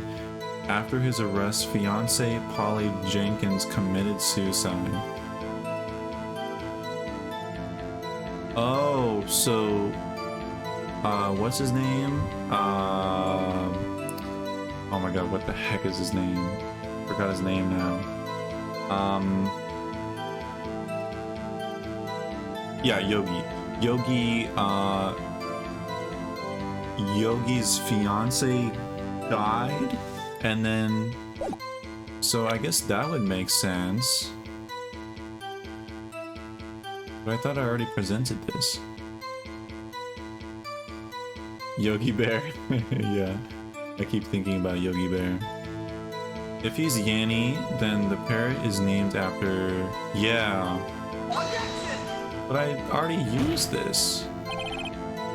I have to use it on the 3 dotted... The 3 dots? Is that what I have to do?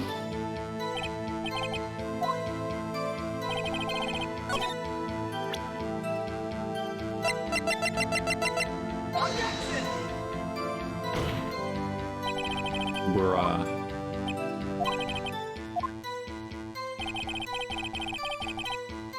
Don't know why I thought Polly was a robot. Oh, and use the metal detector? Or something like that. That would be something.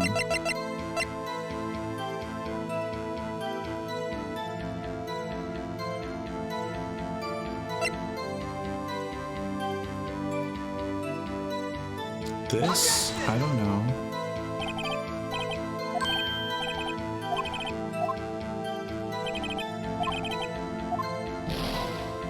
Okay, let me try on the hello, hello.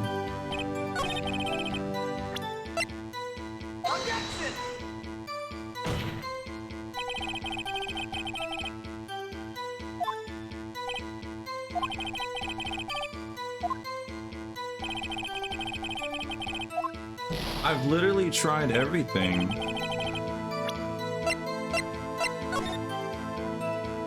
Pressing? I did press. I mean, I guess I could press again. I don't remember what even happened.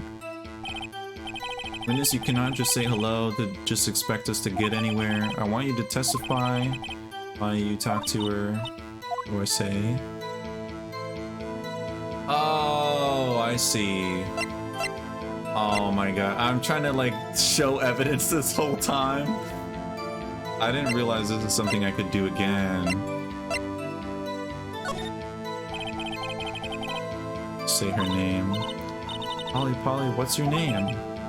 Polly, Polly. Mr. Wright, I think we've established that this parrot name is Polly. Does this have anything to do with her owner's identity? Okay, so now we know it does.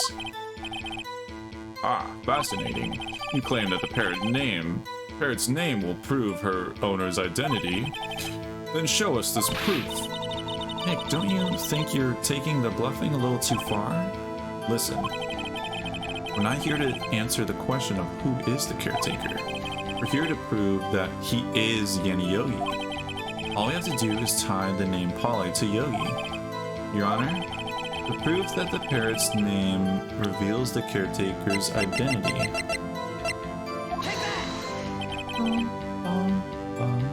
The DL6 case file. Objection. That's quite a large file you have there. Which page is this proof on then? Show us, or stop wasting our time. Very well. Mr. Wright, please show us the page. Where is this file? Alright.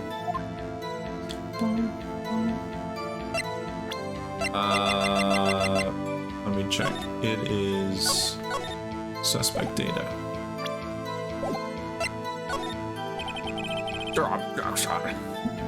It's on the suspect data page.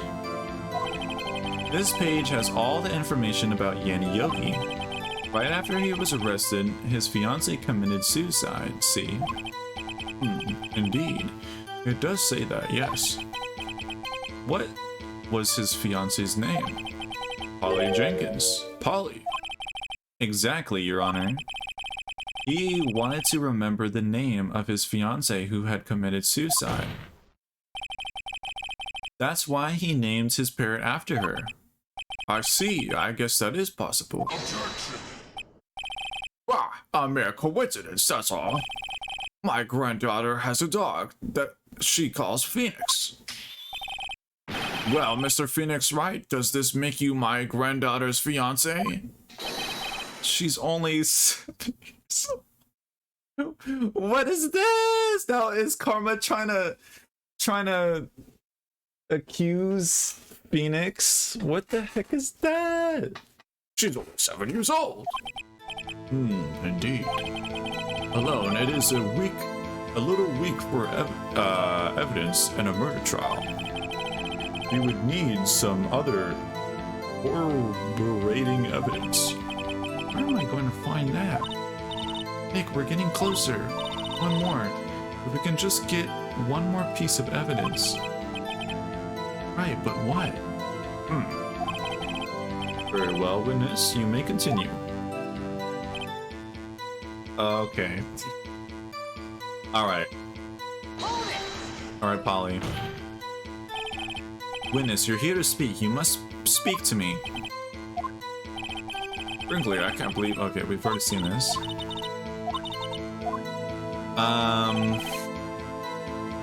So let's try this again.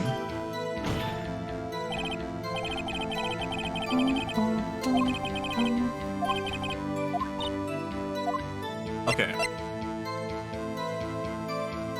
I guess, what's the safe number? Why not? We'll get her to say the safe number of the safe. Huh? The safe? Why? Let's just try to get her to say anything, okay? Ollie, what was the number to the safe in the shack? 1228. 1228. My, what a reckless parrot. Well, Mr. Wright, you aren't claiming that this number has something to do with the caretaker. It does. Actually, it does. That's why I had her say it. Ah, ridiculous. How could the number to a safe tell us who the caretaker is? Show us your proof. What could possibly link this number to the caretaker's true identity? What could possibly link this number to the caretaker's true identity?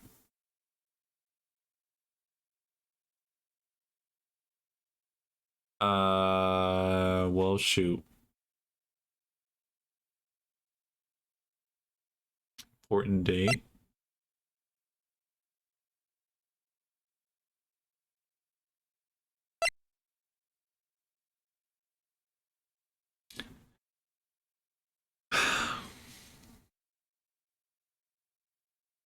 I hate how there's no music. This is terrifying.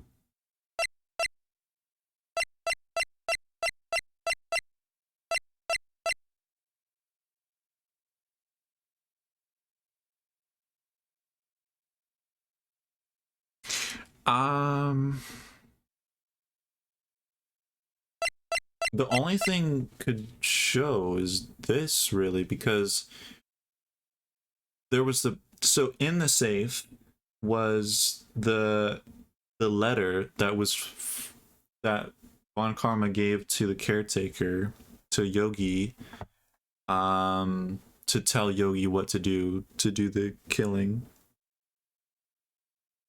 And then we went there, and then Von Karma took it, and then Maya got this, so let's go with this. God dang it. I don't think you had anything to show us. Now I see I'm right. How could a safe number reveal someone's identity? Okay. Oops. Okay, I'm gonna press again.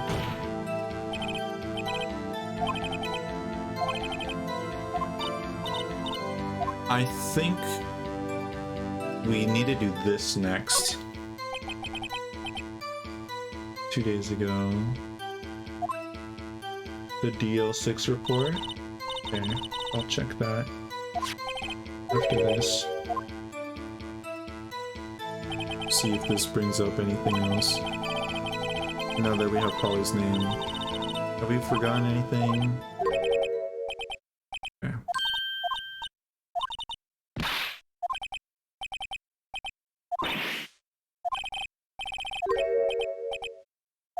I can't believe Von Karma trained a whole parrot.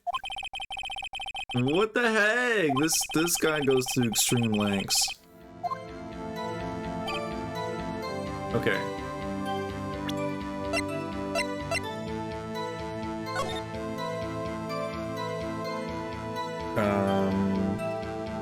Air in elevator was oxygen depleted at a time of incident. No clues found on the scene. Trapped in elevator, returning from a lost trial with son. One bullet found in hearts. The murder weapon was fired twice.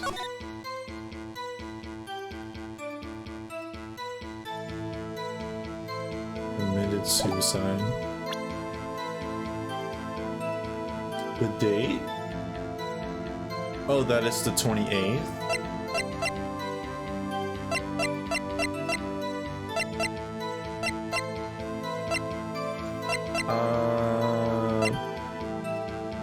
We can't really present the date though.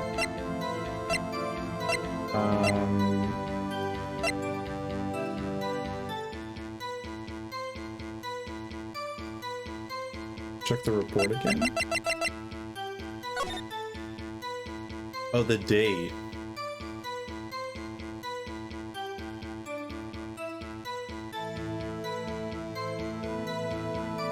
But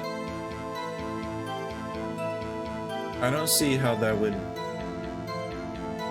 have relevance to.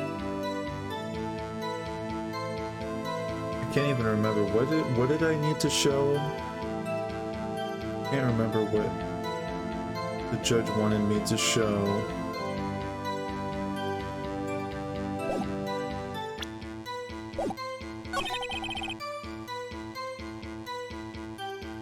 $12.28. Oh, I never realized that. What the heck? Yo, I would have never realized. I would have never realized that. Wow. That's interesting. It must be. I don't know how it is in Japan. I think they do the day first, or maybe they do the year first.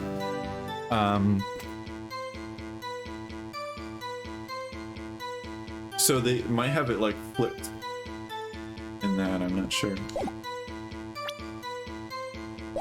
Oh, wow, that's so weird. What the heck? I would have never found that out. Yeah, with the combination. Yeah, that's right. Okay, I see.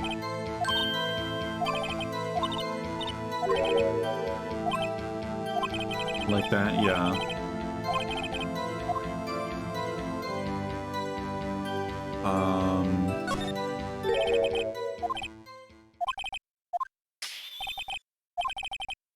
I hate when Von Karma does that. Take that! The DL6 case file. What is this assumption with that case? Mr. Wright, where in this file is something relating to that safe number? Pretty sure it's just case summary. Let's just check. Yeah, case summary. It's on the case summary page. Case summary?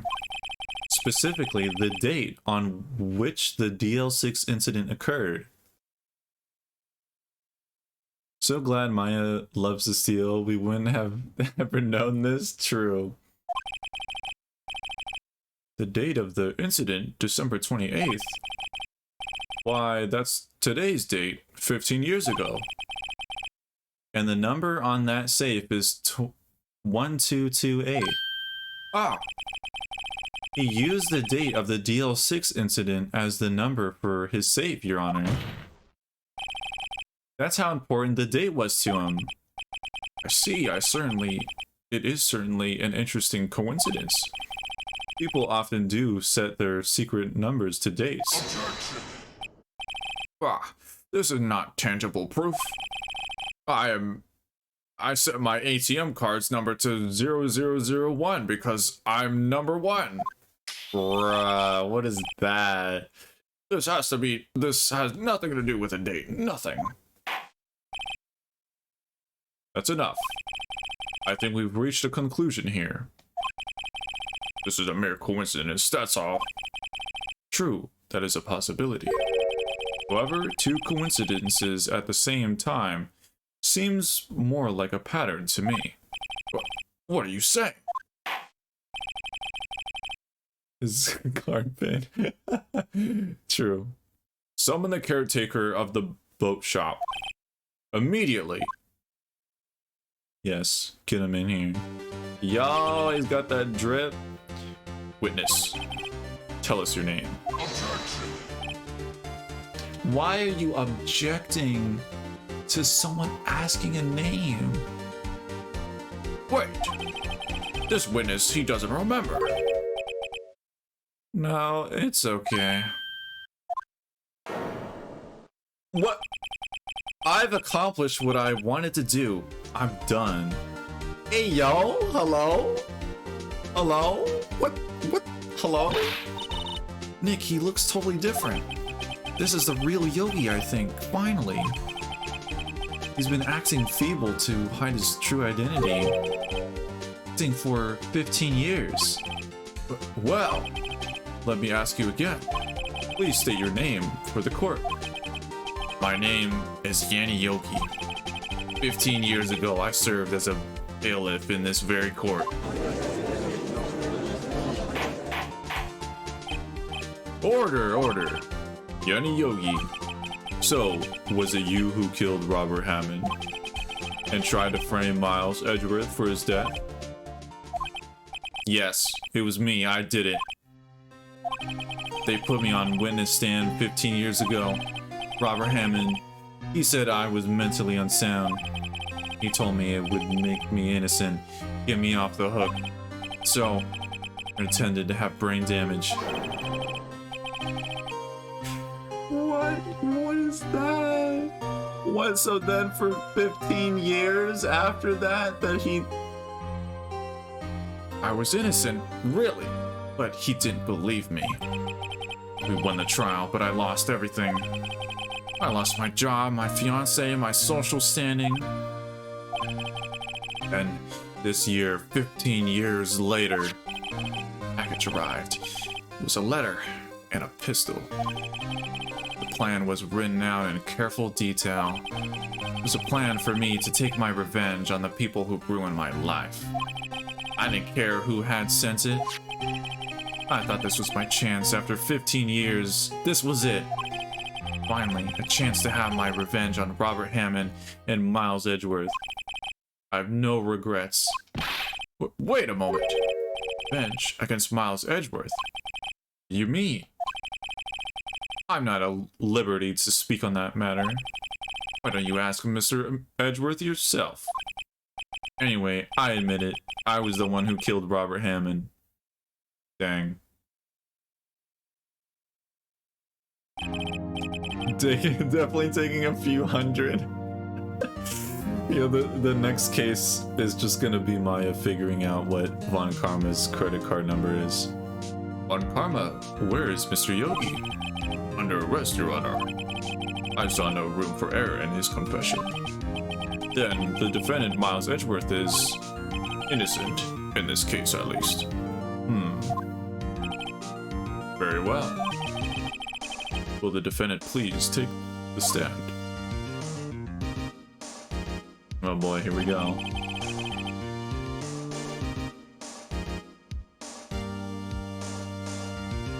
There are a few mysteries left unsolved. Still, you are cleared of suspicion for this particular case. So I'd like to pass judgment on the murder of Mr. Robert Hammond. Any objections? I don't believe it. Why isn't Von Karma saying anything? Very well. This court finds the defendant, Mr. Miles Edgeworth. Heck yeah!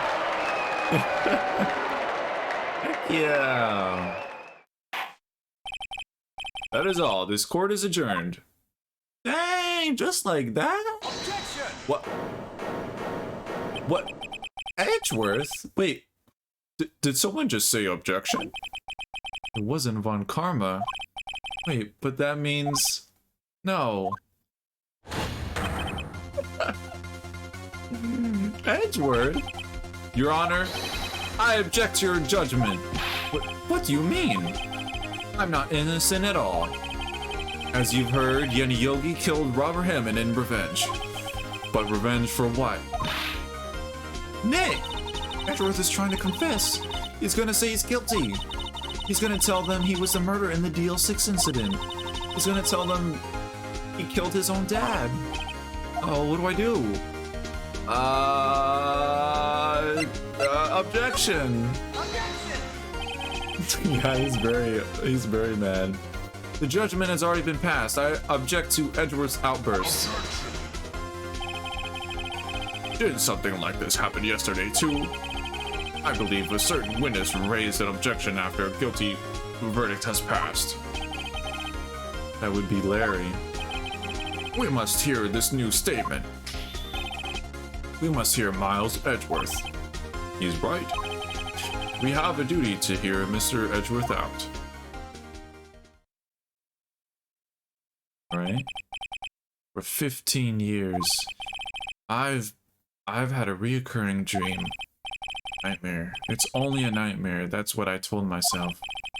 But now I know it wasn't a dream. Yanni Yogi wasn't the killer. You mean the incident where your father died? From the distance of the shot, it wasn't suicide either. Everything was as clear as day. The murderer, criminal in the DL6 incident, it was me. Your Honor, I confess my guilt. I'm guilty for the DL6, the something of limitations of which ends today. The culprit is me! He's finally testifying for once, yep.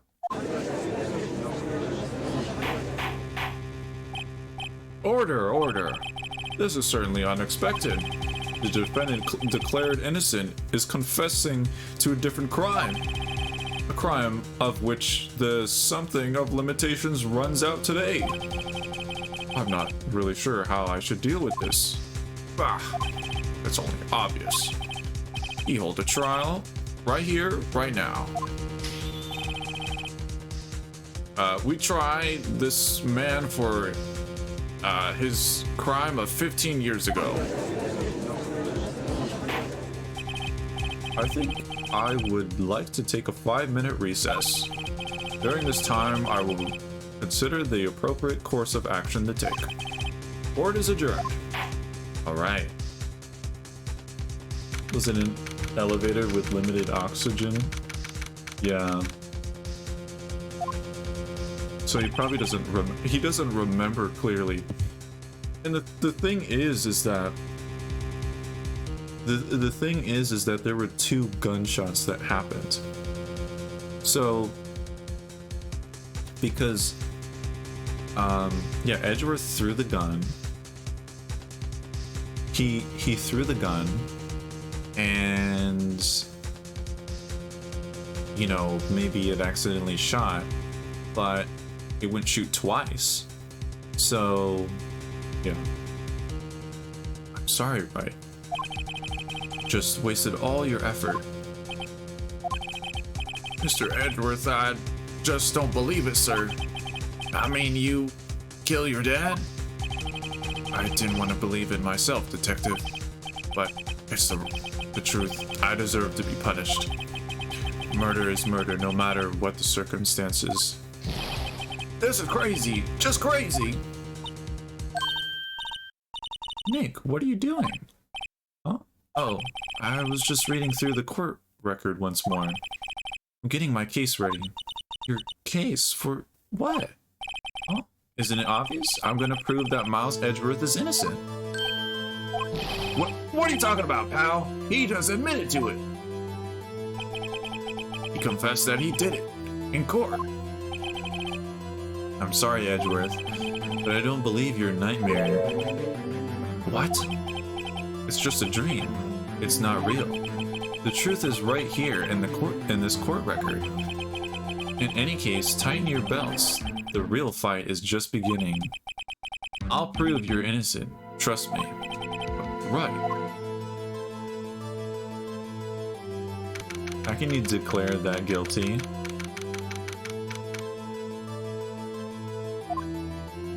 Well, what do you mean? Like, declare that guilty? What, we're like confessing everything? Now then, I would like to resume our trial. Judge, Miles Edgeworth has admitted his own guilt. He has confessed his crime. Let us begin by hearing his testimony. Then, though pointless, let the defense do their cross-examining, or whatever. The something of limitations on the DL6 incident runs out today. Though it is No, for me, I like to run this one by the book. I see. Does the defense have any objections? Like being oxygen deprived and killing someone? Yeah, because he fully doesn't remember. No, Your Honor. On Karma, you knew this was going to happen from the very beginning, didn't you? Very well. Will Miles Edgeworth take the stand? Will the witness state their name and profession? Miles Edgeworth, I am prosecuting attorney. Mr. Edgeworth, 13 years ago, you mistakenly killed your father, Gregory Edgeworth. Is this correct? It is correct. Then testify about this matter to the court. When Edgeworth was telling me about his dream yesterday, I noticed something. One detail didn't quite fit. That will be the key, but only if I can get it to work. Please, please. All right.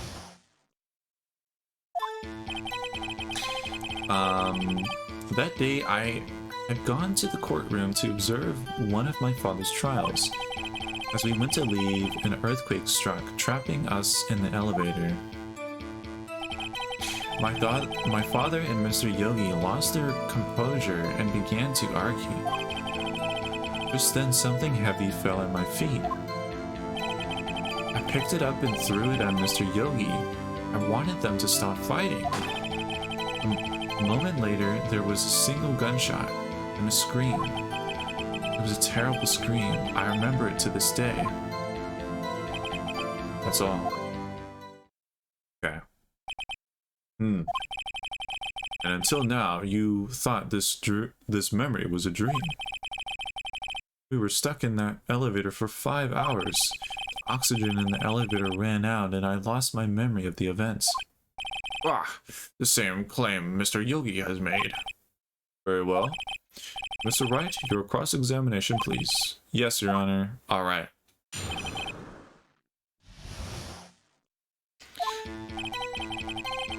I've gone to the courtroom to observe one of my father's trials. Okay. Earthquake. Let's press this while they're arguing. What did you do then? I was a 9-year-old boy at the time. What could I do? I was scared, trembling in the corner. But then... Okay.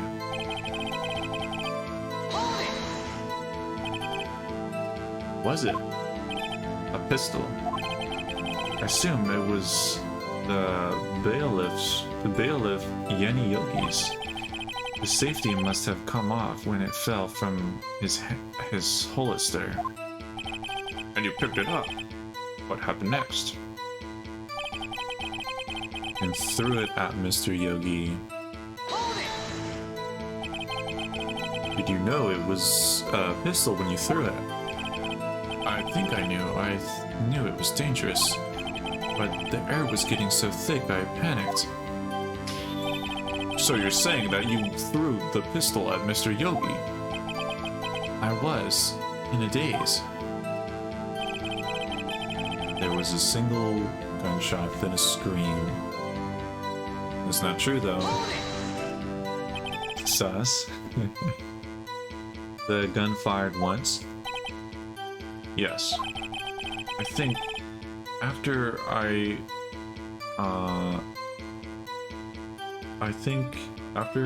threw it, I lost consciousness.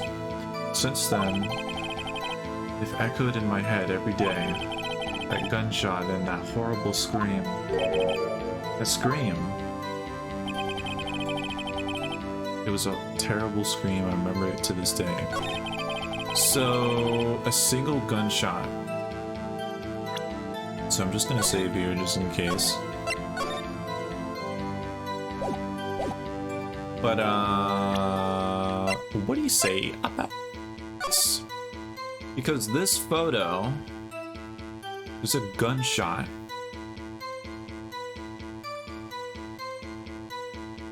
There. So it wasn't exactly a single shot.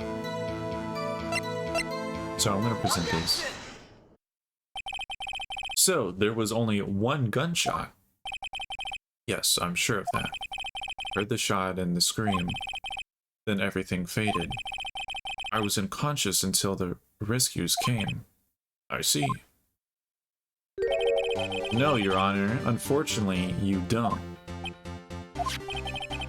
Take a look at this. This is a photograph of the scene of the crime 15 years ago. And in it lies a clear contradiction to Mr. Edgeworth's testimony. Well, I can see the victim, Gregory Edgeworth, lying there. But what do you mean, a contradiction? Just as I thought, the judge is clueless as always. I can't speak. Show the judge the contradiction. All right, here we go.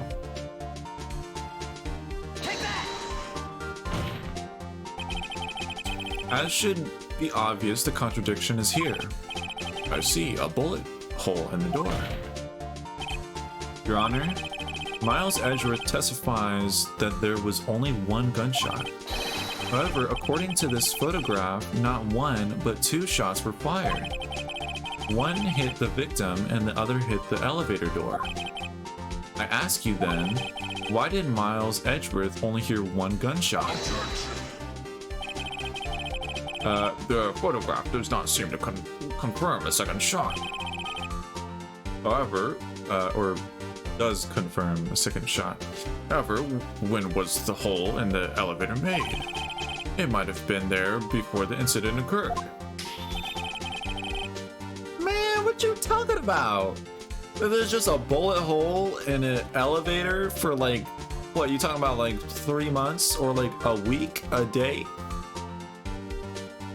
If there's a bullet hole in like glass in an elevator, it wouldn't be in operation. If it were nothing before, it has nothing to do with this. Oh, karma, yo.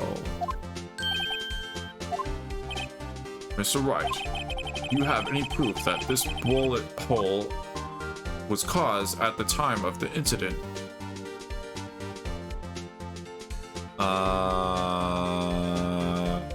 Yes. Your Honor, I think I will be able to show you proof. What? Impossible. Now, Mr. Von Karma, save your surprise for after you've seen the evidence. Very well, Mr. Wright, show us your proof. What do you have that proves the bullet hole in the door was related to this incident?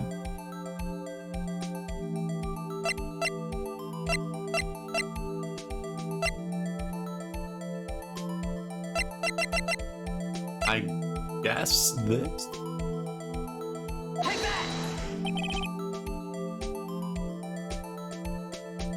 God dang it.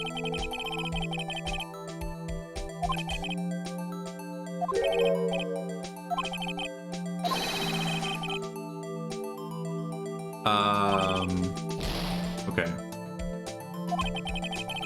That proves the bullet hole in the door was related to this incident. I don't understand the question. Oof. Proves the bullet hole in the door was related to this incident?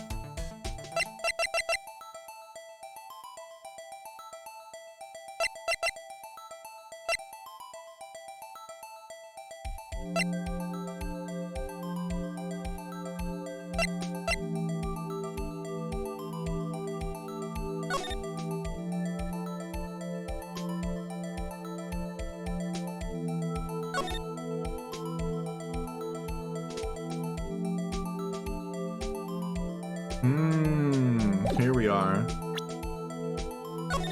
Oops.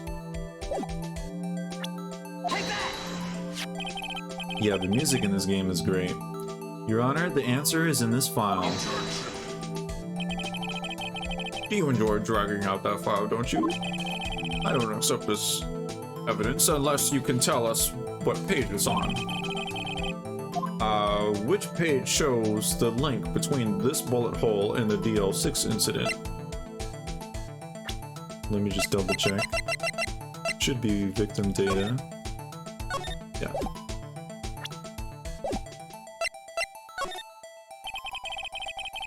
Look at the victim data in this file. It says it quite plainly, the murder weapon was fired twice. Miles Edgeworth only heard one gunshot, yet the murder weapon was fired twice. Order! Mr. Wright, what are you driving at? It's simple, Your Honor. At the time of the incident, 2 shots were fired. One went into Gregory Edgeworth's heart. The other hit the elevator door. Remember that the defendant lost consciousness after the shot he fired rang out? In conclusion, we must agree that the second shot was fired by someone else. Mr. Wright, but who could that someone else be? The murderer, of course.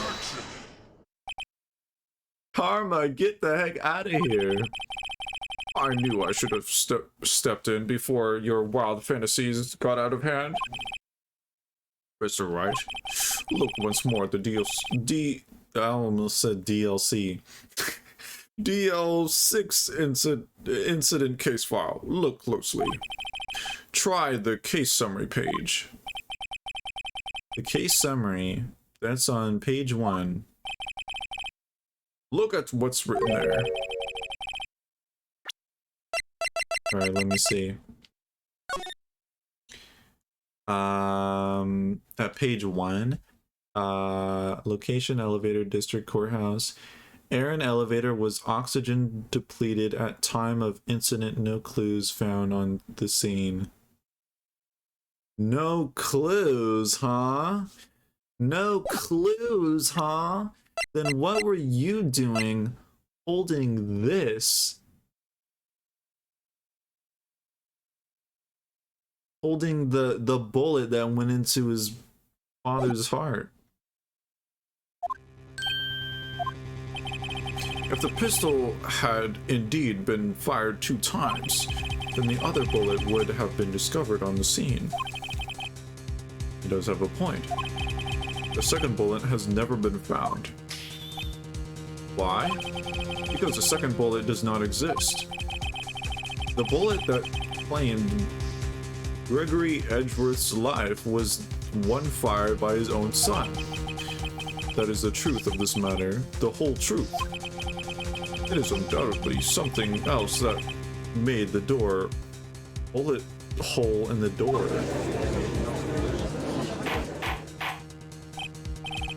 Order! I will have order. Mr. Wright has proven one thing to us clearly.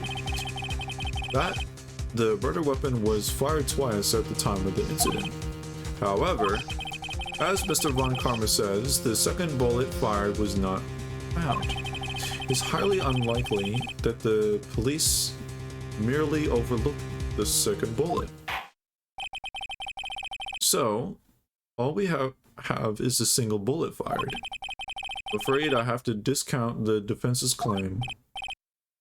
I praise the judge for his wisdom in this matter. This happened.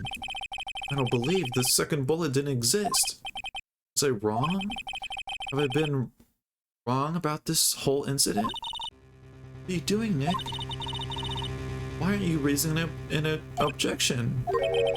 I'm sorry, Maya. What? It looks like I was wrong.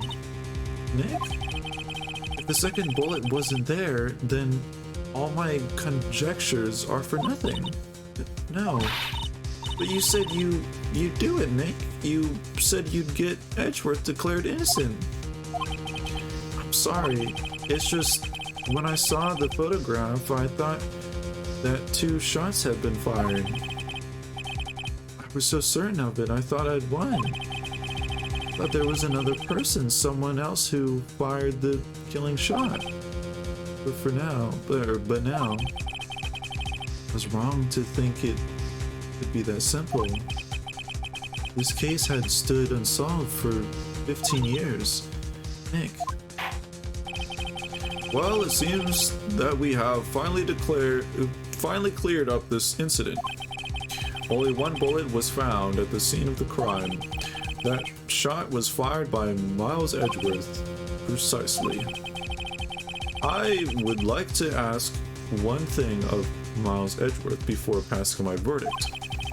Have you been paying attention to the trial so far? Yes, Your Honor. Do you have any objections? No. No, I do not. So you killed your father, though that was not your intention. Yes, I did. Oh no. He's accepted the guilt. Very well. The something of limitations on the murder of Gregory Edgeworth runs out today. Therefore, I must pronounce a verdict on the defendant today right here. Right now. Indeed. Does anyone have any objections? I've been here before. It's just like my first day in court. There's so many things I know I should be saying, but my mind's gone blank. I can't find the words. Mr. Wright? Objection! Your Honor, I object.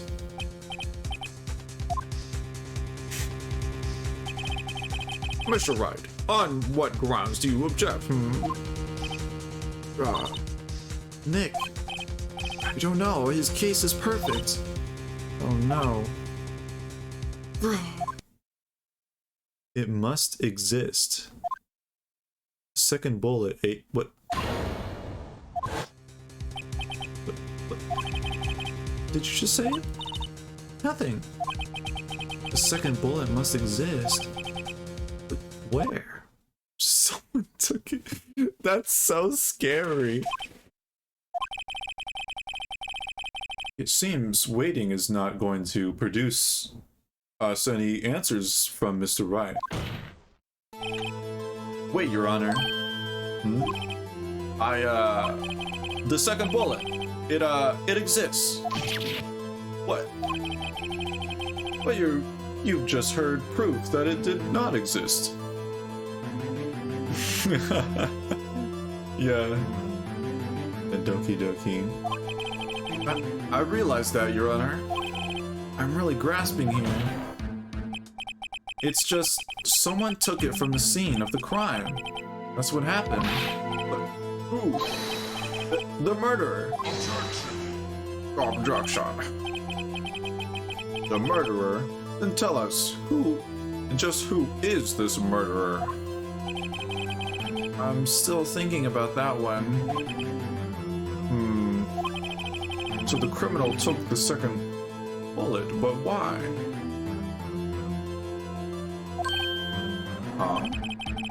First of all, how would they have found it? It's not easy to find a stray bullet, Mr. Wright. Was there some pressing need for the murderer to search for that bullet? Had to find it? I kind of feel like Yogi didn't actually. No, it was Yogi because it was probably Yogi's gun. I feel like it was Von Karma because if you look at the elevator, there's a. I guess it doesn't make sense. I was gonna say that there's a bullet hole in the glass, and it could be someone shooting from the outside, but it was two shots. It could be the first shot to get through the glass, and then the second shot to actually go all the way through. I don't know.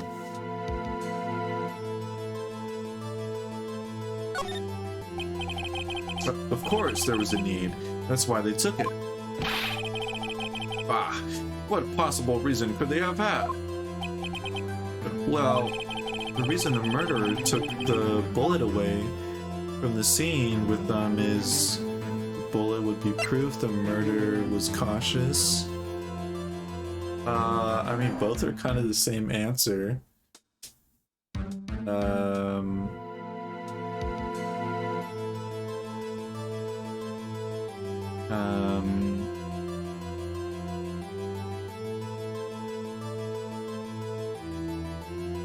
Yo, I'm saving.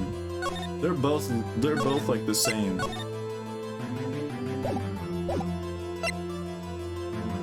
Would be proof.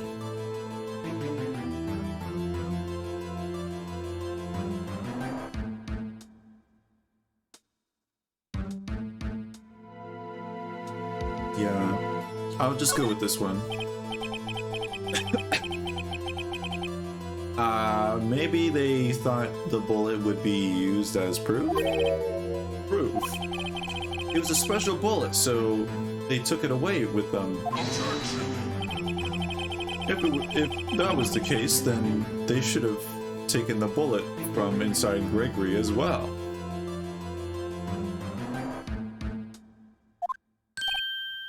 Huh? Why would they only take one of the two shots fired? Oh, right. Mr. Wright, have you really thought this through? I'm gonna have to penalize you. Dang.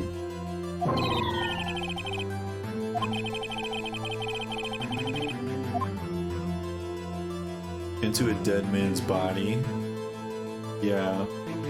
I guess they didn't need it. Leave fingerprints everywhere? Yeah. Yeah, that's true. Why would the murderer have spent the time to look for that stray bullet? I got a clue. What's wrong, Mr. Wright? The murderer had no reason to take that bullet. You don't want to admit it, but it's true. I had to take it. I had to take it. The murderer? What does that mean? Oh, scary. You're thinking too normal. Think crazy. Don't think why the bullet was taken. Think why the bullet had to be taken. I think it because the bullet was like... because it went through the glass. Mr. Wright? Yes, Your Honor. I have no idea what I'm doing. Well, the murderer had no intention of taking the bullet from the scene. But, the murderer had to take the bullet. Had to, Mr. Wright? What do you mean? Well, for instance, what? Maybe the bullet, hit the murderer? The bullet hit the murderer? Just saying, for instance. I mean, if it hit you, you would have to take it with you, wouldn't you? It's not like you could perform surgery there, you know? What was that? Wait a second. I was just talking off the top of my head, but what if that's really what happened?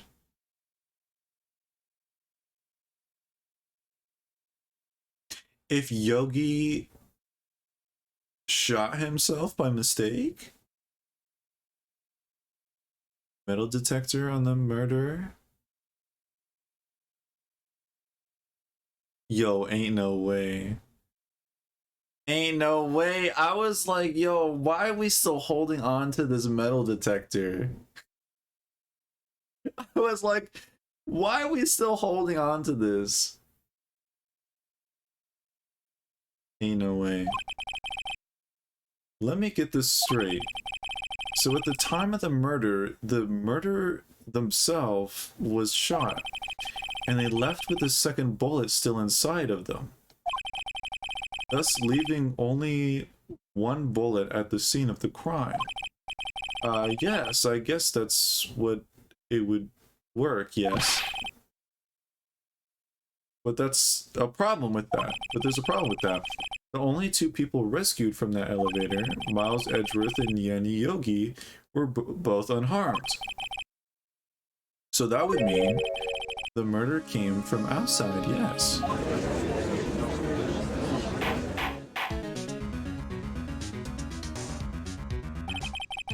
The two men fight inside the elevator. Trying to stop them, the boy picks up the pistol at his feet and throws it. The pistol discharges and the bullet goes through the elevator door and hits the murderer outside.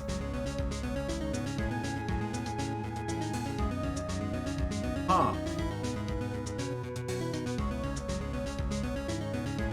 Outside? Wait, so how did the murderer kill the person? How did the murder outside kill Edgeworth's father from the outside?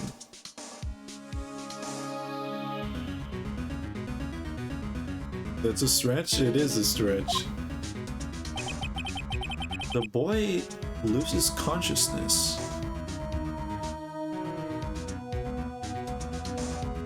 Okay, one thing. I feel like it's Von Karma. Could have opened the door. But it was an earthquake, so the power was out. So I feel like that's probably not the case.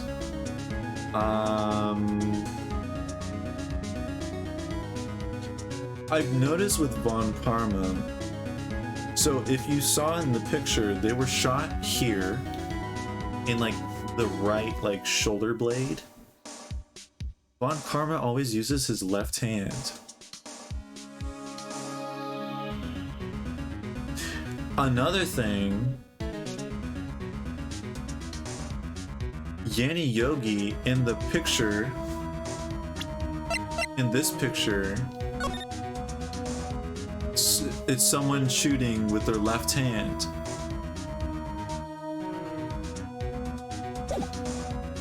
Yeah, but Von Karma, he always uses his left hand when like pointing and going like this.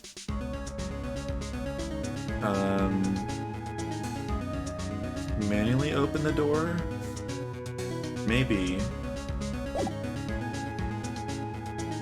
The boy loses consciousness. I guess they did. Wow, I guess they just walked right on in. Then the murderer opens the elevator door and sees the men inside.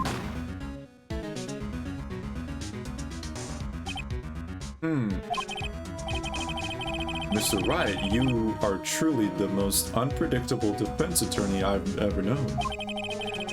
I can tell you're grasping, yet I cannot deny the possibility of what you say. Look, see, he's using his left arm. What are you saying? Deny it, deny it. No one involved with the incident was wounded. There was no murderer. No one was wounded at the time of the incident. He's right. I can't think of anyone. Hey, Nick. Huh? Just thought of something really crazy. Crazy? Remember what Grossberg said yesterday? Yeah, how that Von Karma was really upset. Gregory Edgeworth dealt a blow to his perfect trial record. Wow. Must have been quite a shock for Von Karma. He took a vacation for several months after that, you see. Oh. Yes, an unusual event for the man. That was the first and the last vacation he's ever taken in his many years of prosecuting. It had to be him. What if Von Karma didn't take the vacation because of shock, but because he was injured? Which would mean he could only it could only mean one thing. He was the murderer in the DO6 incident. He was the one who shot Gregory Edgeworth. It was Von Karma. Man, something wrong, Mr. Wright? You seem dazed. No, Your Honor. Well, scan that man? Maybe the murderer never planned the murder in advance. They probably just took the chance they had in the moment. Yeah. Because, I mean, you can't plan an earthquake. You know, I mean... Yeah, you can't plan an earthquake, so... you have indicated the possibility that the murder came from outside. Can you give us the name of your suspect? Uh-oh, should I come out and say it now?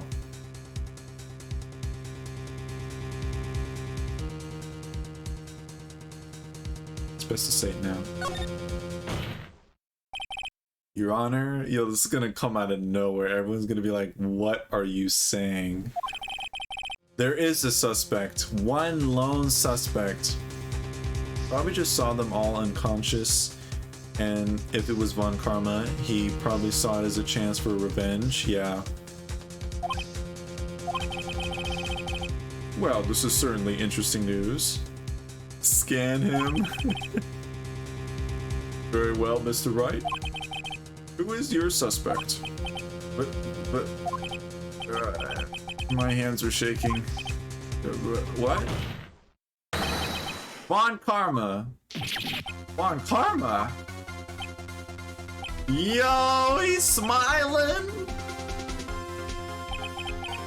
You mean the Von Karma, the prosecutor? The one standing right over there? Bah.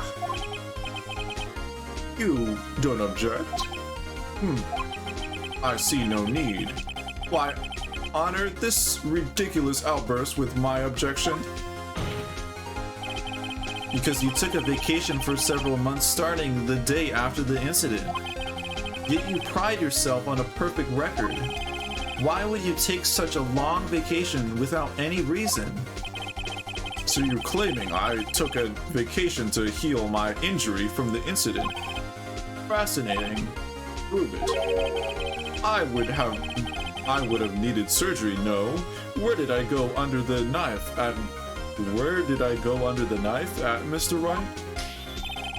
Bring the doctor that operated on me. Have them testify.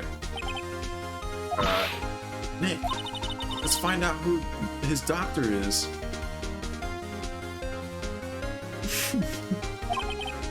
It's no use. Edgeworth? I know Von Karma perhaps too well. He's perfect. He wouldn't leave clues. He probably didn't undergo surgery that would leave a doctor as a witness. Nobody's that perfect. So what, Nick? Did Von Karma pull the bullet out of himself? It's insane. No, he couldn't have. You couldn't just pull bullets out of yourself. Wait, what does that mean? That bullet has to be somewhere. But where? Well, Mr. Wright, can you produce evidence to prove that I was shot? This is so ridiculous. Imagine pulling a metal detector and scanning a person. I know. I mean, it's art. This case has already been ridiculous where we're using a talking parrot to, like, show who a murderer is. Alright, Von Karma, I'll prove it. And I'll even use evidence. I know how much you like it so much. What? Evidence that proves Von Karma was shot?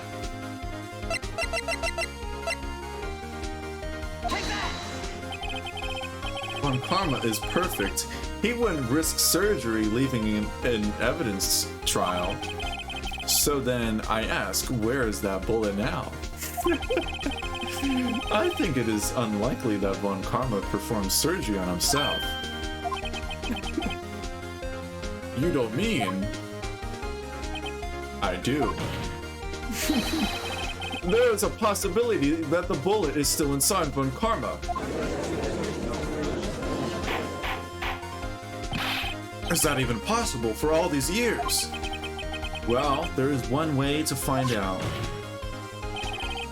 We could use this metal detector.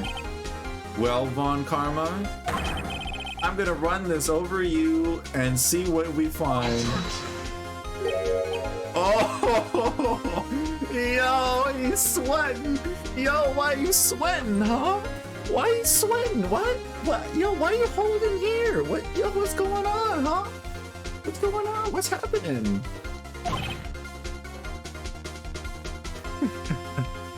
Yo, I'm about to take him to the checkout. I'm about to go to the self checkout. I'm gonna just pull him up, go. I refuse. You refuse? For refusing, this means you acknowledge that the bullet is still inside you.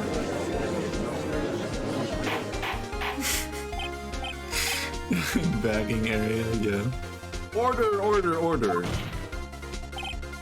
Your Honor, the defense requests that we be allowed to use the metal detector. Judge, I call for suspension of this trial. This is invasion of privacy. Something of limitations runs out on this case today. It was you who said we had to end it here right now. Dang, yo, that's true. Enough. I permit the use of the metal detector. Mr. Von Karma, you will submit yourself to testing. Nick, what does this mean? I don't know, but we need to have, we have to give it a shot.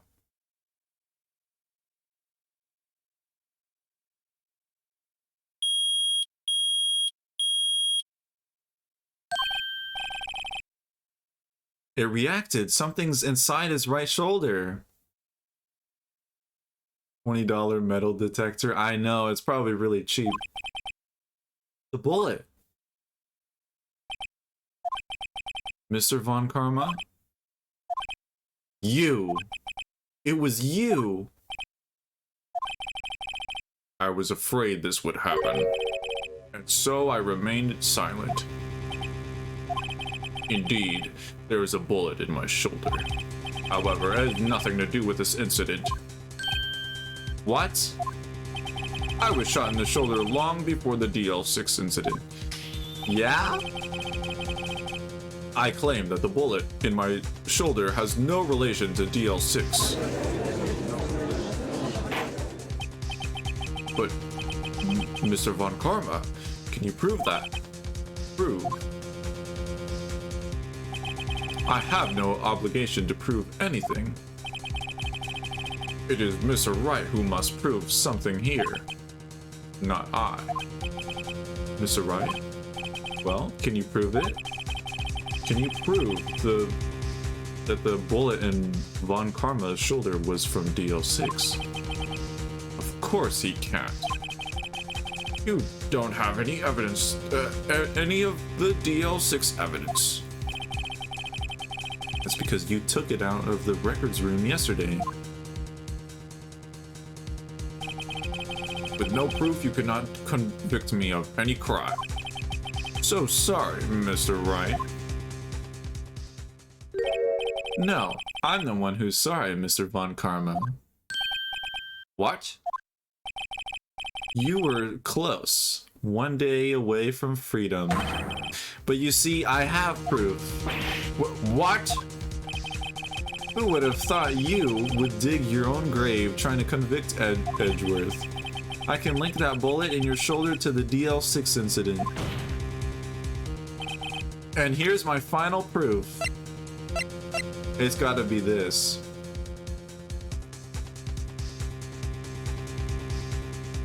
I have proof. That's a bullet. Where did you get that? This is the bullet used in the DL6 incident. Ollie. This was taken from the heart of the victim, Mr. Gregory Edgeworth.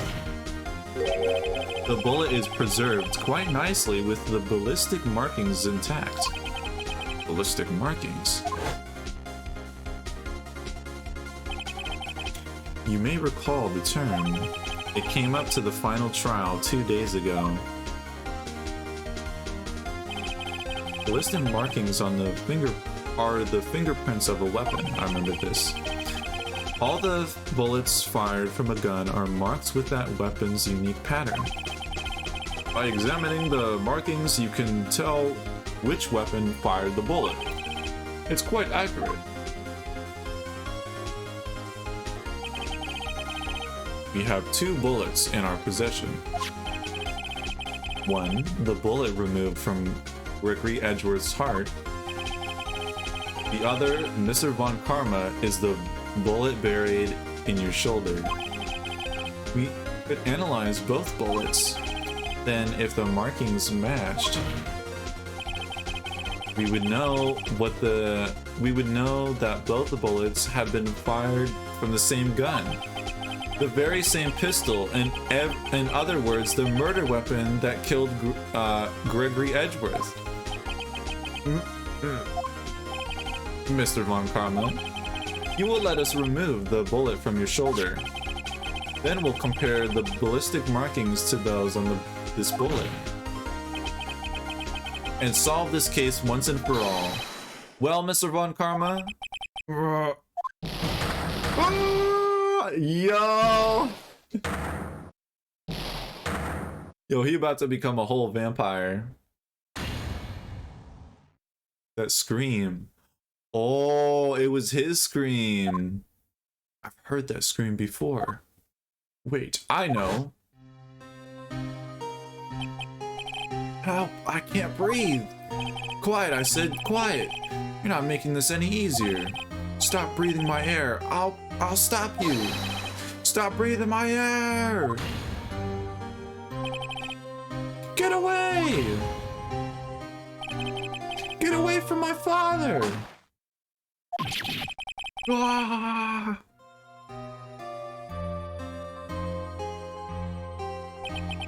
It's that scream I heard in the elevator 15 years ago. On Karma, it was you who screamed. Mr. Von Karma?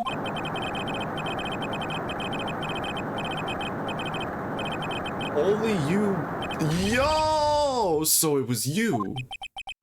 Oh my god! You and your father are my curse.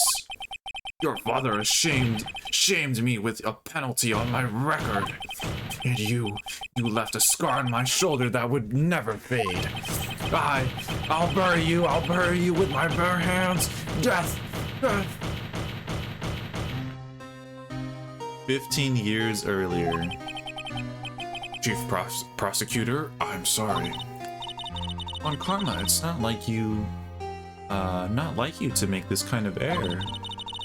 I never would have thought that Edgeworth would be the one to catch you.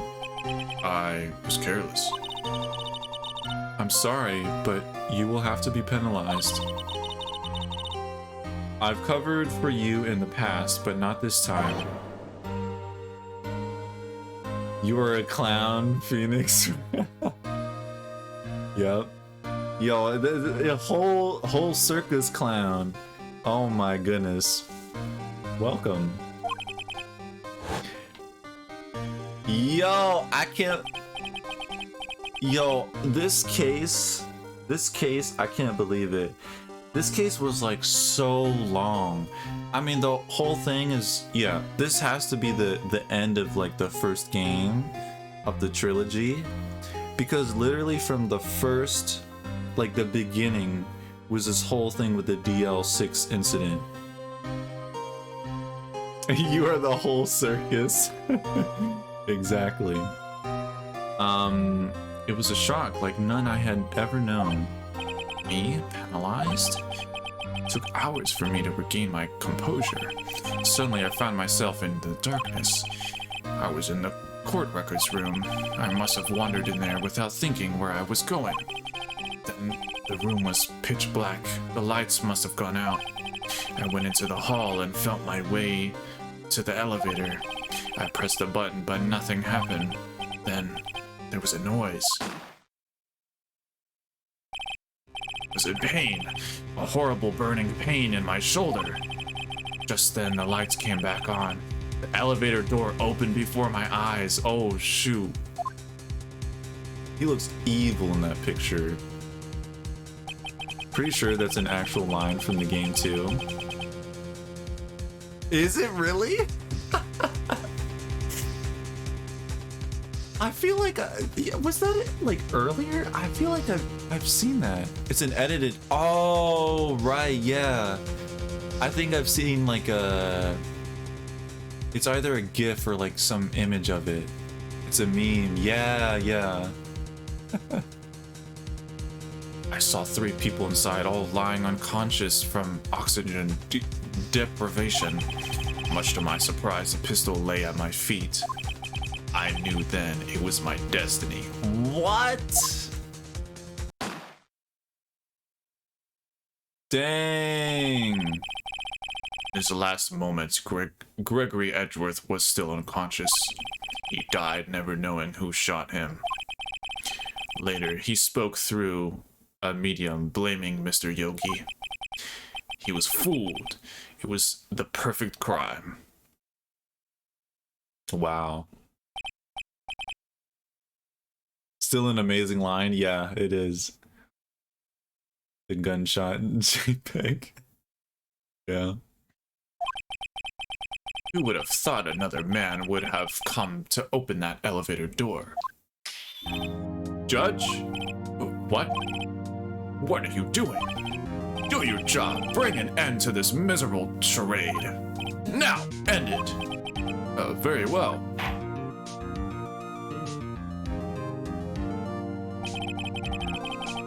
It appears we have come to a very long way to end the end of this maze. 15 years later. Mr. Miles Edgeworth? Yes, Your Honor. You were innocent. You are innocent. As you said, it was all a nightmare. Yes, Your Honor. This court finds the defendant, Mr. Miles Edgeworth. Yeah, let's go!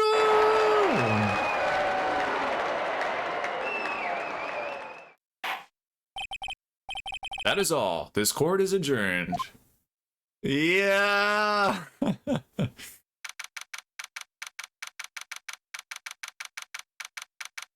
Heck yeah. We did it! Nick, we did it! Did you see his face? Von Karma looked even paler than usual. He's pretending to be all cool, but inside you crushed him, Nick. Crushed! I gotta say, I'm impressed. It was pretty close, though. I was sure we had it. I know, I was on the verge of tears the whole time myself. But now it's just a good memory. You used a Walmart metal detector, Gordon. Yeah. Von Karma, Angie, also Von Karma. Yo, yeah. Like, Von Karma, he's like, he keeps trying to keep his cool, like, when he's like, it's like, Oh, yes, I've had this gunshot in my shoulder blade for, before the DL6 incident. I don't know what you're talking about. he's always trying to, like, but like, before that, he was like, you know, I can't believe that though, because I always thought that was kind of strange. I don't know, because yeah, he was always using his left hand or left arm. He never used his right. Like even with in the police office in the record room, when he had the taser, he was holding it with his left hand. But you know, some people are right-handed and left-handed. But like, it's cool because it's like, I don't know.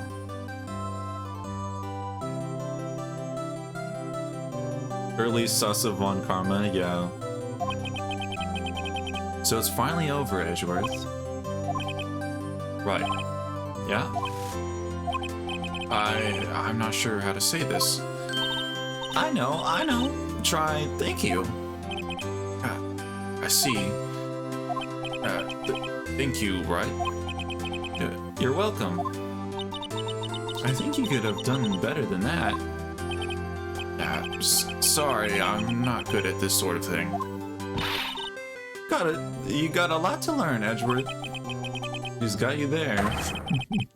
Oh no, here comes Gumshoe. Whoop! Amazing, pal. You pulled through just like I thought you would. Never forget this. I owe you one, pal. And tonight, let's party. Dinner's on me. Yeah, my salary went down a bit this month, but who cares? See, Mr. Edgeworth, you should take a lesson from Detective Gumshoe. That's how you say thank you. I see. Woo! I can't even imagine Edgeworth even saying that. I feel foolish. Don't worry, take a little time take it a little at a time. You'll get used to it. It's been 15 years since I've seen Edgeworth this unguarded. Hey y'all! Lotta! What, she was in the room too? I didn't even think she was. Ooh. Yeah, with Edgeworth with his angry face. Y'all were great in there. Thank you. Yo, Edgeworth, congrats! Thank y'all very much. I love that sprite so much. I knew you were innocent from the start, of course. Just look at you. And you wouldn't stick your hand in the cookie jar even if no one was there. You were the witness on the first day of the trial, weren't you? Well, yeah, well, let bygones be bygones, eh? Speaking of which, what are you doing now, Lotta? Who, me? I went back to college. I gave up trying to be an investigative photographer pretty quick. Yo, I completely forgot about that. Lotta, yo, this case really was long. Holy smokes. Like, I remember with Lotta, at the very beginning, she lied about everything in court. She just wanted to be, like, noticed. Get this woman out of here. Really, that's too bad. Huh? Isn't that hot dog guy from the park? Oh no, here comes Larry. Huh? It's over, Nick. My life's over. Why the sad face, Larry? What happened now?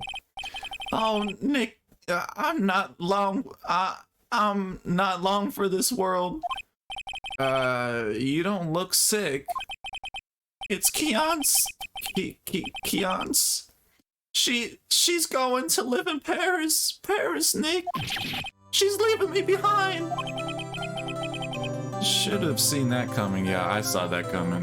I was like, oh yeah, here he comes. He's gonna be like, oh no. Yeah, she broke up with me. Her pictures and only one line of her testimony were useful. Yeah. Yo, Edgy. There you are. Yes, here I am. Congrats, Edgy. Here, a little gift from me in celebration. Celebration? That's unusual for you.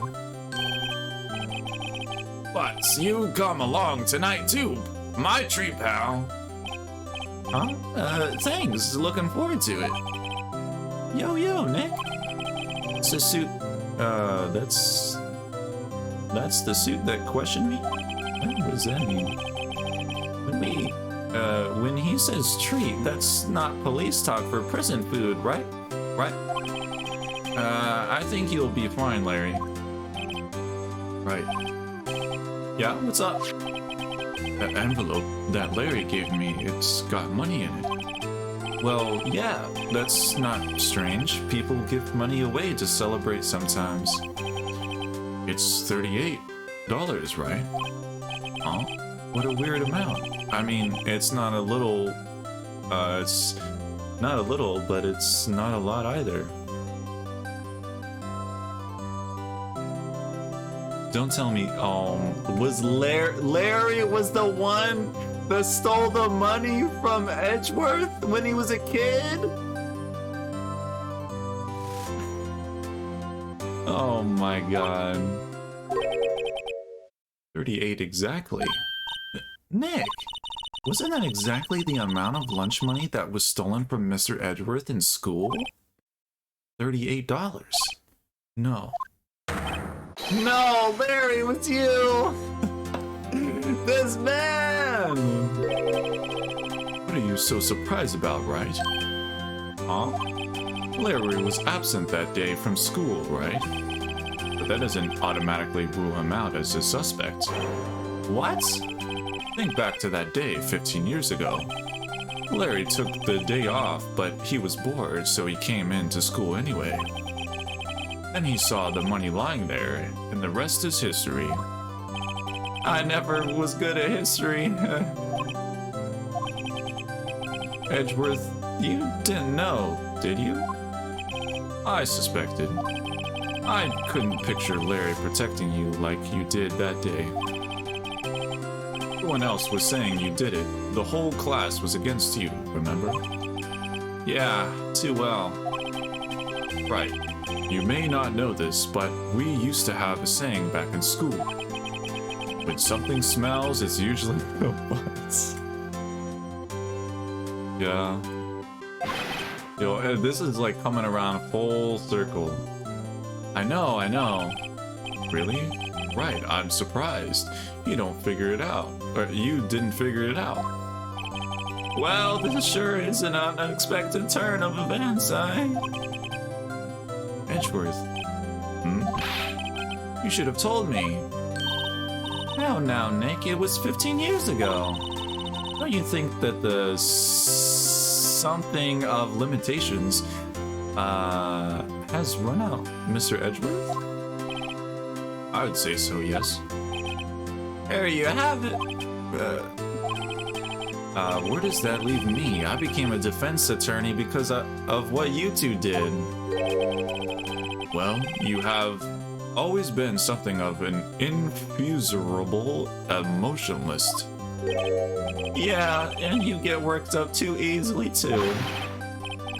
The death sentence for both of you. Dang.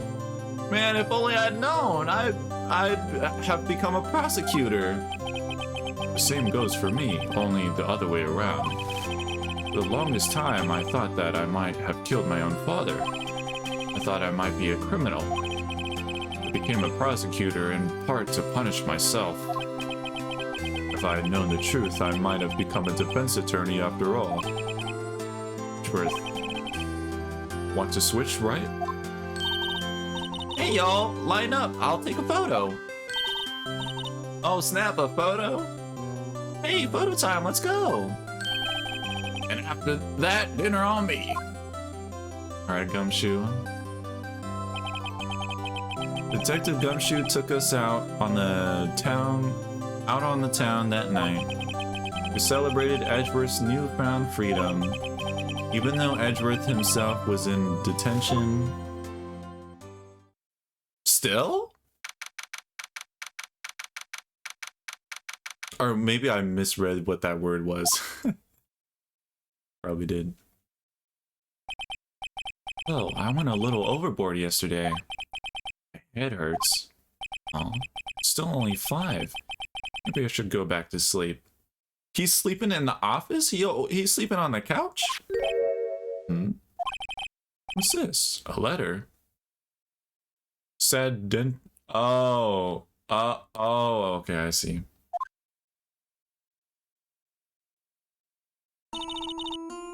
Good morning, Nick.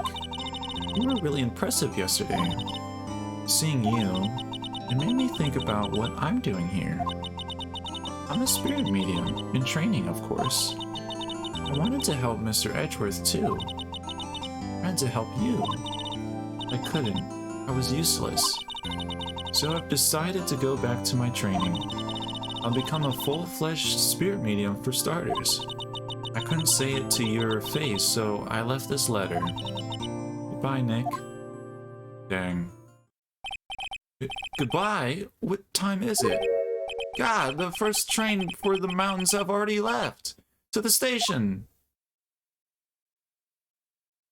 I'm going to fight Maya. Guess I'm too late. Hey! Nick! Maya! Dang. Save. Yeah. She's like helped a lot in the cases, and I don't think, yeah, she definitely does not realize. So, you're leaving? Yeah. It's hard to be being a spirit medium who can't talk to spirits. Oh snap, the song.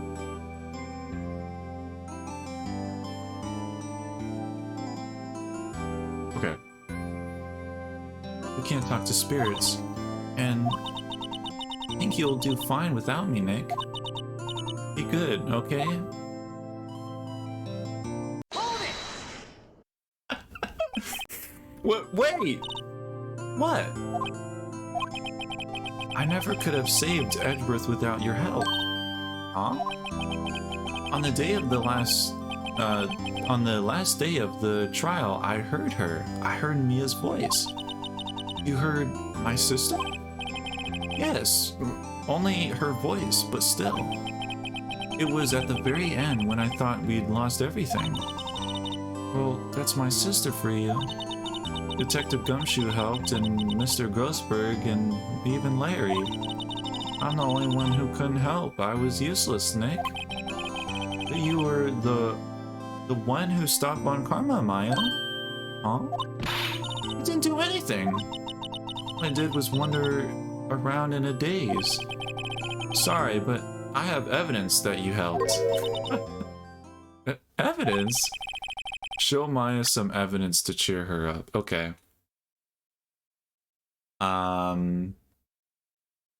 Is why she shouldn't leave. Yep. Called it. Take that! A bullet? Von Karma convinced he had taken all the evidence pertaining to DL6. Shows the attorney badge. I'm a lawyer. But you were the one who rescued the last piece of evidence we needed. This was the bullet that put an end to Von Karma. You were the one who gave it to me. Nick. Thanks, Maya. I couldn't have done it without you. I'll be back soon. Huh? I'm gonna complete my training and come back. Okay, I'll be waiting.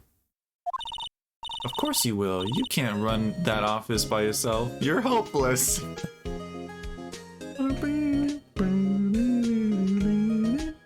Yo, I love this song.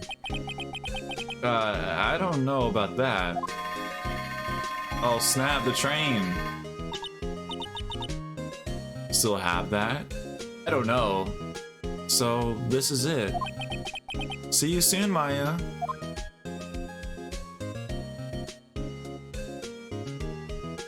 No. Thanks, Nick.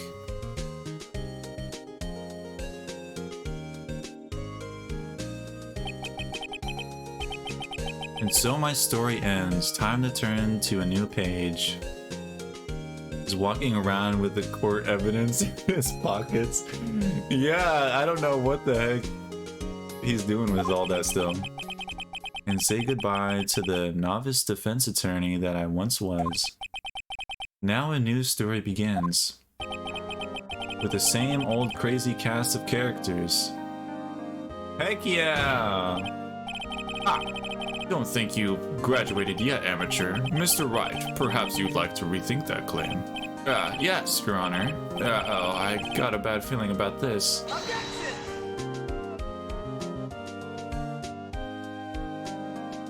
Heck yeah! We did it! We beat it!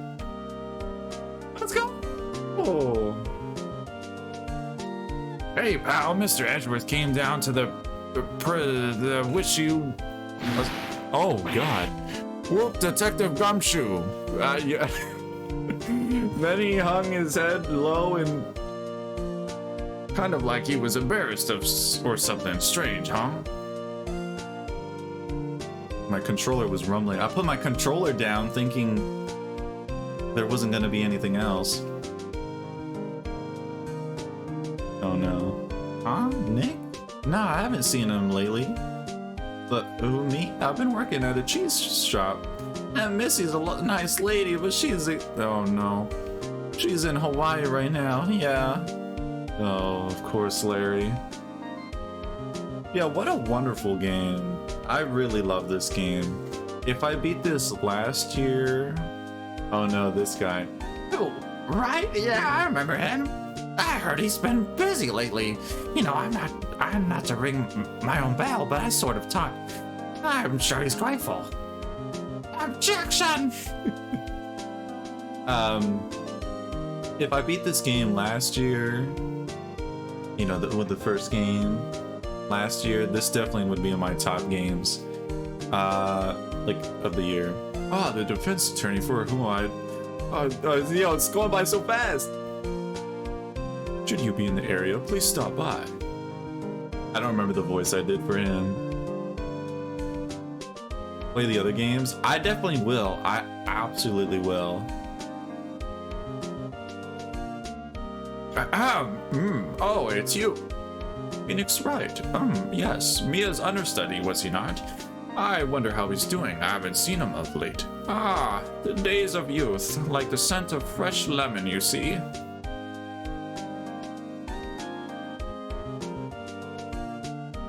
Yeah, I'll definitely do the other games. I'm really excited to do the other games. Oh no, old bag. Phoenix Wright, he's an actor? Well, I'm not buying it. You can't be a star without a name like Phoenix. Did you know that I was on the DVD, not the DVD, but everyone...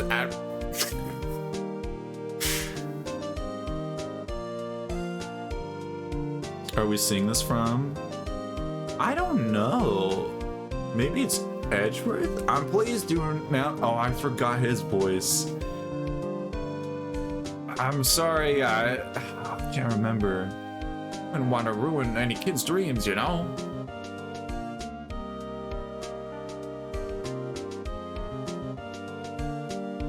Heck yeah. What a great game. But yeah, this would be in my top 5 games of 2022 for sure if I beat it. Sounds like she caught a cold standing under a waterfall. Wanted to visit but didn't have time. So she can't buy them where she is. Kind of place is she living at anyway? Has to be Edgeworth.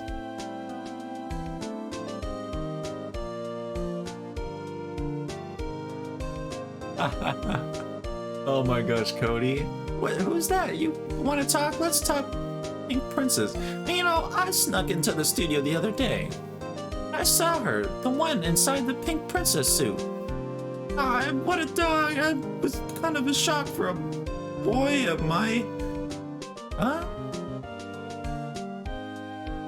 Lives in a cave, real goblin energy. Just stealing people's food. Yeah, I remember, right? That lawyer guy. Huh, me? I'm in training to become a paranormal photographer. You know, that picture I took of everyone? Yeah, I'm just behind for real. Now that's talent. I'm gonna be famous. No, this ain't Edgeworth. This isn't Edgeworth. I don't know who this is. It could just be some interviewer.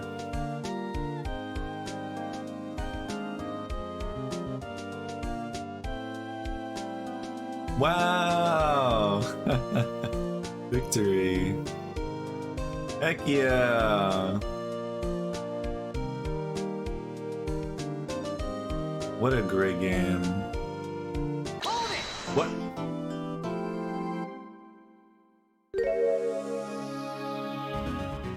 Who is that? That's not Maya, is it? Oh, that ain't Maya. Okay, so I guess we're gonna see a sneak peek of. Let's have a sneak peek of what the next game will give us. Although it's probably gonna just throw us right in to the game.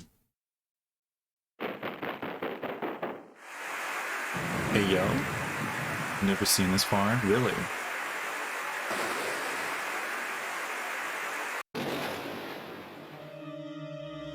Ooh, the animation.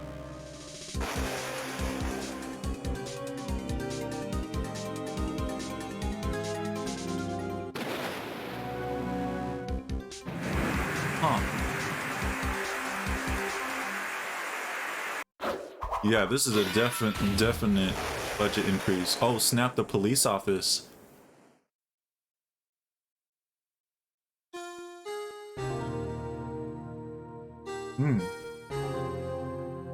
Bad Apple animation. It's been 2 months since Maya left the office. 2 months without a single trial. I've had offers, but none I took. That is, until the day that girl showed up. February 22. Oh, snap. Yo, this is around Zeldathon time. Hey, yo, let's go. Why do I come here to the office every day? It's not like I want to work. There you are, finally. Where have you been? Who the heck is this? My sister's trial is tomorrow. Who are you? Doesn't matter who I am. It only matters who you are. The famous defense attorney Maya Fey. Me? Oh, you're not Maya Fey, are you? No! Yeah, I don't know who this is. I'm sorry, but Miss Maya Fey no longer works here. So, you are... Afi? No! I'm Phoenix Wright, a defense attorney. Right. Wait! You're the Phoenix Wright? The Phoenix Wright from the Edgeworth murder case? Yes, that's correct. It wasn't Edgeworth who murdered, though. That's a relief, then. You're better than anybody. Sorry, I'm afraid I'm not taking cases right now. But you are Phoenix Wright, right? The defense attorney. Look, I'm not accepting any new cases. I'm sorry, but you'll have to try somewhere else. Please, I'm out of time. But please, you have to help. It's my sister.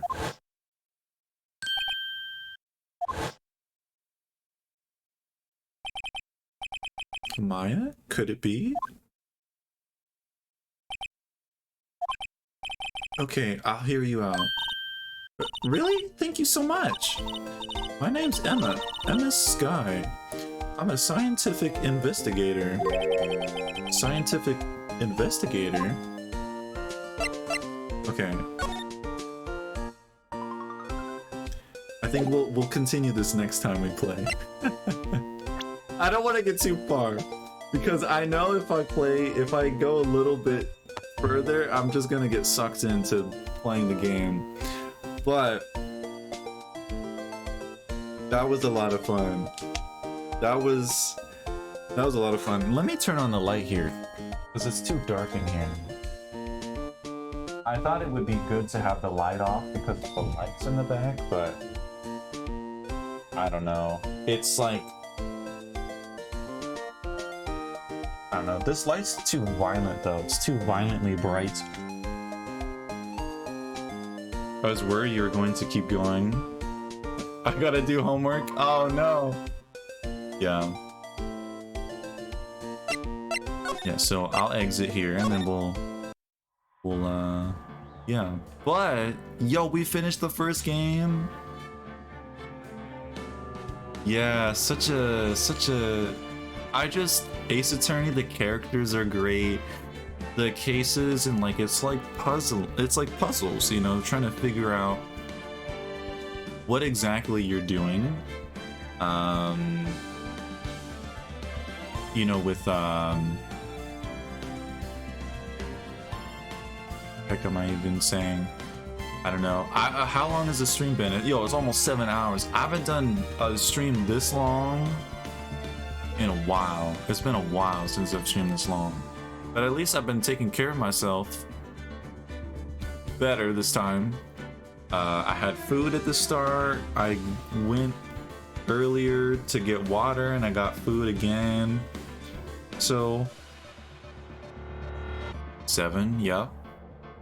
I guess technically like 7.5 because I did a stream at the start with fixing my microphone.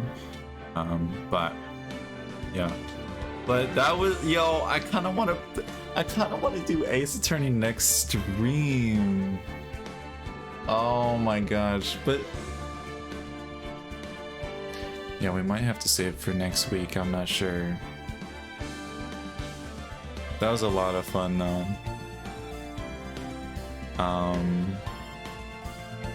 Yeah, and it's really fun. I really have a fun time streaming the game too. Because it's fun, like, experience. Like, I know that, like you, Toasty, that you've seen, like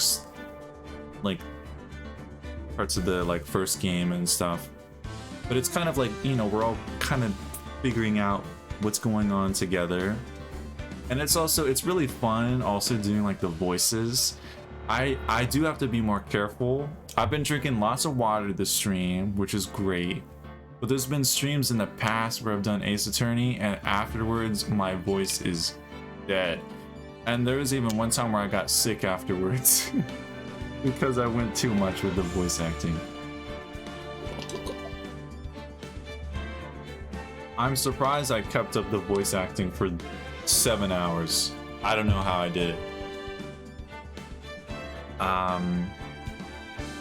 For episodes, from I can't even speak, from playthrough, but that was a while ago, so it was kind of new. Yeah, so yeah, it was nice to experience again, I'm sure. Yeah, it was a lot of fun, and I'm really interested to see I'm really interested to see the second game. Yeah, we gotta start that. We gotta. And like, I want to see Maya again. I miss Maya already. But yeah, we'll have to see what's going on with her. The metal detector, that was so funny. Okay. Well, let me exit the game here. Oof. Man.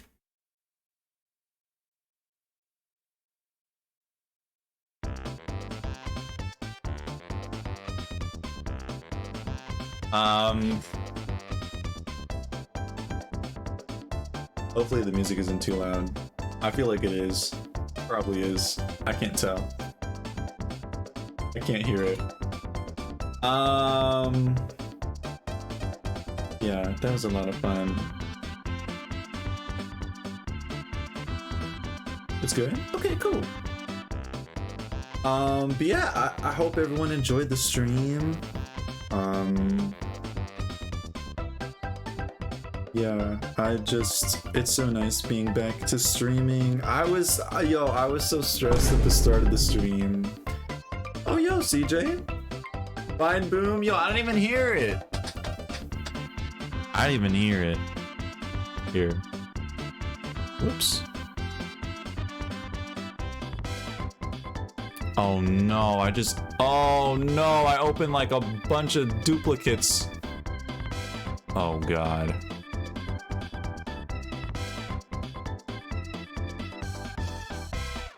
Oh no. I hit a button on my stream deck that opens up everything I need for my stream. And I pressed it twice. So it opened up like 12 million tabs. My bad.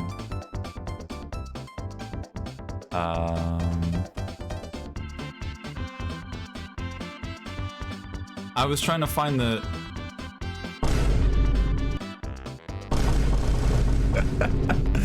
There it is. Vine boom. Yeah, that was really great though. But yeah, so I hope everyone has a great rest of their night, great rest of their day. And yeah, I guess I'll see you all later. Thank you all for joining me on the stream. And yeah, oops, sorry. Grab my controller. Yeah, everyone have a great rest of your day, and I'll see you all next time. Bye bye.